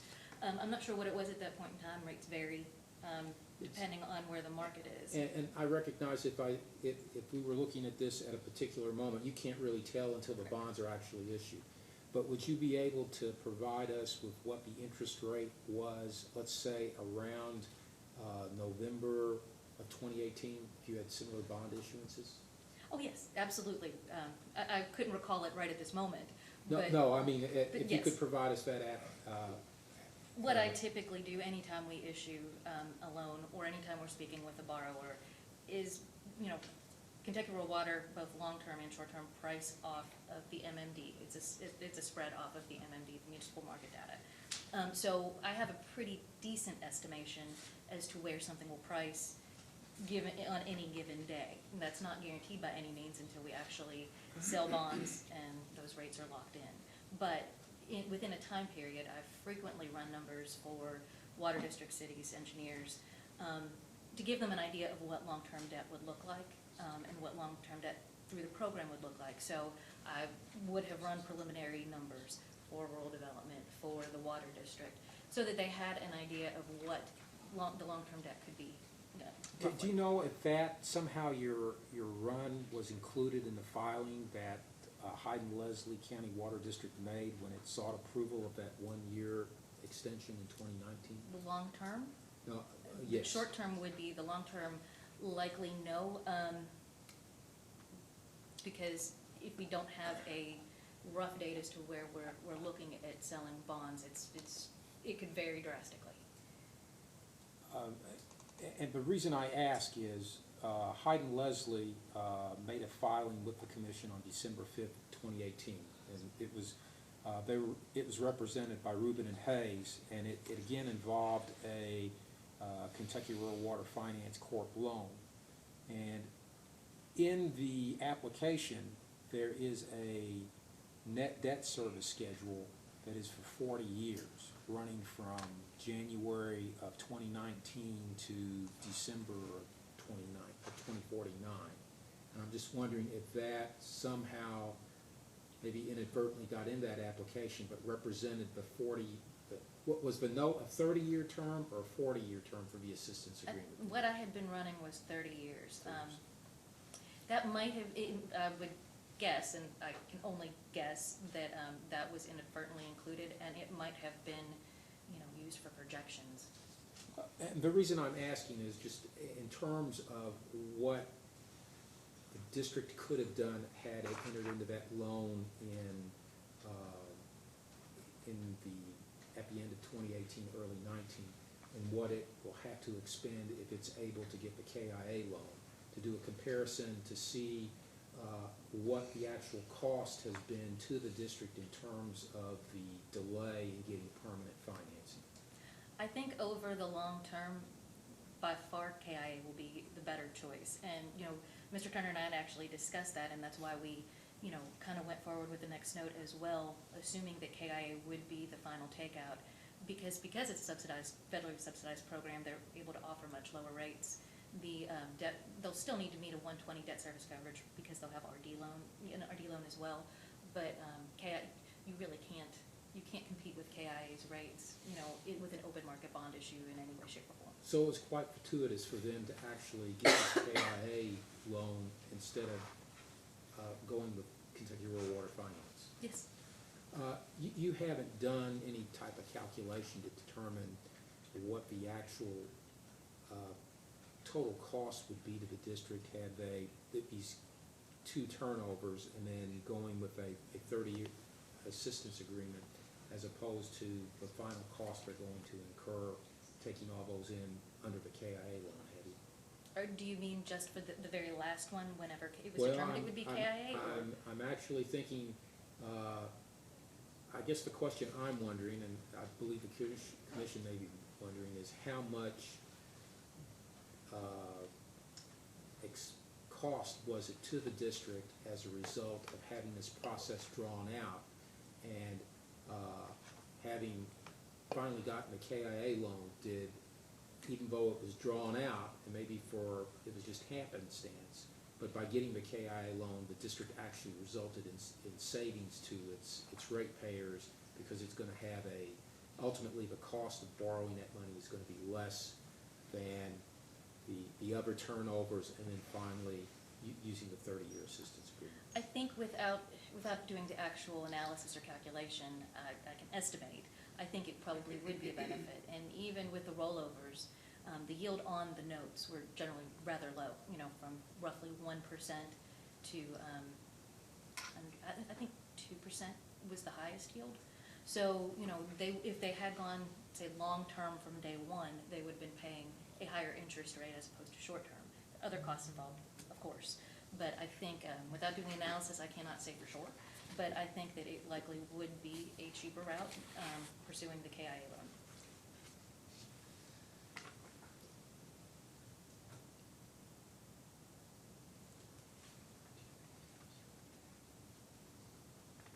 I think that's all I have.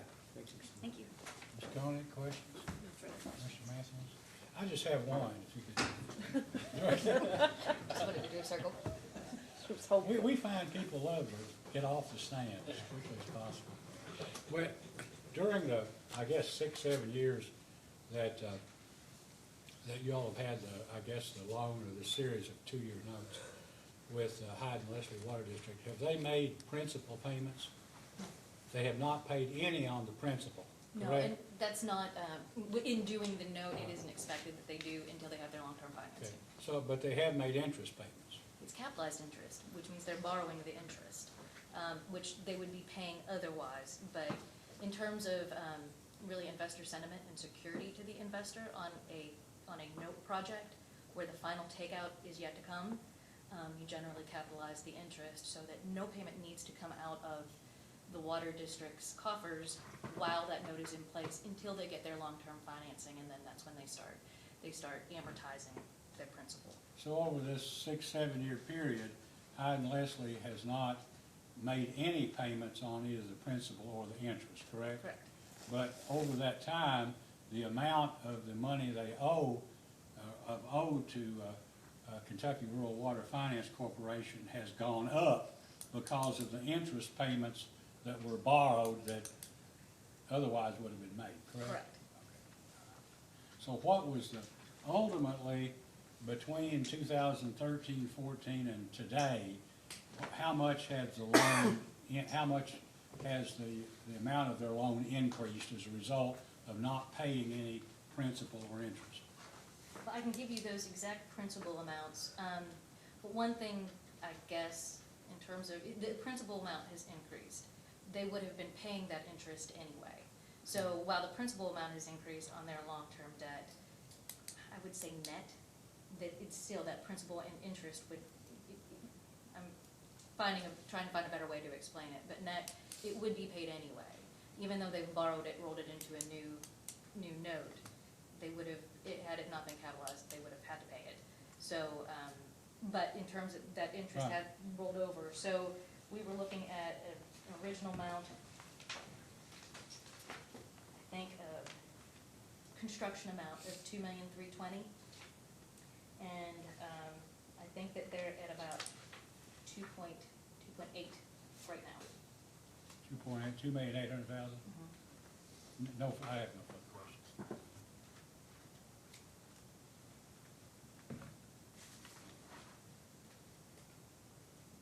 Anything, Mr. No. Oh, may this witness be excused? Yes. Thank you, Ms. Millard. Appreciate you may step down and you're excused. Let's see if we can go another half hour, maybe, and then we'll take a 10-minute break or so. Do you have another witness you'd like to ask? Yes, we'd like to call the board chairman, Mr. Roberts.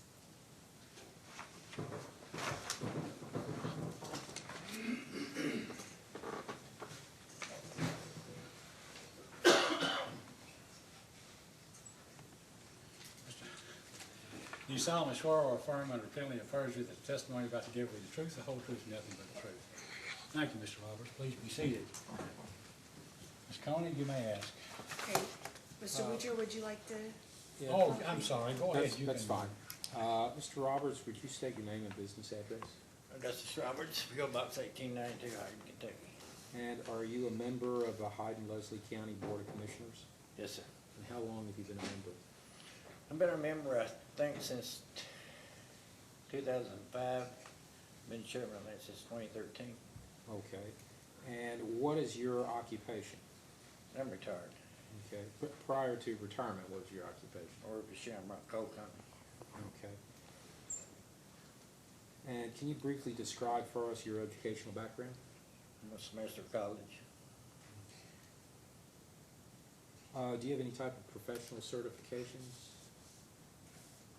I'm getting tired of that. Well, I take it you don't have any. I mean, for example, you're not a certified wastewater operator or No, water? no, no. Okay. Are you, or do you serve on any governmental board, aside from the water district, do you serve on any governmental boards or any non-governmental groups or entities? I'm on Scottish Rite Board of Directors. Okay. Are you appearing here today as a result of a subpoena issued to you by commission staff? Yes, sir. And is it correct that you were also expressly directed by the commission to appear here at today's hearing in Yes, its sir. order? Okay, and you've received a copy of the commission's order of January 17, 2020, Yes, sir. and have you read this order? Yes, sir. Okay, now, before this hearing this morning, you told me you wanted to make a statement to the commission. Do you still want to make a statement? I do. I'd like to make a Okay. brief statement. Please. I'd like to admit that we have made a mistake by not pursuing the PSC route. And I'd like to also state that as of last Thursday, I had a resolution passed to instruct our general manager to pursue the rate increase through the PSC, which he's done. And he's also made arrangements, I think, with the Kentucky Rural Water to prepare the application.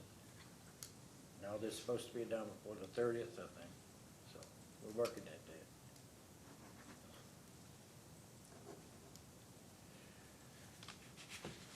And I know there were some other questions that we've had in the past on our water loss, which I think we're really committed to reducing that. I think it went like from 32% in 2018 to, I think we got it down to 19% in 2019, so I think we're really working hard on that. And we hope to get it even lower, if that's possible. We're trying.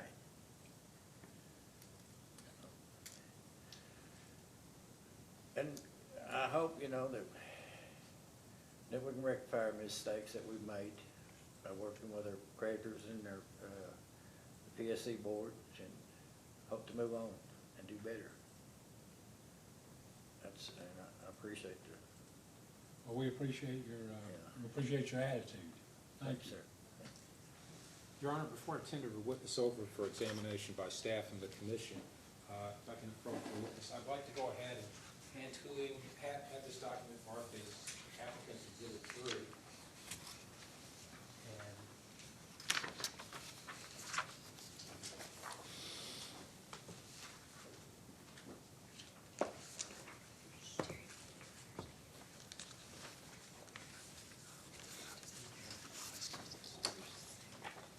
And just to make sure that the sound system is completely picking you up, if you might want to speak, get a little bit closer to the microphone and speak up a little bit. But I handed you what's been labeled as applicant's exhibit number 3.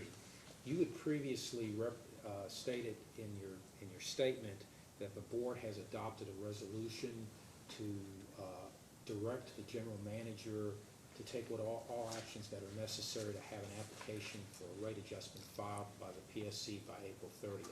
Is that the resolution that you were referring to?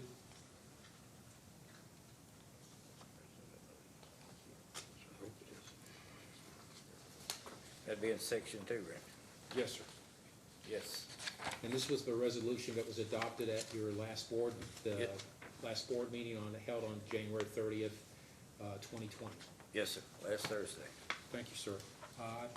Tender the witness over for examination by commission staff. Ms. Connie? Thank you. Good afternoon, Mr. Roberts. Good, ma'am. Okay, because I appreciate your statement that you're committed to reduce water loss, and I'd like to ask you a little bit about some of the statements that were made earlier today by other witnesses. So you've been around since the first deal that we were talking about, the 2013 agreement, is that correct? Yes, ma'am. Okay, and do you recall that project and how that came about? Okay, specifically, did you hear Judge Executive Lewis's interpretation of what he thought happened when this project was brought about? I did. Okay, and could you comment to that? Do you agree with his assessment, or you were there, so could you explain what happened?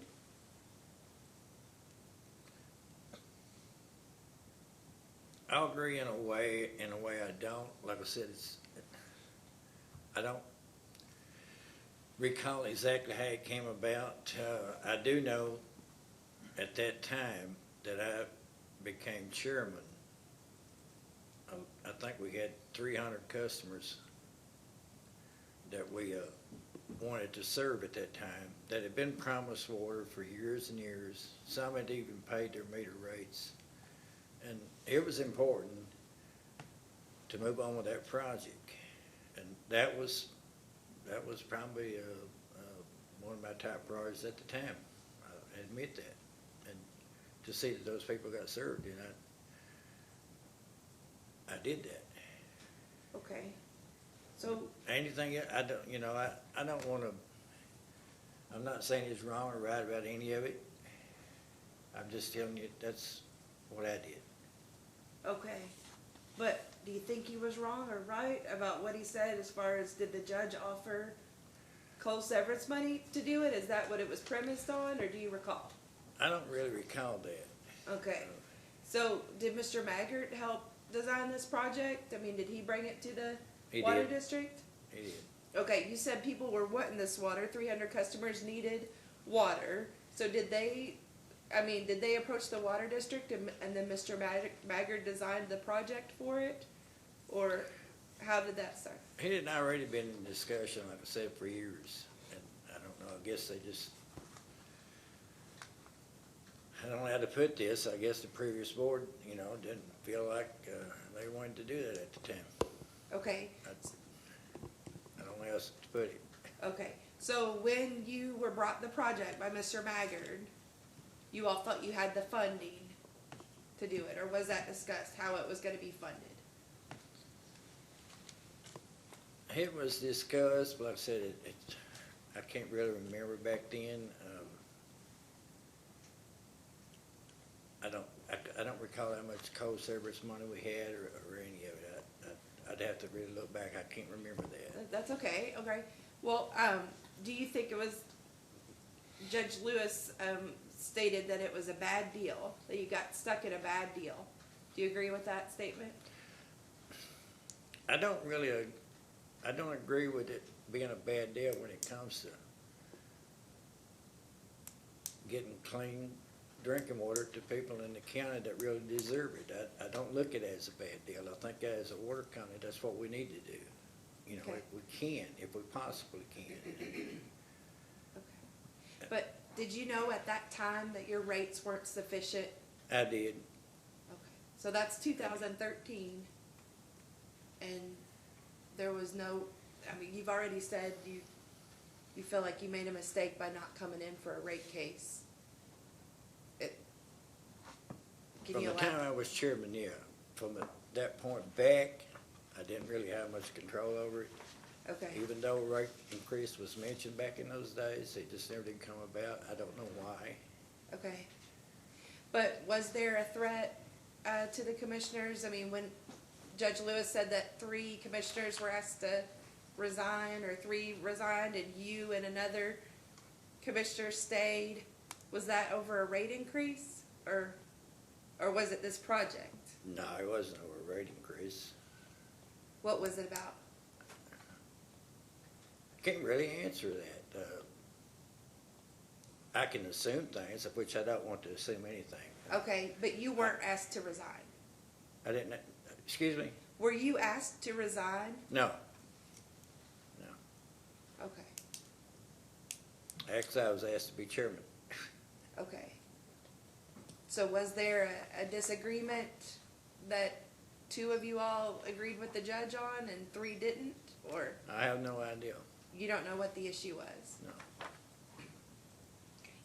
So we've talked about there's significant pressure about rate increases, though, local pressure generally. The judge executive discussed it with the previous judge executive and the commissioners and stuff, but in general, that rate increases aren't fun, and nobody wants a rate increase. But you knew in 2013 you didn't have the funds, and why did it take so long to file a rate case? Why did it take so long to get the funding in?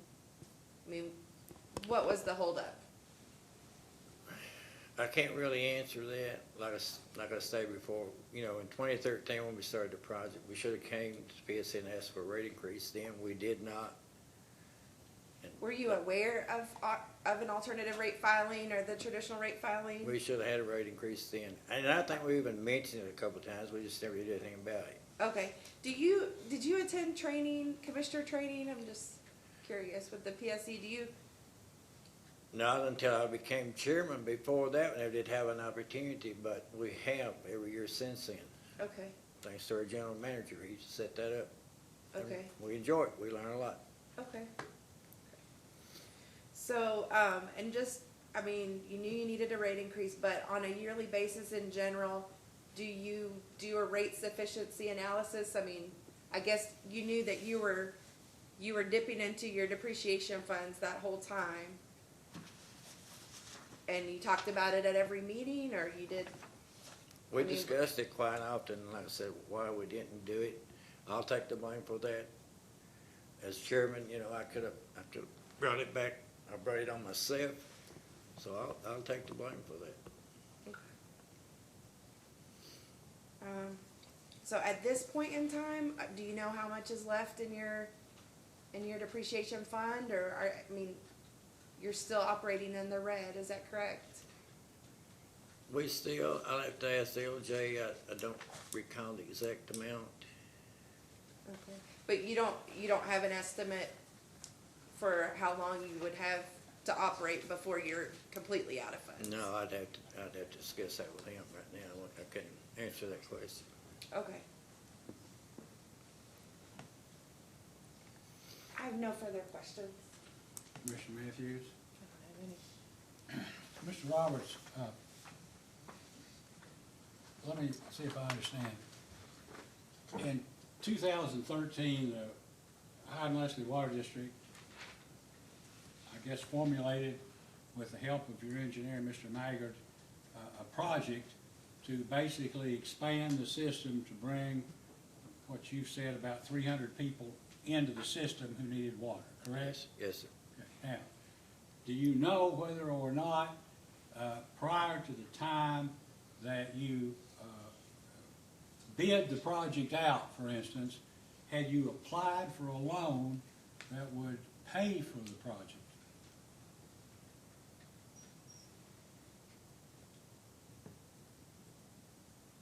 Let me see if I understand it. Are you asking me, I'm asking you, when you started this project, how did you expect to pay for it? How were you gonna pay for it? You're expanding the water system for, what, $2.34 million. How were you going to, how did you intend to pay for it? I mean, you either had to have a loan, and then you had to have some way to pay it back, or you had to have a rate increase. Somehow you had to have funds to pay the contractor and pay the materials. How were you gonna do that?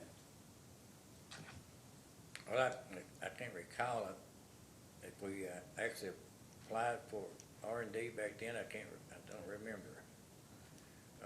I know we ended up having to borrow it. And like I said, at that time, we were supposed to apply for a rate increase. We did not. Like I said, that Well, you was. said you were supposed to. Do you know why you didn't? I can't answer that, sir. Who was the chairman then? In 2013? Yes, sir. That was me. Okay. That's why I said, it's my responsibility, really. I could have done that. Who were the three people? Did 3 people resign at some point? Judge said 3 people quit. There were 5 commissioners. Did 3 people leave the commission? I don't know if you would say they left, they got fired. I can't really answer that. Well, then they were on there one day and then sometime they Yes. weren't, right? Do you have any, I mean, Judge Lewis said they got a letter. Do you know if any of these 3 people got a letter from the judge that said their services weren't needed, or that he didn't like what they were doing, or that he was removing them, or anything like that? Well, I didn't see their letter, I saw mine. Well, what did your letter say? My letter, but I can't remember exactly how it was worded. Just in general terms, as best you can. Um, We're just trying to get a sense of what Yeah. happened, or why these people quit, or why you became chairman. I mean, that's all. I can't remember exactly how it was worded. I think they asked me if I would stay on, and then I can't remember if it stated in the letter if I wanted to take the chairmanship. I don't, I'd have to look at the letter. It's Okay, been, who else stayed on other than you? Mr. Todd Horton. Okay. Who was it? Please give me the names of the 3 people who quit or were fired, however it was. Fred Ratliff was the chairman back then. Randy Williams and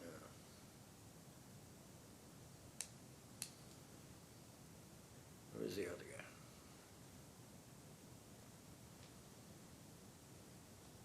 Okay, well, that's okay. Were these other 3? Oh. were they- I'm sorry. One, Dwight Lewis, I think he actually gave up his position right before that. So he'd been.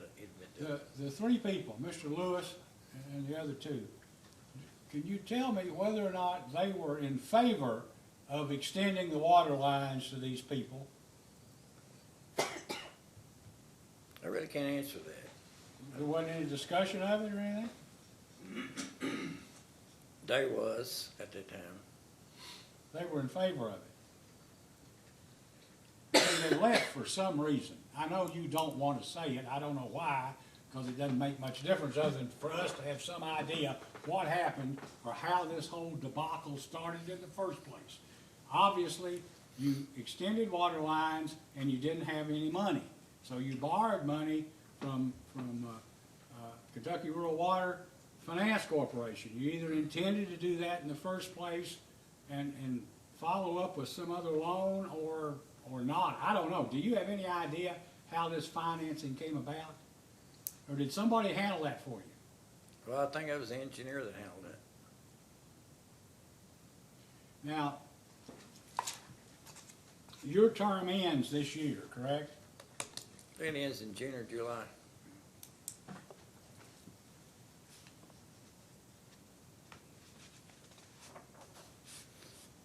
And you came on the board in 2005, I think it was that year, 2005, 2006. and you hadn't been to any training until you became chairman in 2013? That's right, sir. Do you get, you know, as the statute provides for payment of either $3,600 or $6,000 per year for a water district commissioner, do you get paid? We do. How much do you get? We get 500 Okay, 500 a month? after we attended the training. Okay. Why how much did you get paid before 2013 when you went to the training? It was 3. 300 a month? Yeah. Okay. I don't have any further questions. Mr. Wiltshire? I have no questions, Your Honor. May this, anything further? Oh, do you have Sorry, I questions? almost fell on my Okay, chair. you- Mr. Wutcher didn't have any questions. Is that it? Thank you, Mr. Roberts. We don't have any further Okay. questions. Thank you. May Mr. Roberts be excused? Yes. You may be excused. Thank you, Thanks, Mr. sir. Roberts. You may step down. Okay, let's do one. Let's go to 4 o'clock. So if you can get another one, maybe we can go quick here. We'd like to call Mr. Maggard, please.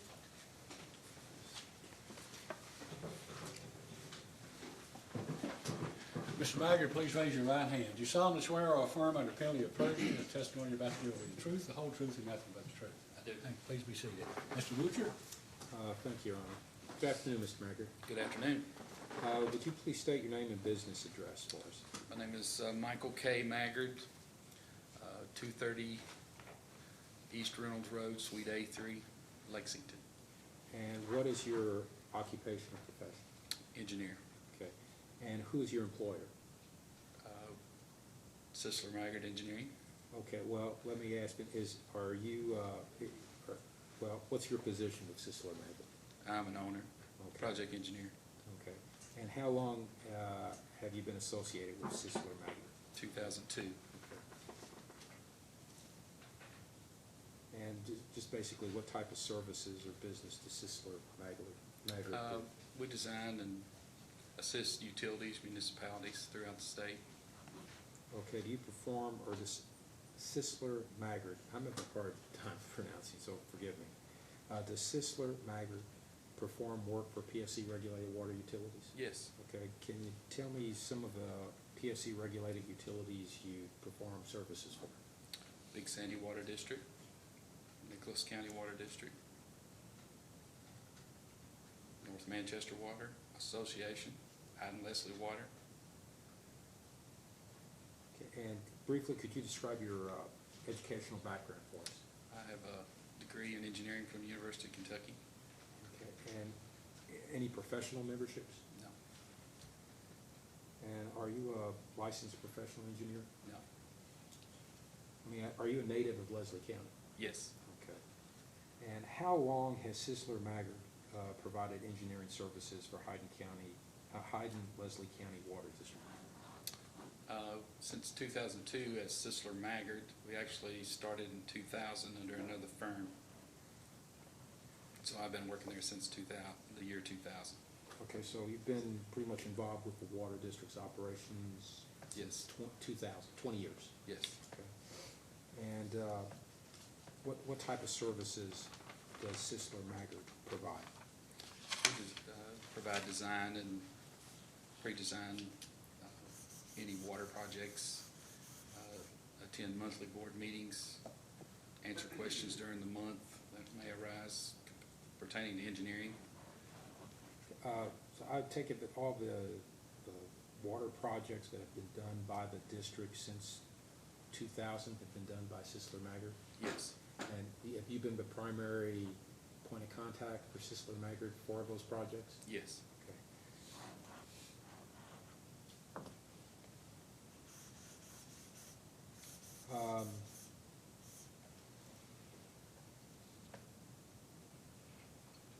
In addition to providing engineering services, does Sisler Maggard provide any other services? Such as, Well, let me are you involved, I guess, when I think of engineering, I think of the design, construction, inspection. we do all funding applications and preliminary funding and rate studies and all related to the funding. Would you be the primary person for any funding issue that the district had? Yes. So any effort that the district had from, say, 2000 onward, in terms of getting RD funding or any type of other funding, CDBG, abandoned mine, you would be the point person for the Yes. district? And would you be the person then that would there be anybody from the district in addition to you that would meet with those funding personnel, or was it primarily you making the contact and then going back to the district and advising them? Well, it was both. It was, if it was a busy time, I would do it for the manager or the manager in addition to the manager. When RD had an office in Hazard, they actually would come to the office.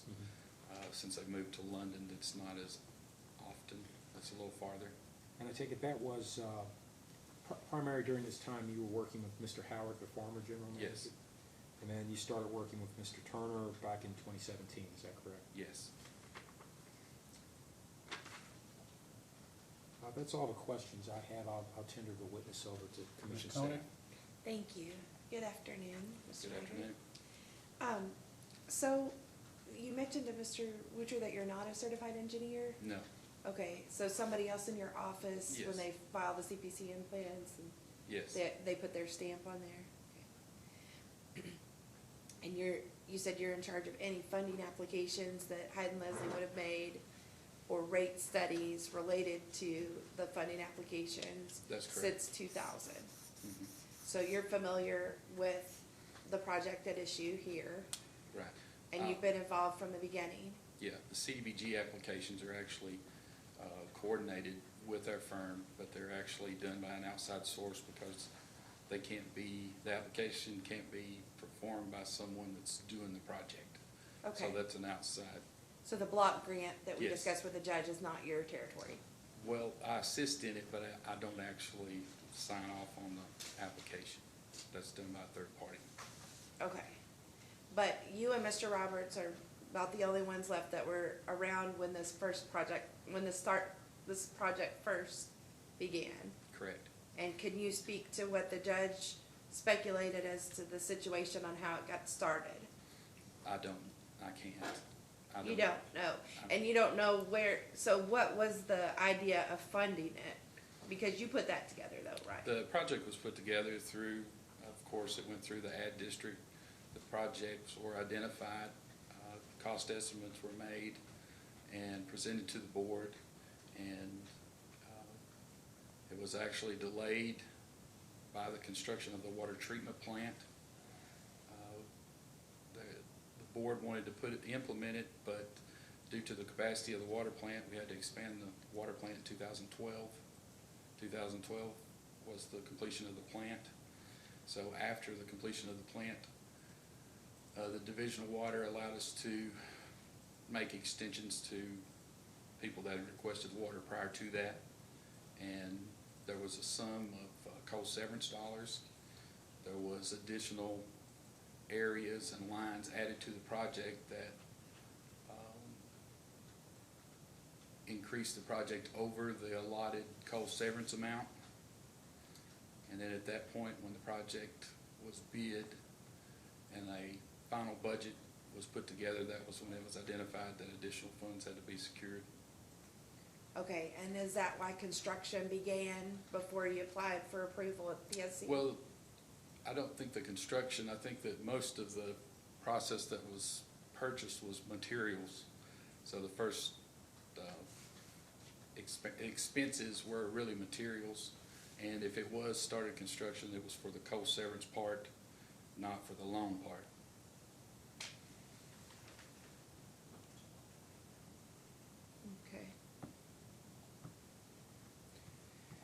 Okay, but either way, the project had been bid and contract made before you sought funding from RD. You heard that testimony. Correct. Actually, like I said, the coal severance grants were X, project was Y, so the difference is what then the district made at that point, whether they wanted to, at that point, they had a choice of either cutting those projects off and only going with the coal severance part, or borrowing the additional funds, seeking other funds to do that. And we met with RD, it was discussed, and it was deemed at that point the fastest way to do it was to go with Kentucky Rural Water Association due to the climate in the area. The climate, People coming to board meetings wanting water because they had been delayed because the plant had been expanded. So there was a lot of community pressure, is that community pressure on the water district and board to make the line extension? make the line extensions and do an action to secure the funding. Okay.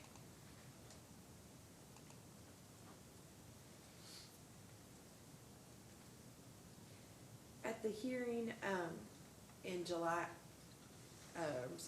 in June, for the 2019 41 case, you testified concerning the rates, that you take a 5-year average of utilities expenses and revenues. How did that play into, you heard Mr. Roberts testify and the other funding agencies testify that you knew that there was a situation with rates in 2013? Actually, being the operator or the manager at the time, actually devised the rates at that point. We knew what the rates could possibly be, and it was just, I guess we were trying to pursue other grants.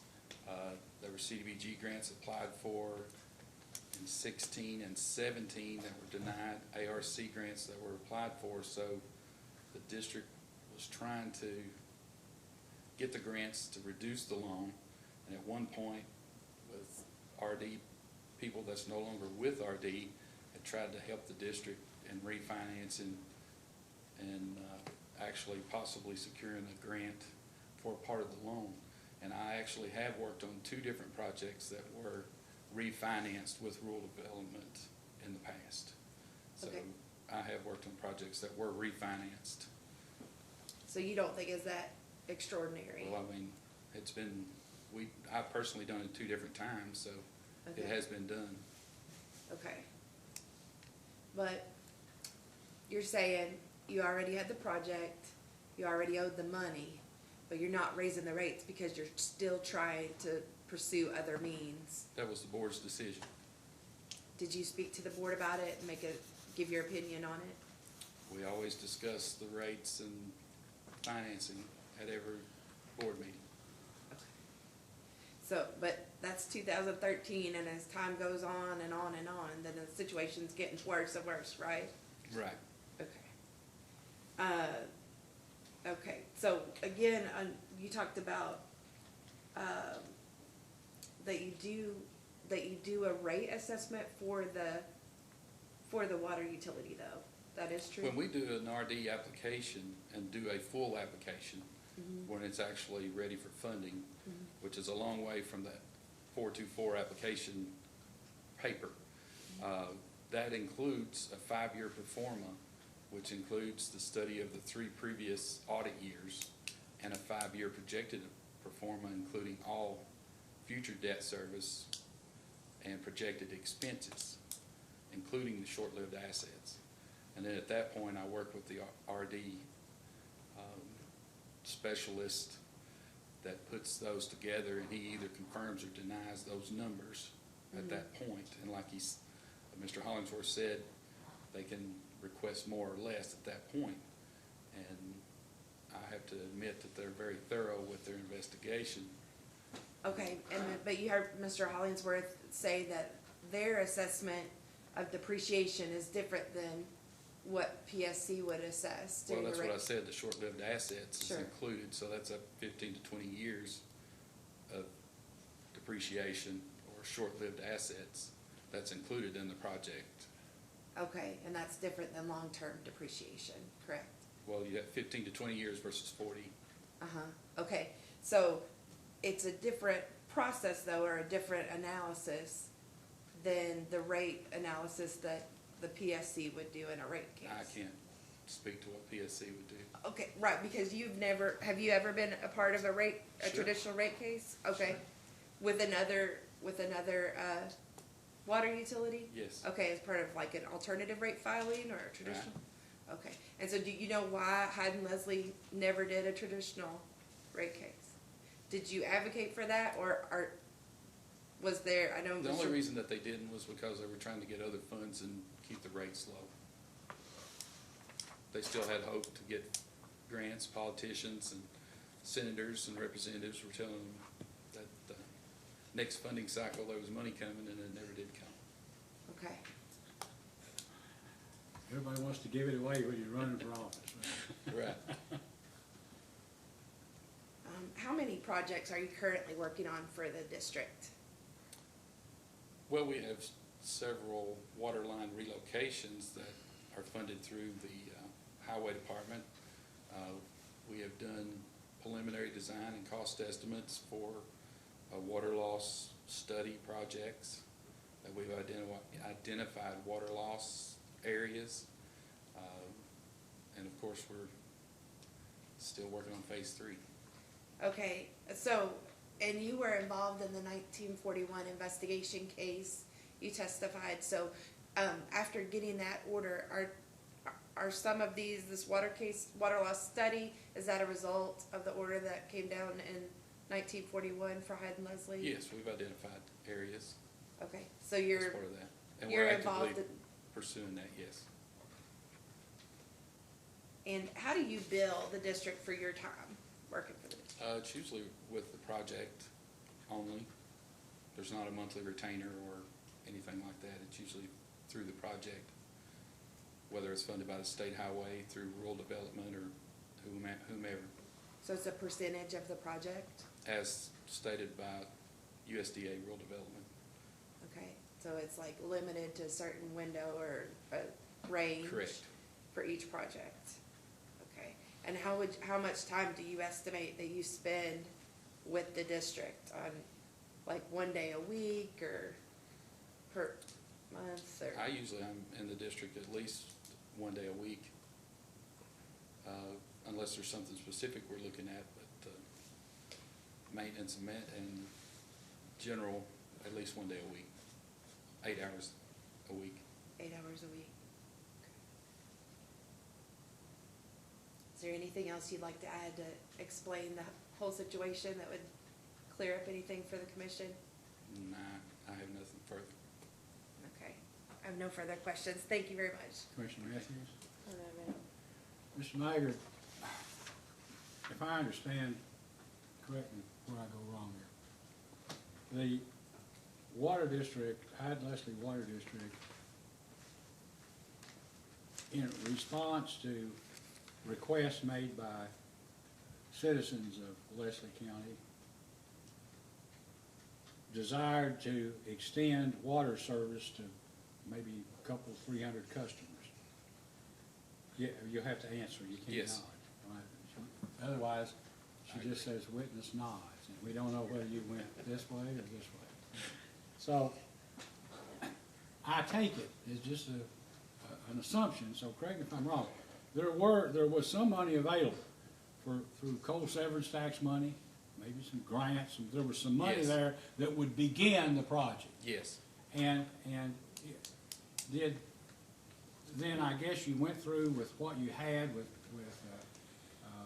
I don't know what the name of the ad district is with Kentucky River. Kentucky River. Mhm. And anyway, so the project began, and it began to the extent of getting information and soliciting bids before an application was made to rural development for what turned out to be additional money to finish the project. Yes. So That if we the was not project aware of. costs $4 million, you could start with say, just make it up $2 million you had, and then you had to borrow the balance from rural development or somebody. Yes. Okay, so as this is going on, correct me if I'm wrong, you started contacting rural development, and from what their witnesses seem to indicate, the project had already been bid, and maybe they thought, well, you know, we can do this, but you're gonna have to hurry up, because once you get started, at least on the part where we're loaning the money for, we may not be able to loan you this money. Yes. Right? So, is that what happened? And then, that being the case, you went to Kentucky Rural Water Finance Corporation to see if you could get some kind of a loan to finish the project, with the idea that you could get long-term financing later to basically pay off that loan at a lower interest rate. Yes. Was that the whole idea Yes, sir. behind it? Okay. Yes, sir. Then, apparently, I'm guessing, and I don't know what you know about, after 2014, you got 2016, 2018, maybe 2019 or 20, where these notes, two-year notes started coming due. Did you have anything to do with trying to assist the district in getting any long-term financing that would pay off these notes, that would retire the notes and maybe get a 30-year loan or so? Yes, we were working on it the entire time. Okay, well, what were you doing? That's what, for the record, we need to know what efforts were being made, say, between 2014 and 2016, 2016, 2018. Who were you working with and what was going on? I know you weren't successful. We Right. just need to know what you were doing. We had applied for AML funding, we had applied for ARC grant funding, and we had applied for CDBG grant funding consecutive years, every year. And actually, when we actually got approved for the CDBG grant, that was actually our third application.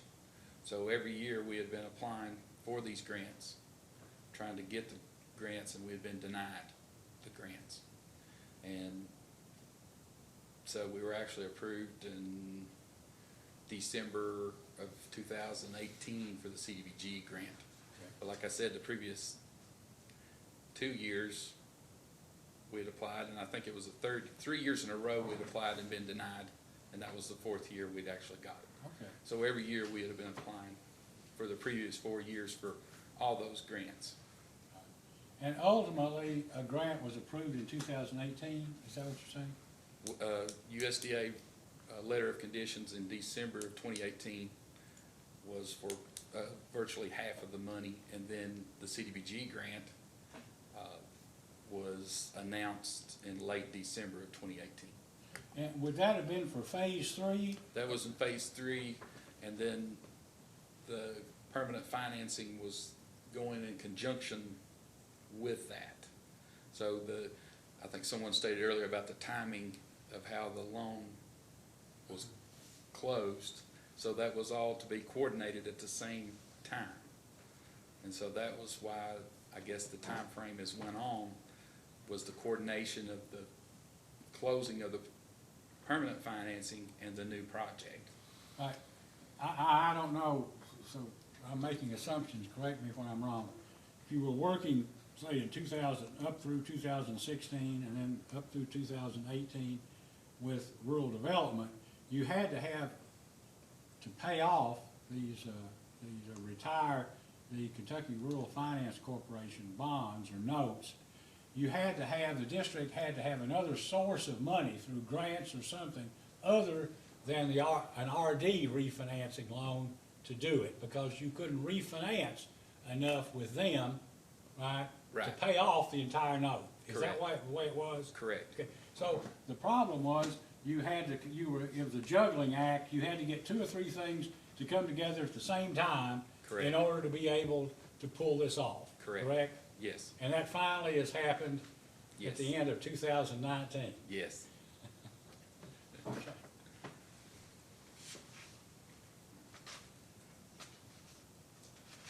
Now, of course, with the RD loans, as we have heard and you indicated, basically, the depreciation that they include, or they require to be included in a rate increase to secure repayment of their loan, they require basically short-lived depreciation on short-lived assets or assets up to 15 years, correct? Yes, yes. But we know, and I know Mr. Woocher and I, in other cases, have had discussions about how long pipe lasts. But whether it's 40 years or 55 years or 75 years, the amount in depreciation to cover replacement of assets, the useful life of which is beyond 15 years, is not included in these RD loans, correct? Correct. So that if a district or whoever lives on this loan money and the rate increase is provided by it, when you, at some point in time when long-lived assets, like piping in the ground or something, has to be replaced, there's not a readily available fund that could have been used to plan and make those replacements. Isn't that correct? Correct. Okay, all right. I don't have any further questions. Mr. Woocher? Just a few. I'll go back for a second to your responses to a couple of questions to Ms. Koenig. You mentioned that you're familiar with two projects in your past where rural development approved and included into another project the refinancing of a loan from a different project. Can you tell us what those were? City of Taylorsville, I'm sure is one, and I believe the other one was the Big Sandy Water District. But I'm 100% sure on the City of Taylorsville. And do you know when that was? No, I can't remember the exact dates. Okay, you stated that Terry you, Loper would have been the RD specialist at that time, and he's been retired for a while. would it have been done before 2005? I would say close to 2005.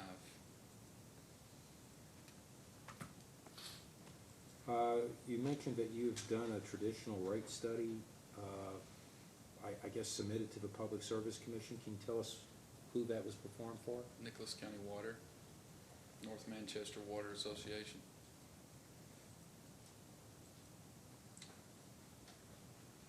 And do you recall the case numbers for those cases? No. Do you recall generally what year it was? Past year or so. Within the past 5 years, both of them were done in the past 5 years. I want to go back for a second to the Phase 2 project. Is it your understanding that at the time the commission issued its certificate that the water district would have to have a rate increase? Once the loan was in place, permanently financed, they would have to have a rate increase. Okay, Yes. and was there any discussion that you can recall from the board where the statements were made as to, in terms of the timing? In other words, did they, after the project was completed, did someone say, let's go ahead and do the rate adjustment? Or was your understanding that no rate adjustment would occur until after the funding had been obtained? I think it was the latter. Okay, is that because the district was looking for a rate adjustment through the rural development statute as opposed to? Not necessarily. In the clients that you've represented, done rate studies for, do they primarily get their rate adjustments using the alternative rate filing procedure, or do they combine their rate increases through with a rural development construction project? Most of all the alternative rate cases were an immediate necessity, where they've ran upon financial hardship and needed to raise the rates immediately, so it had nothing to do with the project. Oh, okay, so is the answer that most of them then are combined with a rural development financing case? I wouldn't say most. Okay, well, I mean, I don't understand what you're asking. Well, I guess you've just said that the rate adjustment, how many? I mean, I've done a lot more rate than just those. I mean, I can't remember, in 25 years, I can't remember every rate adjustment case that I've worked on. Okay. I mean, have the bulk of them been rural development finance involving, the rate increases have involved rural development finance construction projects? 50% 50%, so you've of the done. projects since 2000, Okay. since 1995. What, how many PSC, for lack of a better term, normal rate applications have you filed since 2000? You mentioned Nicholasville and North Manchester. Well, I mean, there's Rattlesnake Ridge Water District, there was Big Sandy Water District. I mean, there were others. I You mean, say like I said, Rattlesnake Ridge, when was that done? that was probably 2010, 2012. And I'm sorry, you mentioned another one. Big Sandy Water Big District. Sandy?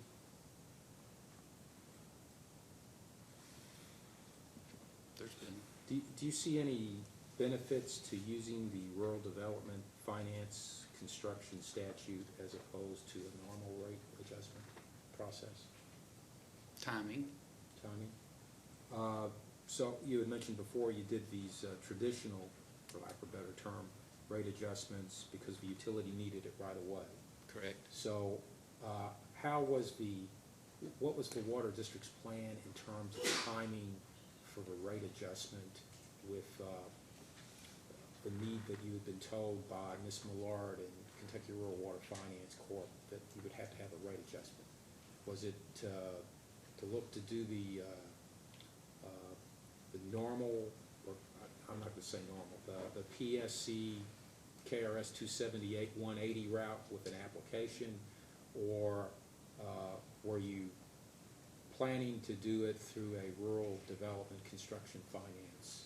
I think I answered that previously when I was saying the joining of and timing of the projects to have them all coincide with the grants and the loan and the permanent financing. So in that case, in Leslie County's specific case, it would coincide with an RD rate increase.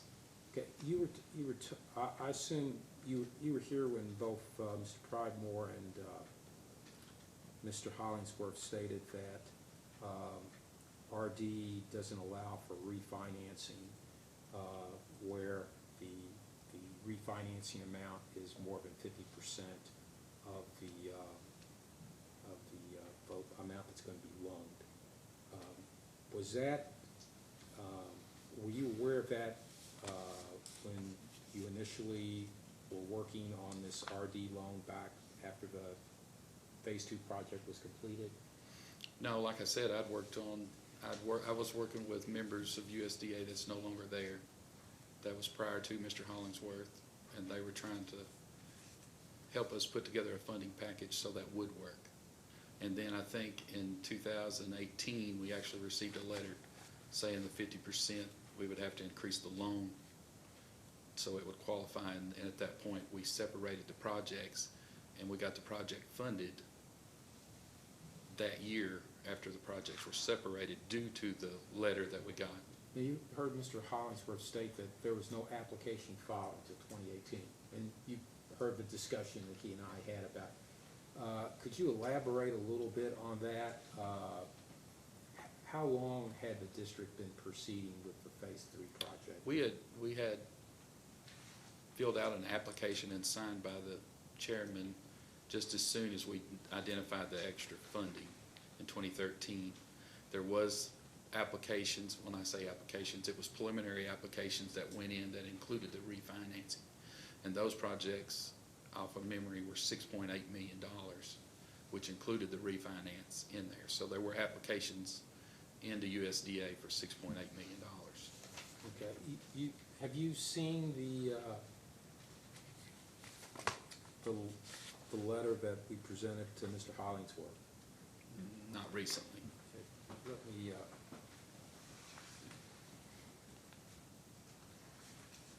Show you that. Now, while you you have my only copy, so hold on just a second while I pull up my copy. That letter was issued in December of 2017. So was that the first time that you became aware, oh, I'm sorry, this is the deficiency letter, but was that the first time in December 2017 that you were aware that the application was deficient? Well, the way the application, and that's what I spoke earlier to about the additional funding packages, you know, as he stated, the letter of conditions terms is that the additional funds would have to be in place prior to proceeding. So as we were working on rural development grant applications, as we were getting notices that you're not going to get funded for FY, you know, funding year X, then we stopped at that point because there was no need to continue because it was, USDA is not going to fund it if CDBG says they're not going to fund it for FY17 or FY16. So our ARC, once they recognize that there's not going to be any additional funding, then there's no reason to continue at that point. Okay. Now, when you got notice, the district got notice, and I assume you were part of that process in, I guess, April of 2018, that the refinancing couldn't take place because of how rural development was interpreting, I guess, a separate project or Yes. secondary project. Yes. And as I take it, that was a surprise to you. Yes, but at that point, we separated the grant loan out and proceeded on, and that's when we finished the application and got through the funding. Okay, so when it was separated out, what was the next step at that point? Because you no longer had RD to refinance, so what was the district looking for? Well, the intent at that and discussion was the long-term Kentucky Rural Water note at that, and that's what USDA based their final calculations on, was including a 30-year Kentucky Rural Water loan. Okay, and I think I misunderstood you earlier, but you said that you were earlier searching for grants for, was there ever an effort, that's what, let me step back. Did I misunderstand what you said, where you said you were looking for grant money to use to apply to the loan? In the mountains, yes. Yes, we tried, and And the recession hit most everywhere else in 2008, but the recession hit in the coal fields in 2013. So coal severance money and everything pretty much went nil for several years. So coal severance funds that usually came to the county were half or less, so additional projects like water and things were cut out because they were using the money for their actual budget. So we had applied every year to try to get those through SOAR grants. We applied for a SOAR grant through the Pikeville SOAR community, ARC, special grants. We applied for any grant that was there that the district was eligible for, we applied for on behalf of this. Okay, and just so, because that's why I'm still not clear. You weren't applying for grant money to pay for the loan that had been taken out for the Phase 2 project? Yes. You were? Yes. Okay. And was part of that funding source from rural development, or No, just from that's other what places? I said, these other places. There was a state application called, like, the initials were CEG. I can't remember what the acronym was, but there were different grants that the district was eligible for, and we applied for just for that. And as far as the ad district is concerned, the project profile included that refinancing. So any funds that could come through the ad district could be applied to that project, which included the refinancing. And actually, there were separate water project profiles that included the project refinancing and then the separate Phase 3 project. Okay. So they would be eligible for any pots of money that way.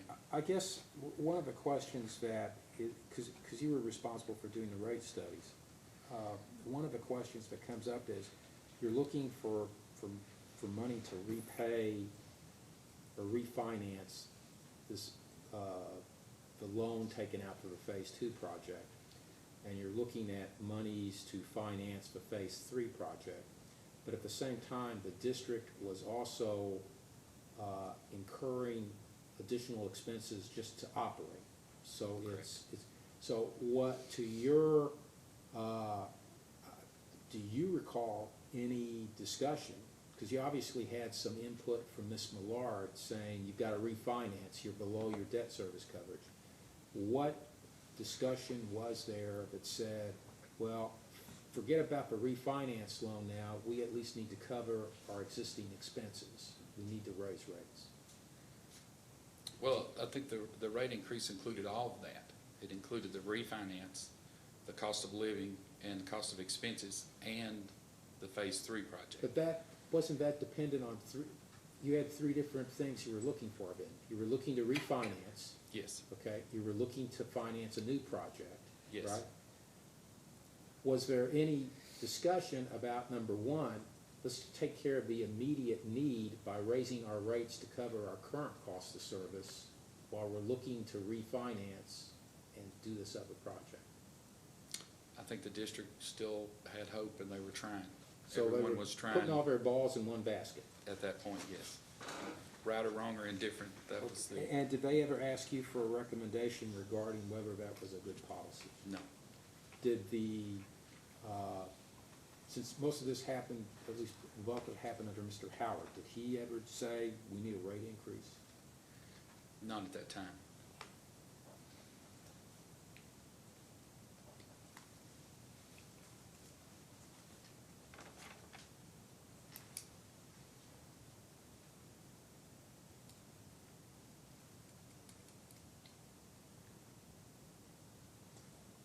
That's all I have, thank you. Ms. Koenig, anything? I have a couple of follow-up questions for Mr. Maggard. Okay, so you performed studies or worked with Rattlesnake Ridge, Big Sandy Water District, North Manchester Water Association, Hyden-Leslie Water District, any other of the water utilities that were involved in the investigation of, that had water loss over 35% and involved in case 2019-41? Nicholas County Water, But, okay, they weren't involved? they weren't involved in that. No. So, are you familiar with the order? Did you read the order in 2019-41? The final order in that case, it was issued in November? Yes.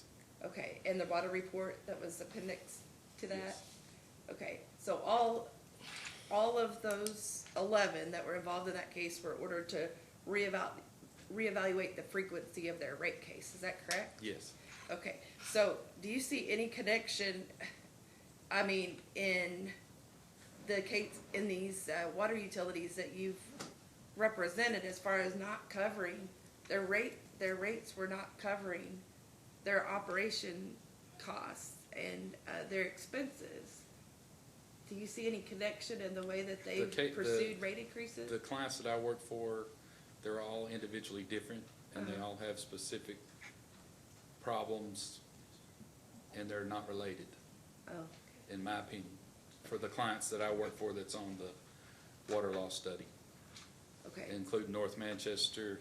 Some of them are due to age, some of them are due to management, some of them are due to operation, they're just different. Okay, there's a lot going on, but Yeah, there's a lot of in different general, things. they haven't, pursued traditional rate case increases.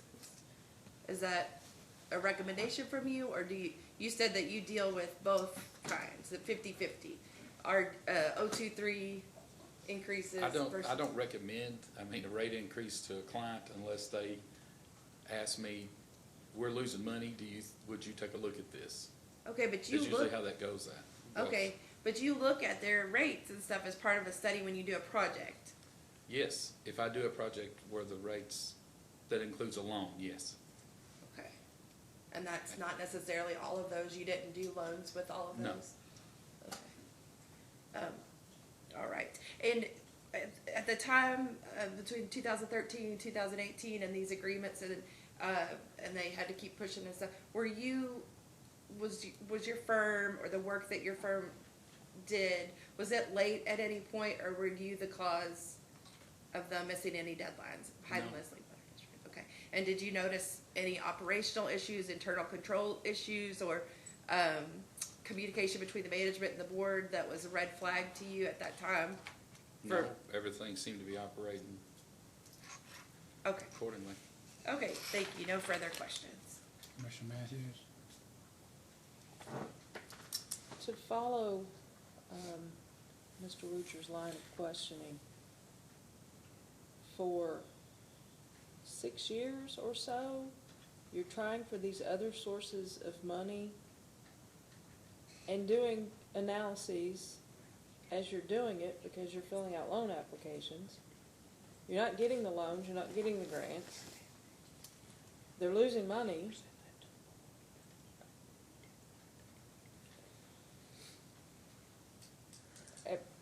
I guess it did not occur to you to give them the advice of, well, perhaps you need to go into the commission since we're not able to get an 023 because we can't get the loan, so we can't raise the rates that way. It didn't occur to you to, advise.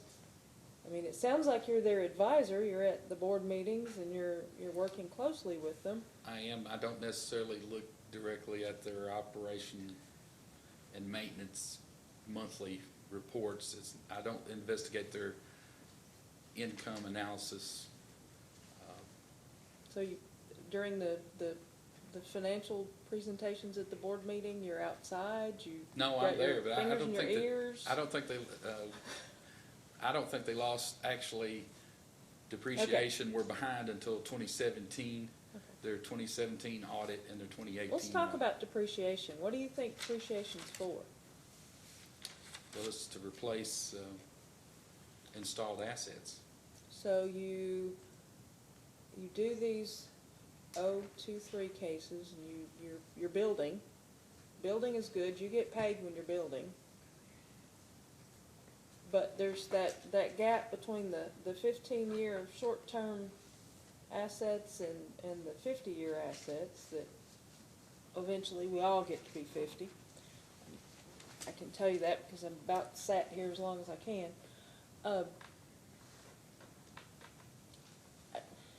It just seems to me there's some inherent, I don't know, perverse incentives to just keep doing the 023s because that's when you get, it's great advice. Hey, let's go get this loan and we'll do this. And the rates never get high enough to fund your depreciation. But they also don't get so high you tick everybody off. It just seems to me that, and I look at, 36% of I'm sitting in the chair where I can pontificate today. You're 36% of the leaky 11.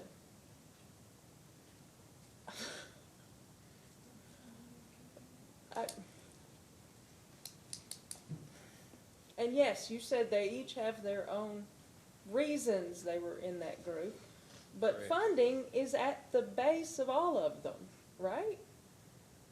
If you're an engineer, give you enough money and time, you can do anything. Absolutely. Write us a check and we'll go to work. I think that's what they said they came up here today for. My checkbook's empty. And I said that glibly, but no, we have said openly in many forums, come ask for the rates you need to run your system. Please. I mean, it's not the commission doesn't, we're not trying to cash starve you because so that you'll wilt and die, but so you do the rate studies and you do them, I'm gonna say according to the formulas that are required in the RD application. Is that how you do the studies? Yes, you come up with a budget, you go to the last audited year, then you project the next year, and then we project that out 5 years.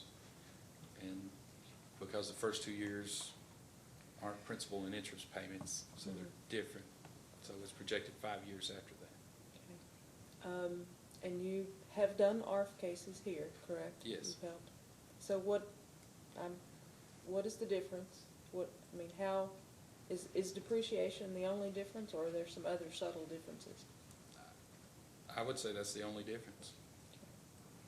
So funding that 15 years on. Yes, The short-term assets versus yes. the system. Okay. I'm done. And when you work for a rural water district, some of the others, and they have, or a city, like Taylorsville, and they have well, Taylorsville doesn't come in here for a radio outage, but if you had a rural water district and you were working for them and you were helping them prepare for a rate case here, how would you get paid? Do they pay you they work by the hour, or how do you do that?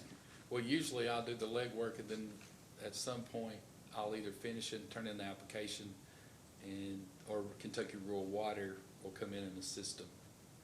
So I may do all the preliminary work For free. for free. Okay. But when you do the work on an 023 loan, you get paid for that because That's it's part of the correct. project, is that right? Yes.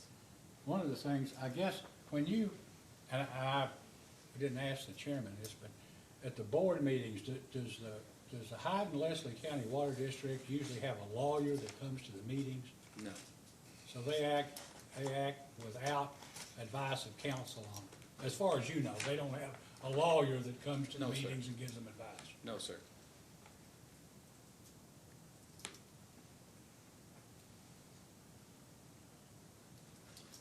Did you know, North Manchester had, I guess, filed a rate case here last year. Are you familiar with that? Yes. They had a records problem. And the Let's just say records that I've only disappeared. been working with them for about a year since this No, came I'm about. not holding you account, but I think they said either somebody stole the records or the records Yes. disappeared. In any event, they couldn't find records, so they had to withdraw their rate application because Correct. they couldn't prove anything because they didn't have any business records. Correct. I don't have any other questions. Now, you, No further questions. Mr. Rucci, No, sir. anything? May Mr. Maggard be excused? Thank you. Thank you, Mr. Maggard. You may step down and be excused. Thank Why don't we take 10 minutes and then maybe reevaluate and see if you want these other witnesses or not, or if so, I'm sure you may want to talk to Mr. Turner for a minute. But, okay. All right, we'll be in recess until 10 minutes to 5 o'clock. He has been sitting there very patient. Okay, we're now back on the record. Ms. Coney, do you have another witness you'd like to call? It's okay, fine, it's a little worn out, I think.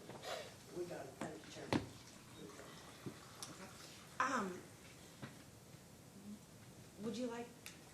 We'd like to offer, if any more of the board members would like to make any statements, they All right, could. do any of you men want to testify who haven't been, other than the chairman?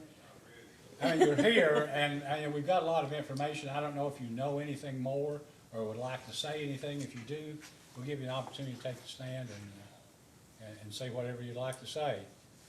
But it's kind of like, if anybody has just cause that these two shall not be wed. Speak now or forever hold your peace. This is it, right? So if you want to say anything, you're welcome to come up and give a statement.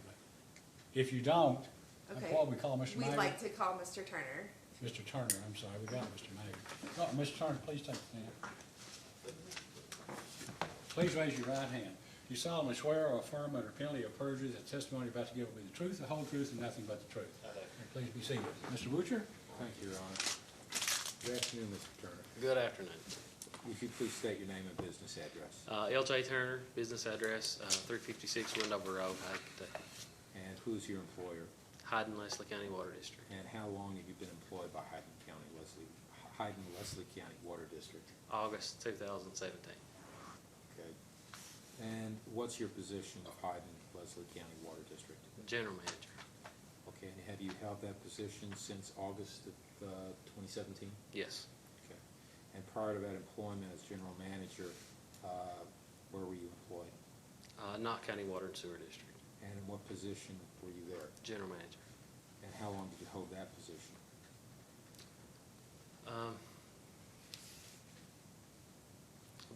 3 years, I think, interim manager before that, and plant supervisor prior to that.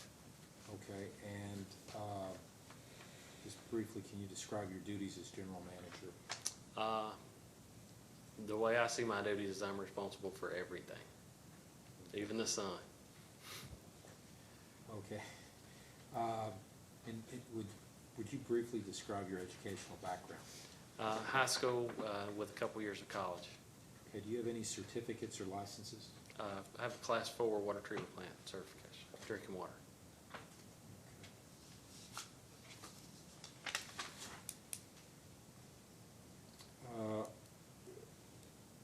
Would you agree that you have no direct knowledge of any of the events that may have occurred at Hyden-Leslie County Water District prior to your employment there on August 23rd, 2017? Yes, And are you appearing here today and giving testimony under subpoena? Is that correct? that's correct.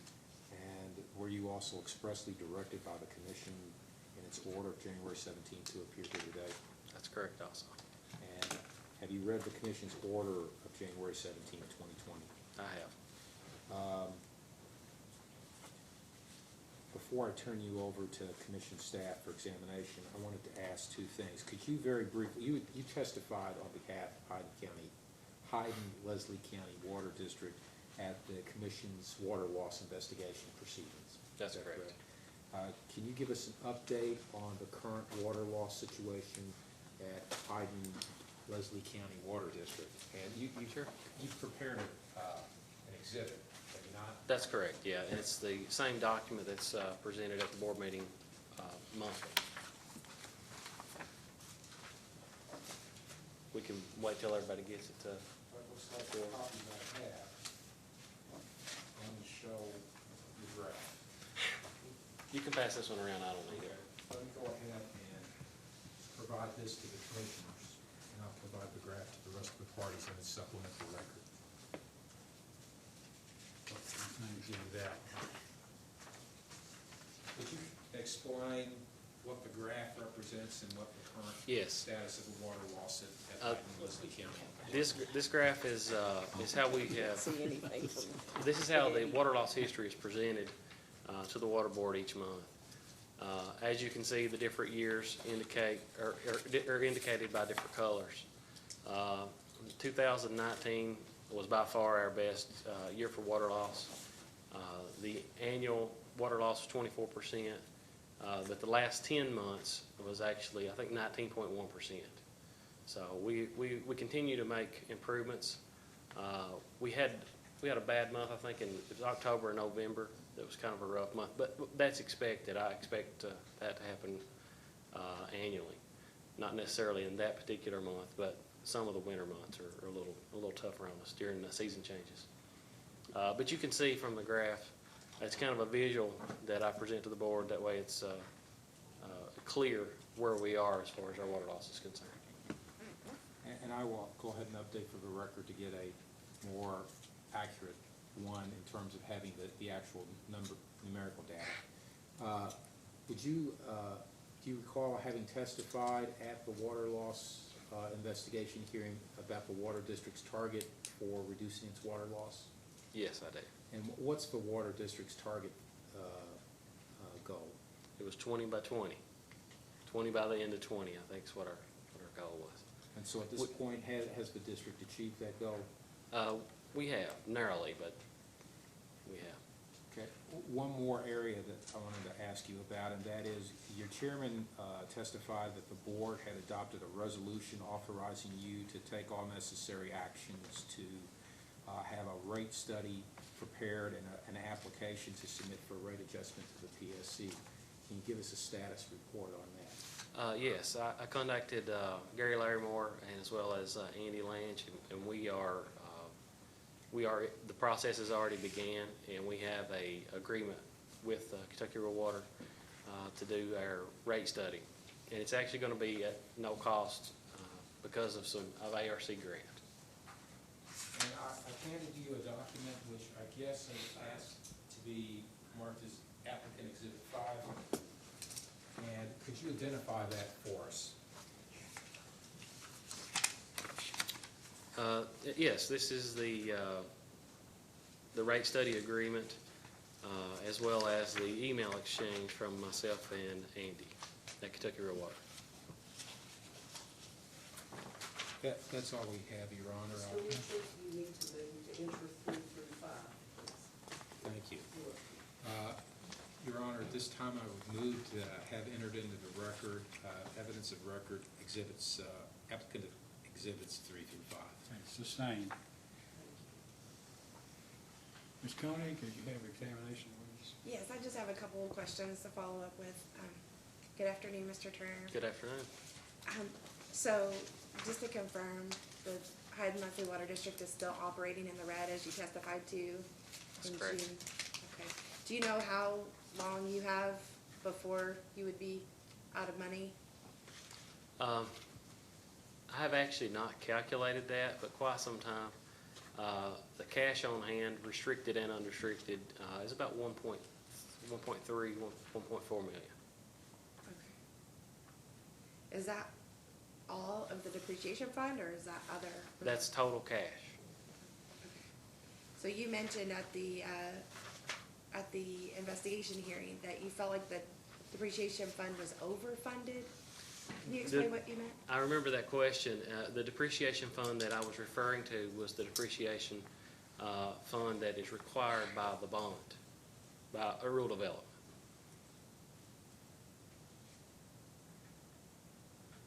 Okay. So, and you felt like that was overfunded?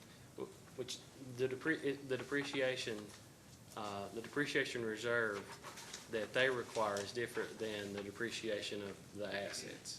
So those are completely different.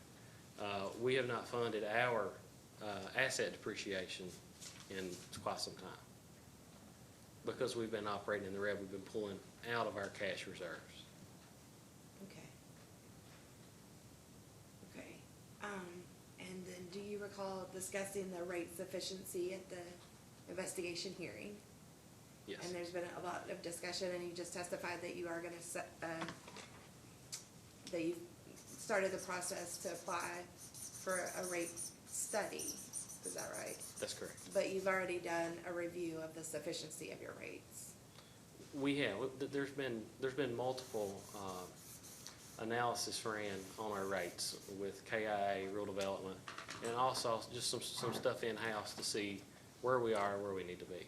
Okay, is there a policy for how often that needs to be done? I mean, just considering the situation, have you?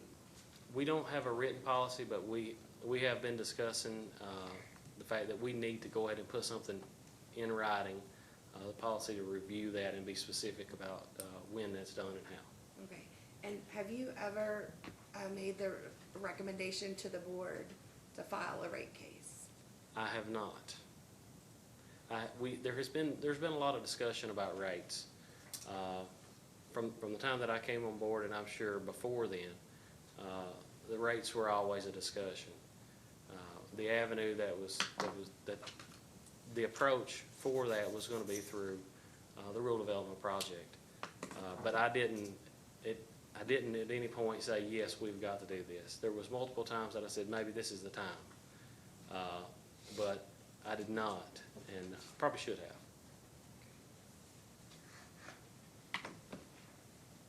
You've sat here all day and listened to all of the testimony.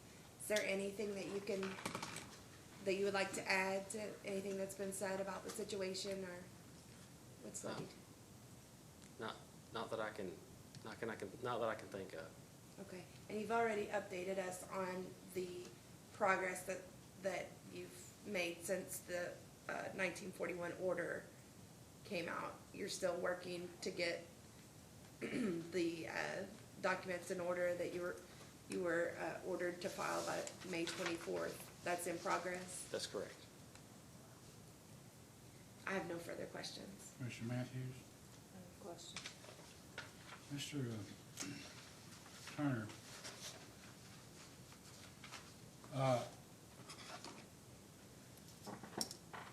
When did you start, when did you first become interim general manager in Knott County? It was probably around 2005, probably around 2014. And then you worked there, what, through 2017? Or? Yes. So when you were a general manager of Knott County, you never had an opportunity to come before the Public Service Commission for an alternative rate filing? That's or a base correct. rate case here, is that correct? That's correct. Never come before the commission, but I did do some preliminary. Well, how do you do that? Well, just by pulling the alternative rate filing form from the website, inputting your data. I know you indicated when you, I think when you testified in the investigative case, that basically you would do that periodically in Knott County as well, is that correct? That's correct. Now, you know, Knott County hadn't been in for a rate increase until recently, since 2002. I think they were 17 years if you give it the benefit of last year, and they asked for an 80% rate increase. We're awarded 65. So I guess what I'm saying is what is the reluctance, if you know, or if you, maybe you don't even think there is a reluctance, on behalf of some rural water districts, or the ones you've worked for, Knott County and Hyden, to come in and seek a rate increase in the Public Service Commission? Well, yeah, I've been involved in a couple of them, so I guess I can speak a little bit to it. But, you know, politics definitely plays a role in some of the more rural water districts. Now, at Hyden-Leslie, it's not taken that big of a role. While I was at Knott County, we had some direct issues with our rate increase. There was some exchanges, and I don't know. No, I understand fiscal court, Yeah. they didn't want a rate increase. There were some issues, and we were ready to move, and there was numerous discussions. My CFO and I in Knott County with some PSC staff members to prepare everything, make sure we had our ducks in a row. We had actually even we had went far enough that we edited our depreciation schedule in order to meet the PSC guidelines, because they were a little bit outside of that when they were initially set up. So we went as far as correcting that because we fully intended to do that filing, but the political pressure kept us from doing that. Hyden-Leslie it's been different, although nobody wants water rates to go up, especially the politicians. Hyden-Leslie had a mechanism to get the water rates as they did in the past, and there was no reluctance to have a rate increase. They were just doing what they knew and just riding the horse that they started with. Well, I guess what I would say is that one, in addition to the additional depreciation that's being lost, the district loses the opportunity to have staff review other elements of operation and provide information or support for things that the water district might need to do, offer infrastructure support. But in any event, I see where the water district, Hyden-Leslie, basically passed a resolution authorizing you as general manager to take whatever action was necessary to apply for a base rate increase with the Public Service Commission, correct? That's correct. And you intend to do that? Absolutely. We have to do it. Or you've been ordered to do it? Well, now? no. This district would have done that without the order, because I think at this point we realized, you know, this situation that we're in with the funding and trying to get this cycle is complex. We failed. We got to start over. So I think it's safe to say that the water district would have taken this upon themselves even beforehand. But we have to do it because we've got to get our finances secured, and we've got to get our house in order. Let me tell you one of the things I think that concerned us when I guess when y'all file for the, I guess the application to approve this short-term funding with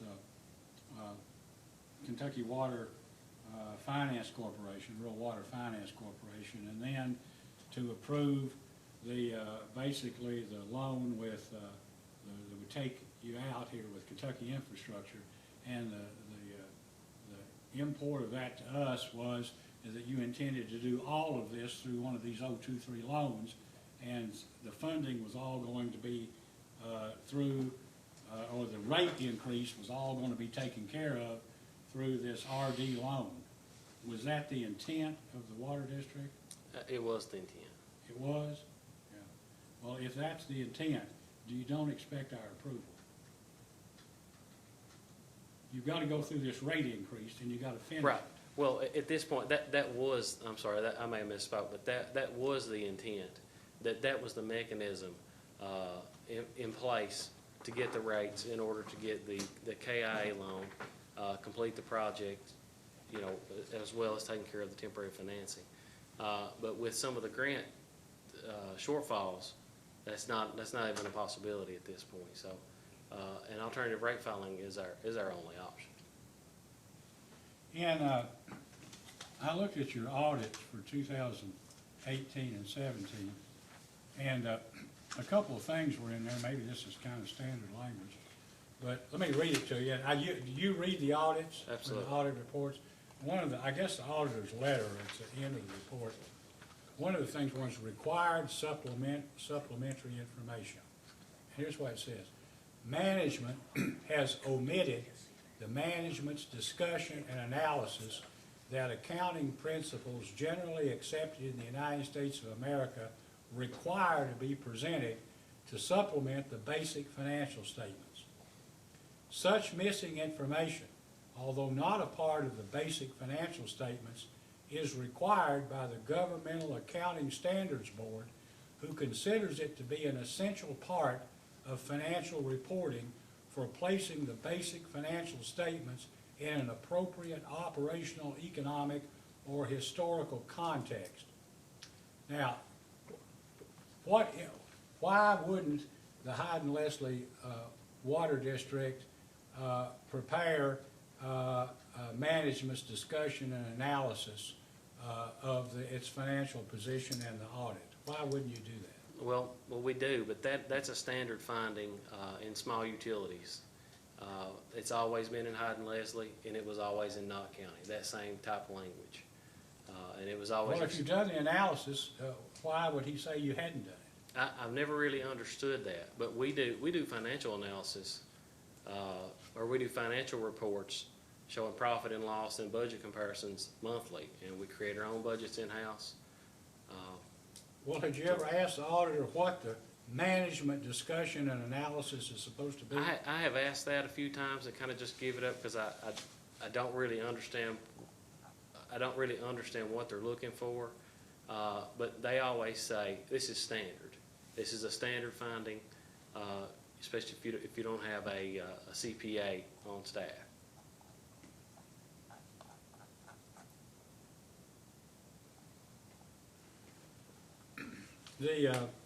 I guess the accountant also at page 20 noted that during the audit procedures performed instances, he talked about this objective.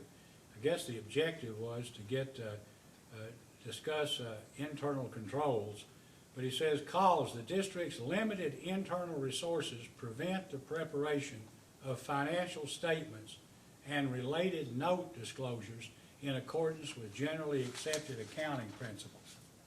I'll say, what's the district's internal resources prevent the preparation of financial statements and related note disclosures in accordance with generally accepted accounting principles?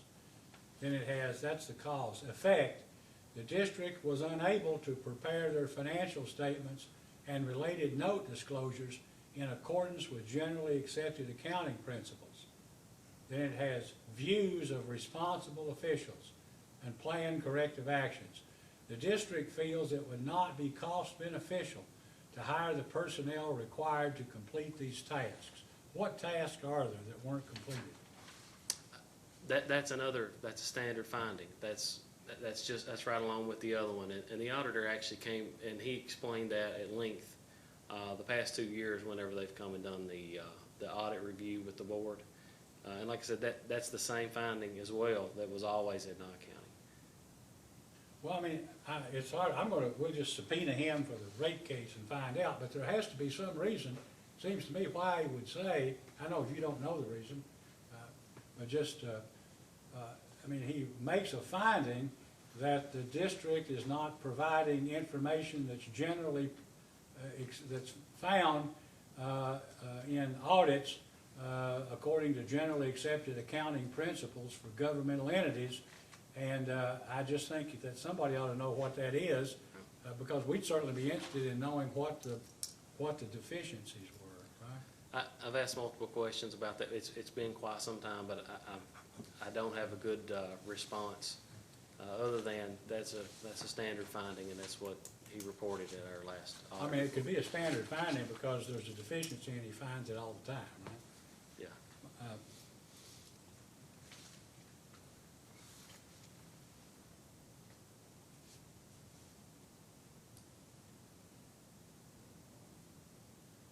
What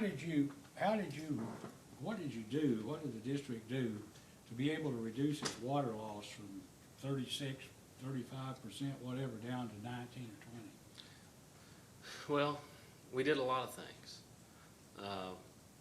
You know, we took, and it all started, you're starting to see the results in 2019, but this started immediately.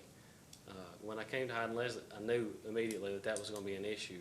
And the general manager at the time, even though we only spent a couple of days together, he told me, you know, this is going to be an issue for you, which I had worked there previously, so I knew there were some issues.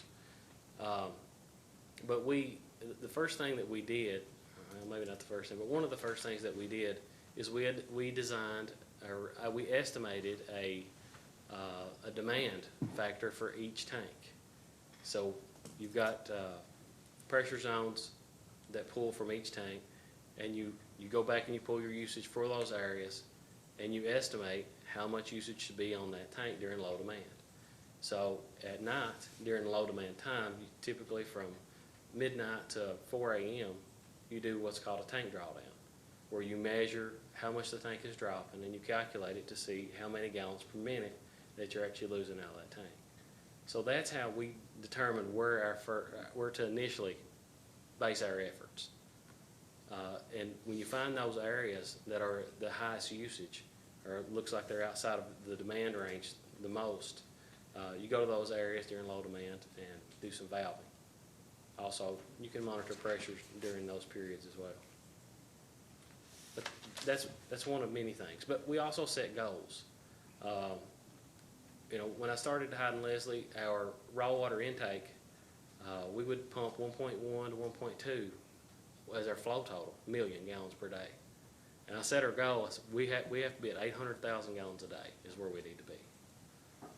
And last month we averaged 920,000.